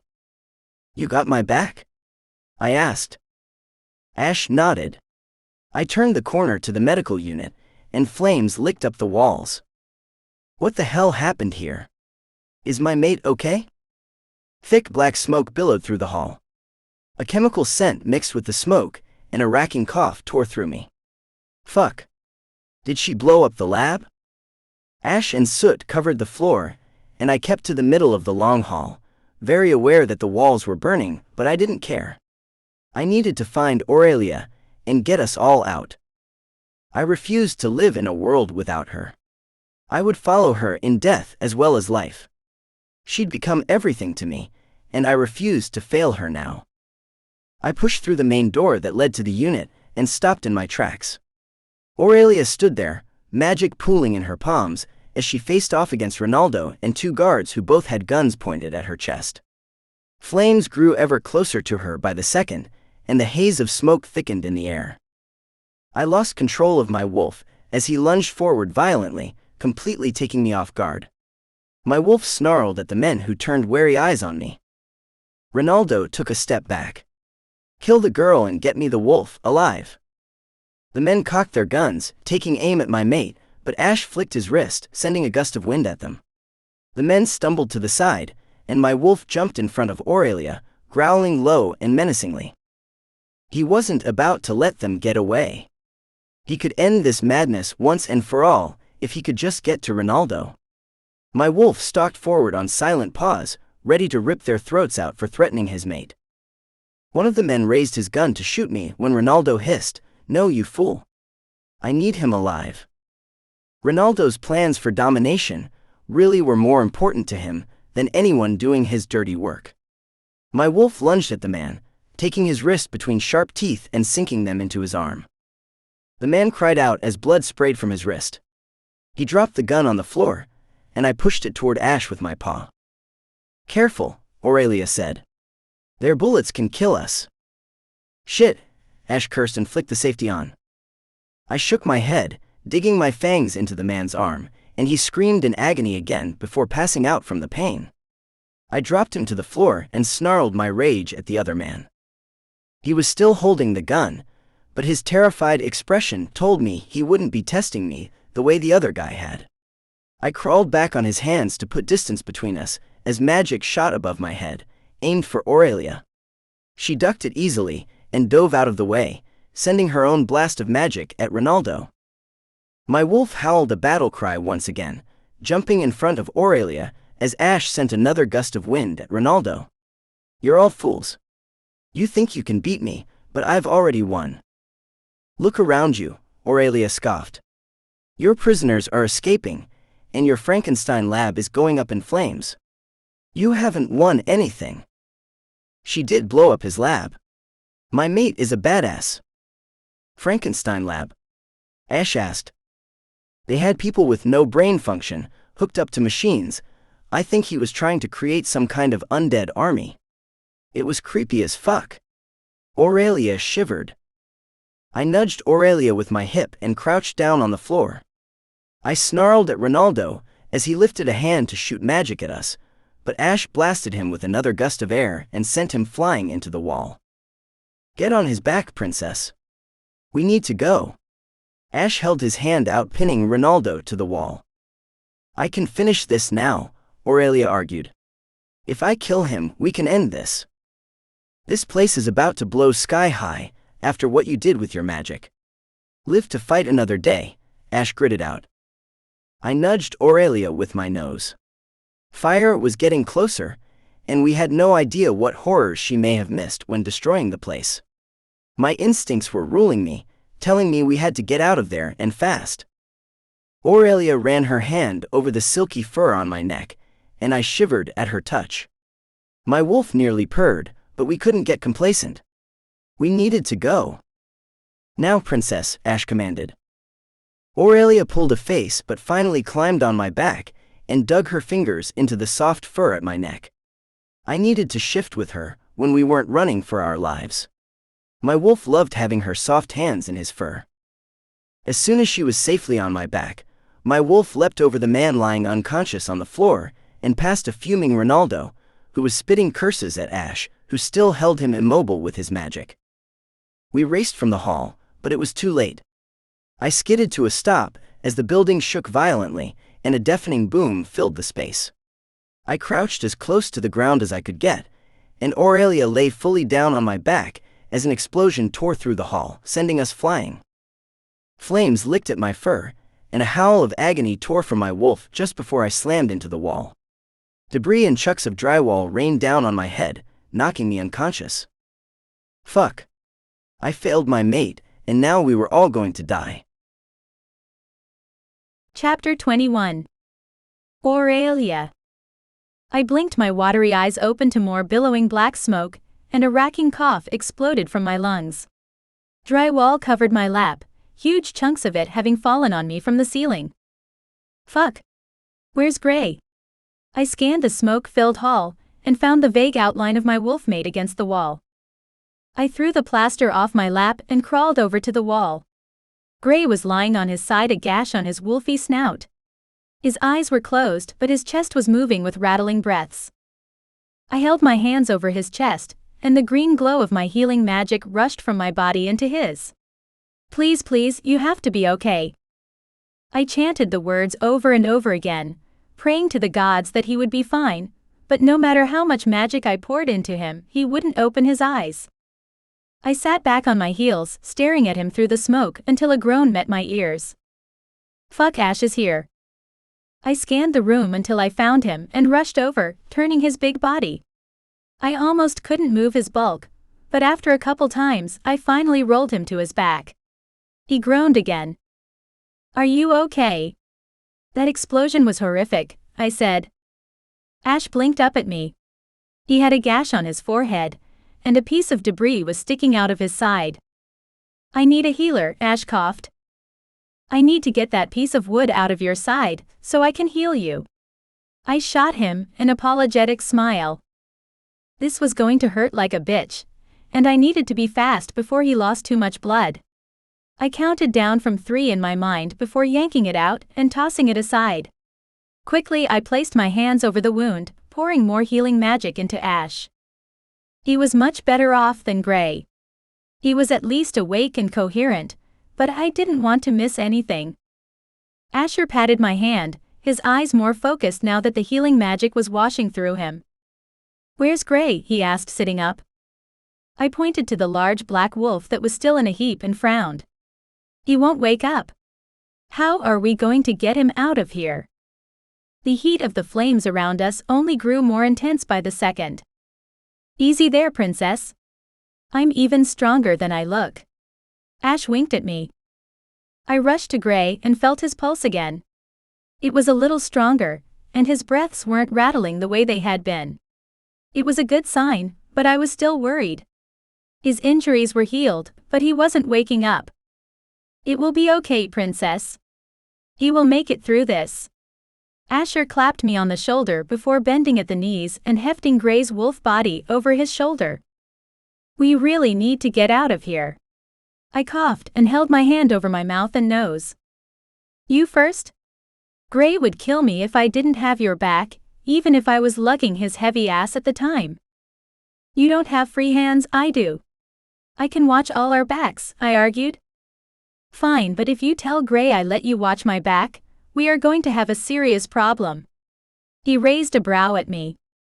I won't tell him. Go. I slapped his back. He took off at a jog and I glanced behind me at the flames. Was someone else back there? Could I dare to hope that Ronaldo was burning in those flames? He was a slippery bastard. He was still alive, I was sure of it. I followed quickly behind him, sure to keep an eye on our backs. Walls crumbled around us as we ran. Fire licked at my skin and I winced, but my natural healing repaired the burns almost immediately. Almost there. Asher shouted ahead of me. Relief flooded me as I coughed again. I heaved in a breath of chemicals and smoke, and my lungs burned like they were on fire. They very well could have been, with all the toxins in the air. Asher burst through the doors of the medical unit, as another explosion nearly blew us off our feet. Why the fuck are they still here? Ash growled as he surveyed the scene before us. Shifted animals took on several Fey guards, and Fenric was off to the side fighting by my father's side as just the 2 of them battled against 6 men.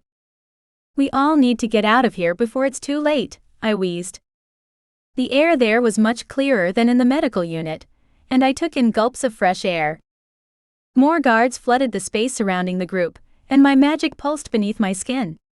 The shadows writhed over my arms and hands as they swarmed my father and Fenric. Aurelia! Dan yelled. They found Aurelia. Retreat. They were too late though. The guards blocked the door. Shifters snarled and bit the men attacking without mercy in their animal forms, as magic flew from the magic users in the room. It was absolute chaos. No one seemed to hear Dan call for retreat as they continued to fight for their lives, unaware of the dangers they faced. I took a step forward to warn them, but Ash grabbed my arm, keeping me behind him. Ronaldo wants your head. He probably sent these guards in so they can kill you, Ash warned and pushed me back behind him.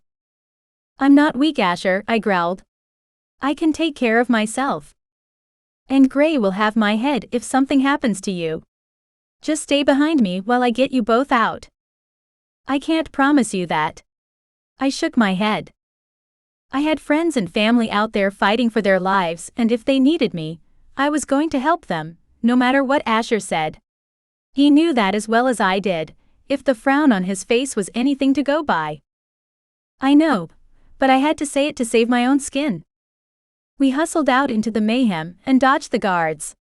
Several rushed us, and even with Gray over his shoulder, Ash was able to use elemental magic to gust air at them and throw them against the wall 10 feet away. Aurelia! My father shouted. I turned to him and watched in horror as someone came up behind him with an electrified baton. The man was grinning like an evil mastermind as he swung the baton at my father's head. I screamed and my shadows burst from my body, writhing around the room. People froze in confusion, instead of getting out of the way of the mass of black that was eating up the prison. Run! I yelled. Would the shadows let the supernaturals go untouched, or was this all going to be a bloodbath? I didn't know. I wasn't in control as shadows wrapped around guards, flinging them in every direction. The shadows pulsed around the shifters, and I raced to my father as the guard was thrown into the wall with a loud thwack. We need to move. I screamed. Shadows swirled through the space and finally died down, as the guards were all either pinned to the wall or lying in a heap on the floor. Princess, what did you do? Fenric asked me with wide eyes. I may have blown up their lab, and if we don't get out of here soon, that won't be the only thing on fire. I glanced around the room to the door. Prisoners flooded from the room now that the guards were all taken out. Ash jogged up to my side with Zeke and Dan hot on his heels. You were supposed to leave, Ash griped at the men. Did you really expect us to just leave the boss behind? Dan raised a brow. Can we argue about this later? I threw my hands up in frustration. Plaster and drywall crumbled and fell on my head as we ran for the door. I didn't even notice the guard at the entrance until he was directly in front of me, slashing at me with a sword. I reared back away from the sword, bending my back. There was a breath of air across my nose, that was how close it got. Fenric roared behind me and lunged at the guard, but my shadows were already taking care of the man. They flung him back 10 feet into a wall and he smacked his head against it. The crunch that followed turned my stomach. He wasn't dead because he was Fey, but he was going to have some problems if he didn't heal quickly enough. Arms wrapped around me from behind and I turned sharply to find my father nearby. You're okay? He whispered with relief. No time for that, Dad. We need to get out of here before the whole place explodes. I grabbed his hand and tugged him along with me, glad to see the people I loved still alive. You called me Dad? He swallowed hard. I told you I remembered now. I glanced around. Panic warred inside me as I scanned the doors. There were too many people inside. They needed to run. Aurelia? What happened to you? Fenric asked, pointing at my side. I glanced down as I stepped outside into the cool night breeze and gasped. There was something sticking out of my side. Blood oozed from the wound that wouldn't heal because of the foreign object piercing my skin. How did I miss that? I dropped to my knees, fire burning in my side, and moaned in pain. Someone caught me before I fell completely into the dirt, and strong hands cradled my body. Where did that come from? Fenric whispered as he touched the piece of wood. I screamed, agony lancing through my side even with the soft brush of Fenric's gentle touch. I didn't even feel it, I gasped. I don't know. We have to remove it, daughter, my father said. I know. I just can't, I cried. Fenric held my arms to my sides as he cradled me to his chest. The faster we get it out, the faster you can heal. I understood that logically, but the pain was making it impossible to see reason as I tried to pull away from him. I didn't want it to come out. It would hurt even more. What if my healing didn't help fast enough? I'll heal you the second the piece is out. Fenric squeezed me tighter. He kept my arms trapped so I couldn't call my magic. No, I said on a moan. My father's face came into view. Yes, daughter. You need to get that wood out, and we need to get back to the syndicate where it's safe. Gray is still unconscious, princess. Fenric reminded me. But I fear trying to sift you with the wood in your wound. Aurelia, Ash growled. I will hold your ass down. You just pulled a piece like that out of me, without an argument. Let them do it or I will force you. Fine, I croaked through a dry throat. I braced myself against Fenric as Zeke stepped closer. This will be quick, princess, I promise. My vision dotted with white spots as Zeke gripped the piece of wood and didn't even count. My back arched and a scream tore through my lips as he pulled it from me. Blood gushed from the wound, soaking my pants and shirt before healing magic flooded me. Even with Fenric's magic flooding me, my eyes rolled into the back of my head. Would his magic be enough, was my last thought before blackness engulfed my vision and I passed out. Chapter 22. Gray. Pain lanced through my body as I shifted back to human. What the hell happened? Blinking my eyes open, a sterile white room greeted me. Where am I? Did Ronaldo catch us? I panicked when something held my arm down. I turned to find Aurelia's head on my shoulder, sleeping peacefully. Thank the gods she was there and safe. Memories of what happened cleared, as I continued to blink away the confusion. The last thing I remembered was the explosion and debris falling on me. How did I get here? I ran my fingers through her hair, and she groaned, shifting her body closer to mine. She was so fucking beautiful, it hurt to look at her sometimes.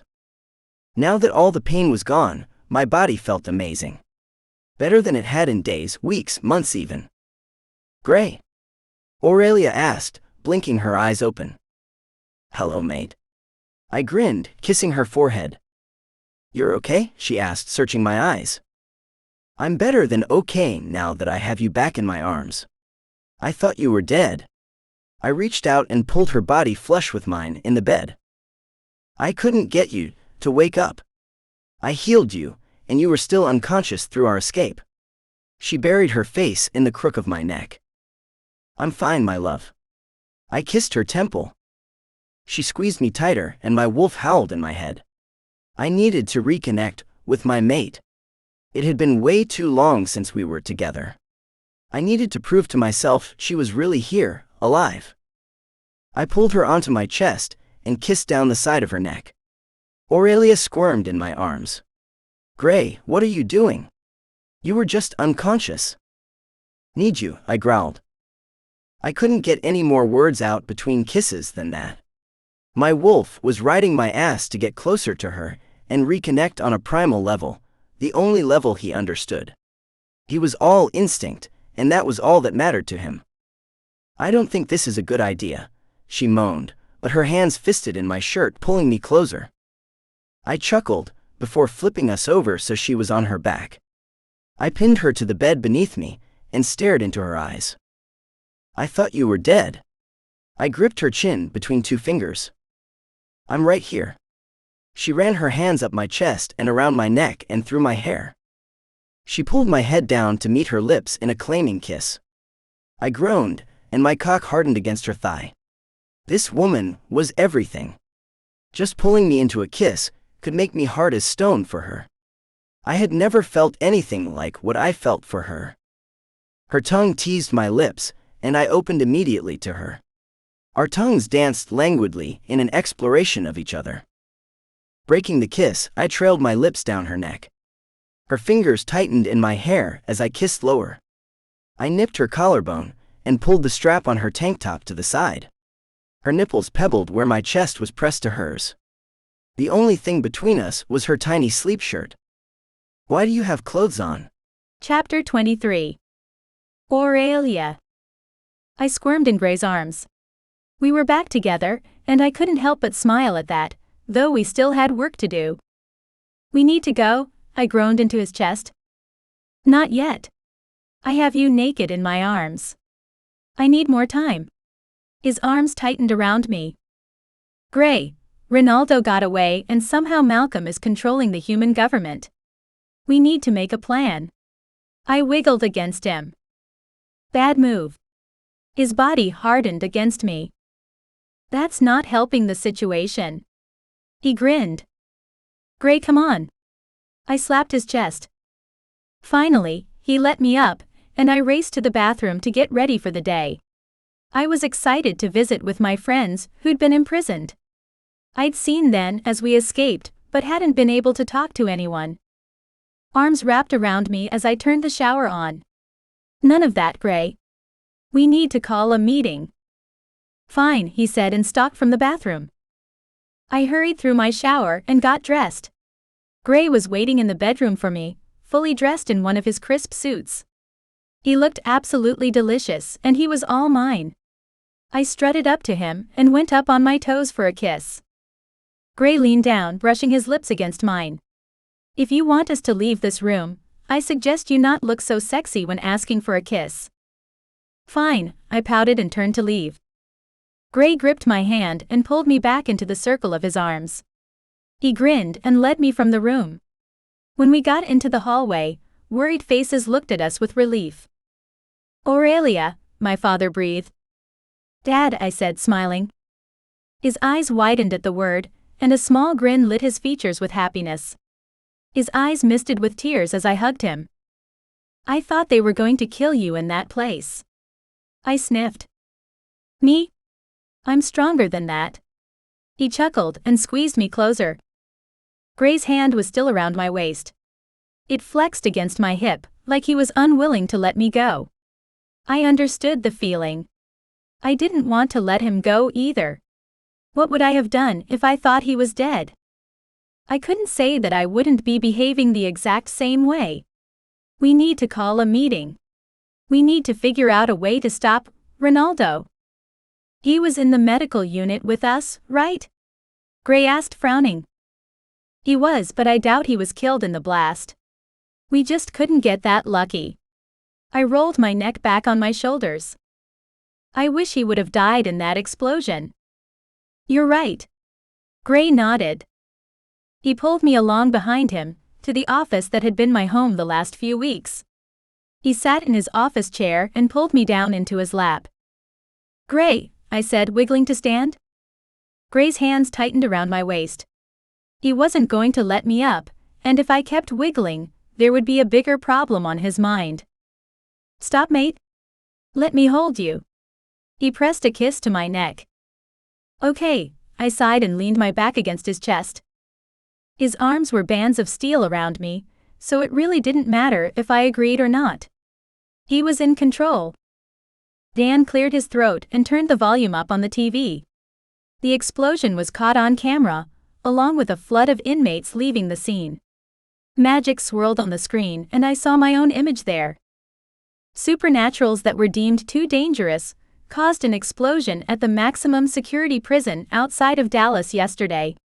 The president is about to make a statement shortly. Where did they get video?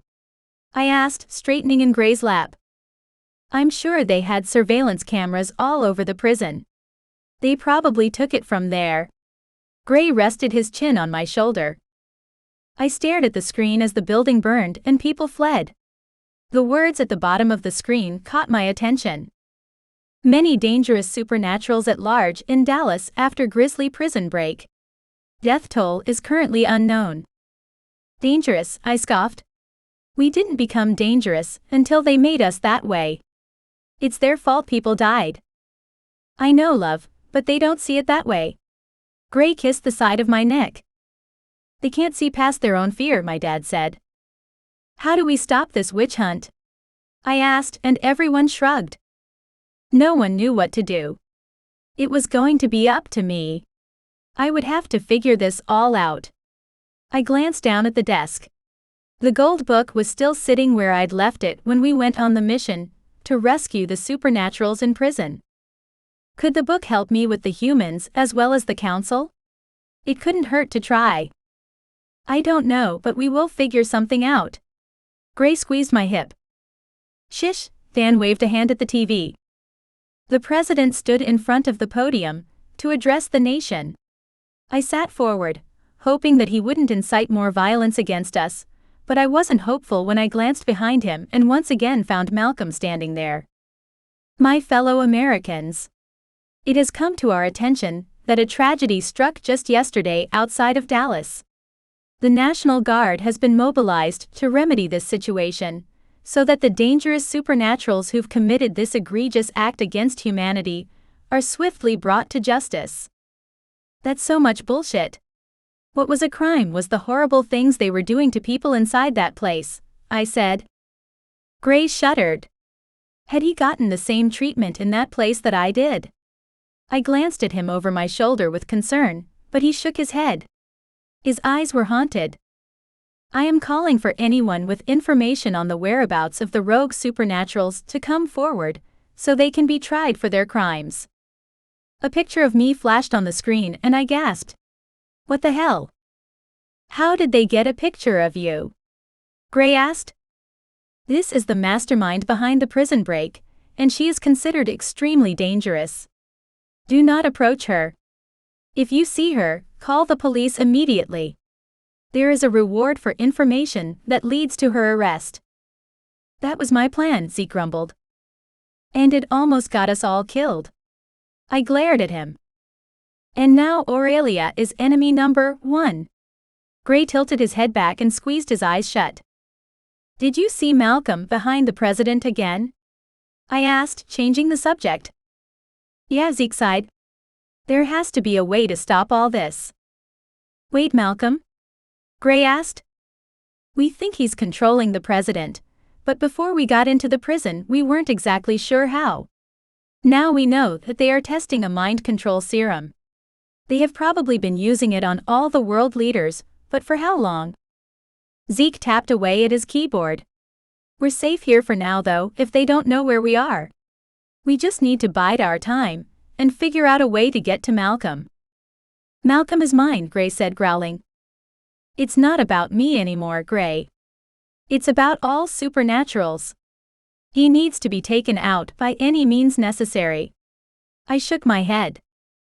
I loved the growly, possessive alpha that wanted to kill anyone who dared to hurt me, but I wasn't a damsel in distress. I was destined to stop this mess and I would, but I would have help. Gray needed to understand that if someone else had the opportunity to take Malcolm out, they had to take it. We may never get another shot. Who is this girl? The announcer on the TV asked, pulling me from my thoughts. Another video of me played on the screen, shadows dancing around me and my hair blowing in the wind. That wasn't good. I don't know, but from that video, she looks like she's a demon. Are demons real? The other announcer asked with a gasp. I shook my head. Fucking idiots. The president has a meeting today with the UN to discuss the global supernatural problem. The video cut off and showed the UN building with all the world's top leaders shaking hands. Do you see that? I asked, pointing to Malcolm. Fuck, Fenric said. What? I asked. They are all Fae. The men talking with Malcolm are all there to control the human leaders. Fenric ran a hand down his face. It's not just Malcolm using the serum on them? I asked. That would make things exceedingly more difficult. How could we free all the world leaders if there were multiple Fae controlling them? The only time they were ever all in the same place was at the UN Council meetings. This is a bigger problem than even we realized. How many Fae do they have controlling humans? If I know Ronaldo, he has a backup for every Fae he has watching the world leaders. He's been planning this too long. He won't take any chance that he could fail, Fenric said.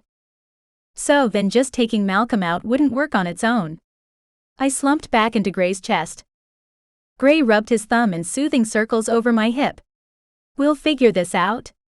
We don't have any other choice. I know, but I can't just sit here doing nothing. The world's leaders are about to hold a meeting deciding the fate of supernaturals, and there's nothing we can do about it.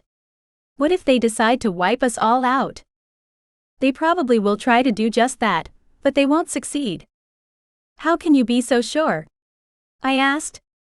Because even if they knew where this place was, they can't get through my wards with their weapons. Gray shuffled in his seat beneath me. Ronaldo could though. He's been developing more than a mind control serum. The guns that they had pointed at me were Fey-made, combining human tech and magic. How is that even possible? Gray asked. Metal and magic don't mix. Are you sure they were magic? Ronaldo was so smug, telling me how those weapons were strong enough to kill me. I'm not sure how he pulled it off, but there was no iron that I could feel in them. They were magic. Either way, they have no idea where we are. If they did, they would be here instead of calling for blood with their human puppet. Right? We don't have to worry about that yet. I turned to Dan. Is the lockdown still in effect? Yes, no one leaves. We aren't even sending extraction teams because it's too risky. Dan crossed his arms over his chest. Good. We were almost at capacity before the prison break, so we probably have even less room now, I said, but my gut sank. What if there were other innocents out there that we could help? What if more supernaturals were put in a position to be annihilated because we weren't able to provide assistance? What if people died just so we could stay safe? I wasn't sure I could live with myself if I knew people died like that. Hey, we will help as many as we can, okay? Gray squeezed me closer. How? This place is full, and we can't let the council and their weapons find us, or everything was for nothing. All the suffering will be for nothing if we let them find us. It will end in the death and torture of all supernaturals. I would die before I let that happen. Chapter 24. Gray. I held Aurelia to me, not caring that we were in the middle of a meeting to plan how the hell we were going to stop the council. I think I found a way to get to the president. Zeke shouted. What is it?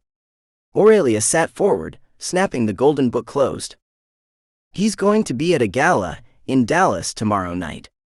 It's a last-minute addition to the war on supernaturals. Zeke frowned. There shouldn't even be a war on supernaturals. We have lived here for centuries without a problem, I said. My wolf howled in my mind. We had protected the humans from the worst of our kind, and this was the thanks we got for it. Bullshit fear was the only reason we were being targeted. People turned stupid when they didn't understand something. Be that as it may, they are raising money to fund their agenda and let people know they are safe. Zeke shook his head. They have been relatively safe from us for centuries. We have even protected them from supernaturals that wished them harm. But because they never saw the good, they're focusing on their fear and the fact that we are more than they are. Dan cleared his throat. Hate to give an unpopular opinion here, but what happens if we release the president from the mind control and it just makes things worse? What do you mean? Aurelia asked.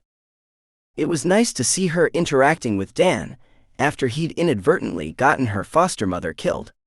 Or at least that's what she thought. I never thought the two of them would get past that. Right now, they're being controlled so they only attack the innocents. He held up a hand when Aurelia opened her mouth to argue. It is disgusting what the council is making them do, but what happens if we release that control, and the government goes full Nazi and tries for complete genocide? According to them, we're animals. It wouldn't be genocide, but rather eliminating a threat. I shifted in my chair. Would they really do that? I thought the world had learned from Hitler.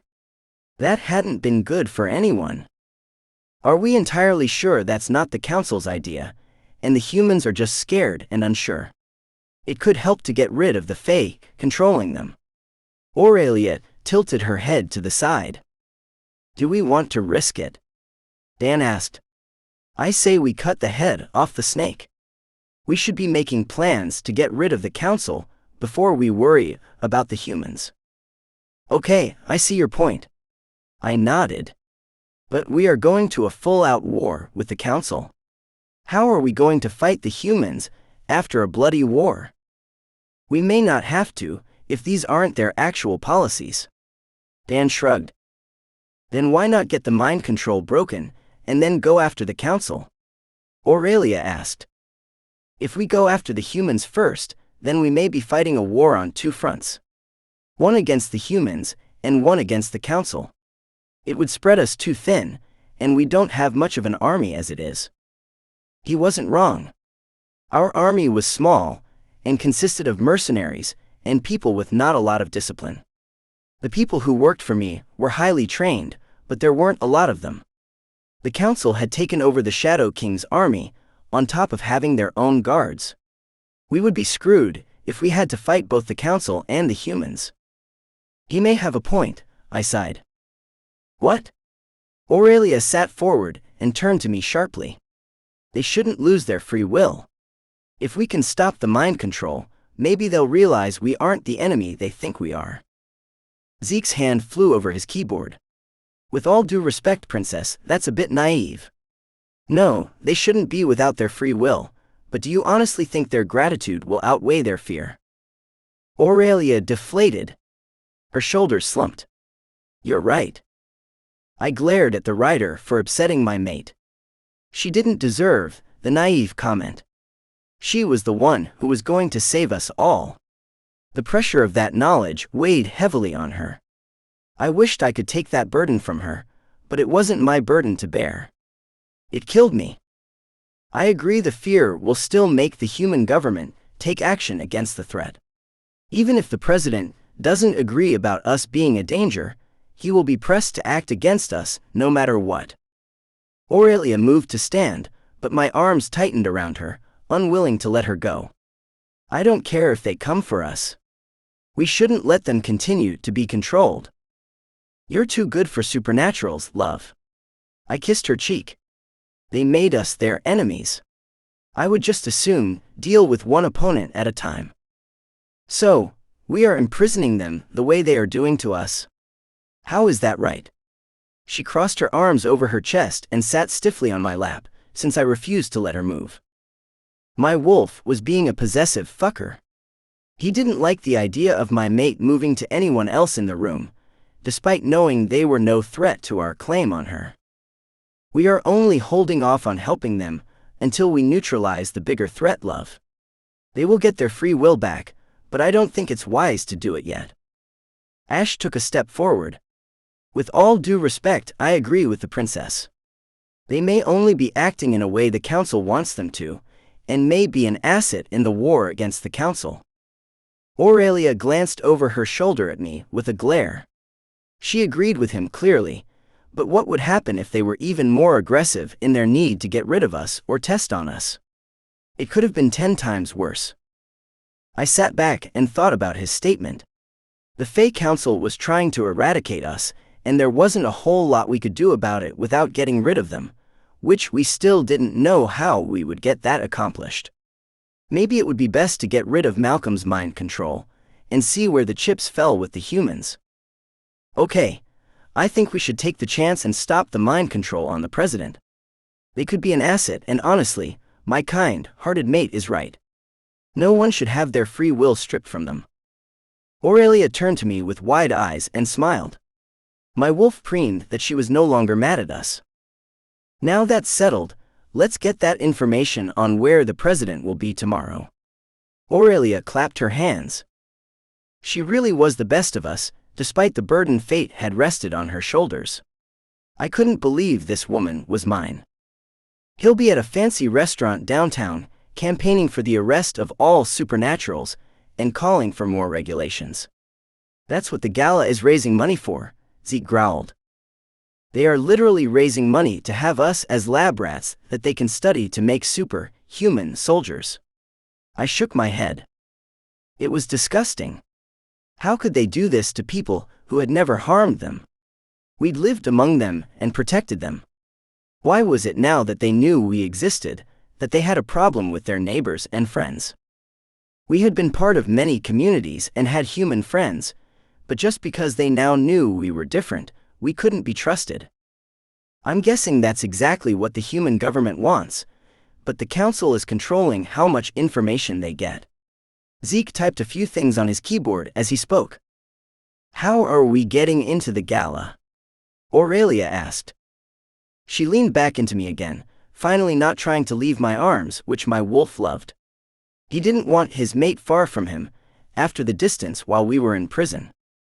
I've already hacked the guest list and gotten all of us invites under fake names. There's only one problem. Zeke glanced around at all of us. What is it? I asked, pulling Aurelia back. Aurelia is enemy number 1. Zeke raised an eyebrow at her. Shit, she groaned and leaned her head back on my shoulder. What are we going to do? I asked as the Shadow Queen walked in with a glint in her eyes. I have a talent that may be able to help with that, the Queen said with a smirk. Mother. You can help. Aurelia perked up. I have exceptional glamour. Even better than what you do for your wings. She glanced pointedly at Aurelia's glamoured wings. She still hadn't learned to use them effectively, but when she was taught to hide them from the world at a young age, I couldn't blame her for that. She needed to learn, though. We would have to make it a priority after the war. She needed to be strong to be the queen. She was already the strongest woman I'd ever met after the things she'd endured, but I needed her at 100%. Can you change all our appearances? I asked. That would be extremely useful, and help us get into the gala and kill Malcolm, eliminating the mind control on the president. I can only do 4 at a time. I have tried more, but it ended badly. Pick your top 4. The Queen eyed us all. Well, obviously, I'm going, Aurelia said, and I growled. I scooped her up in my arms and stomped through the office and into the hall. Aurelia, please. Don't do this.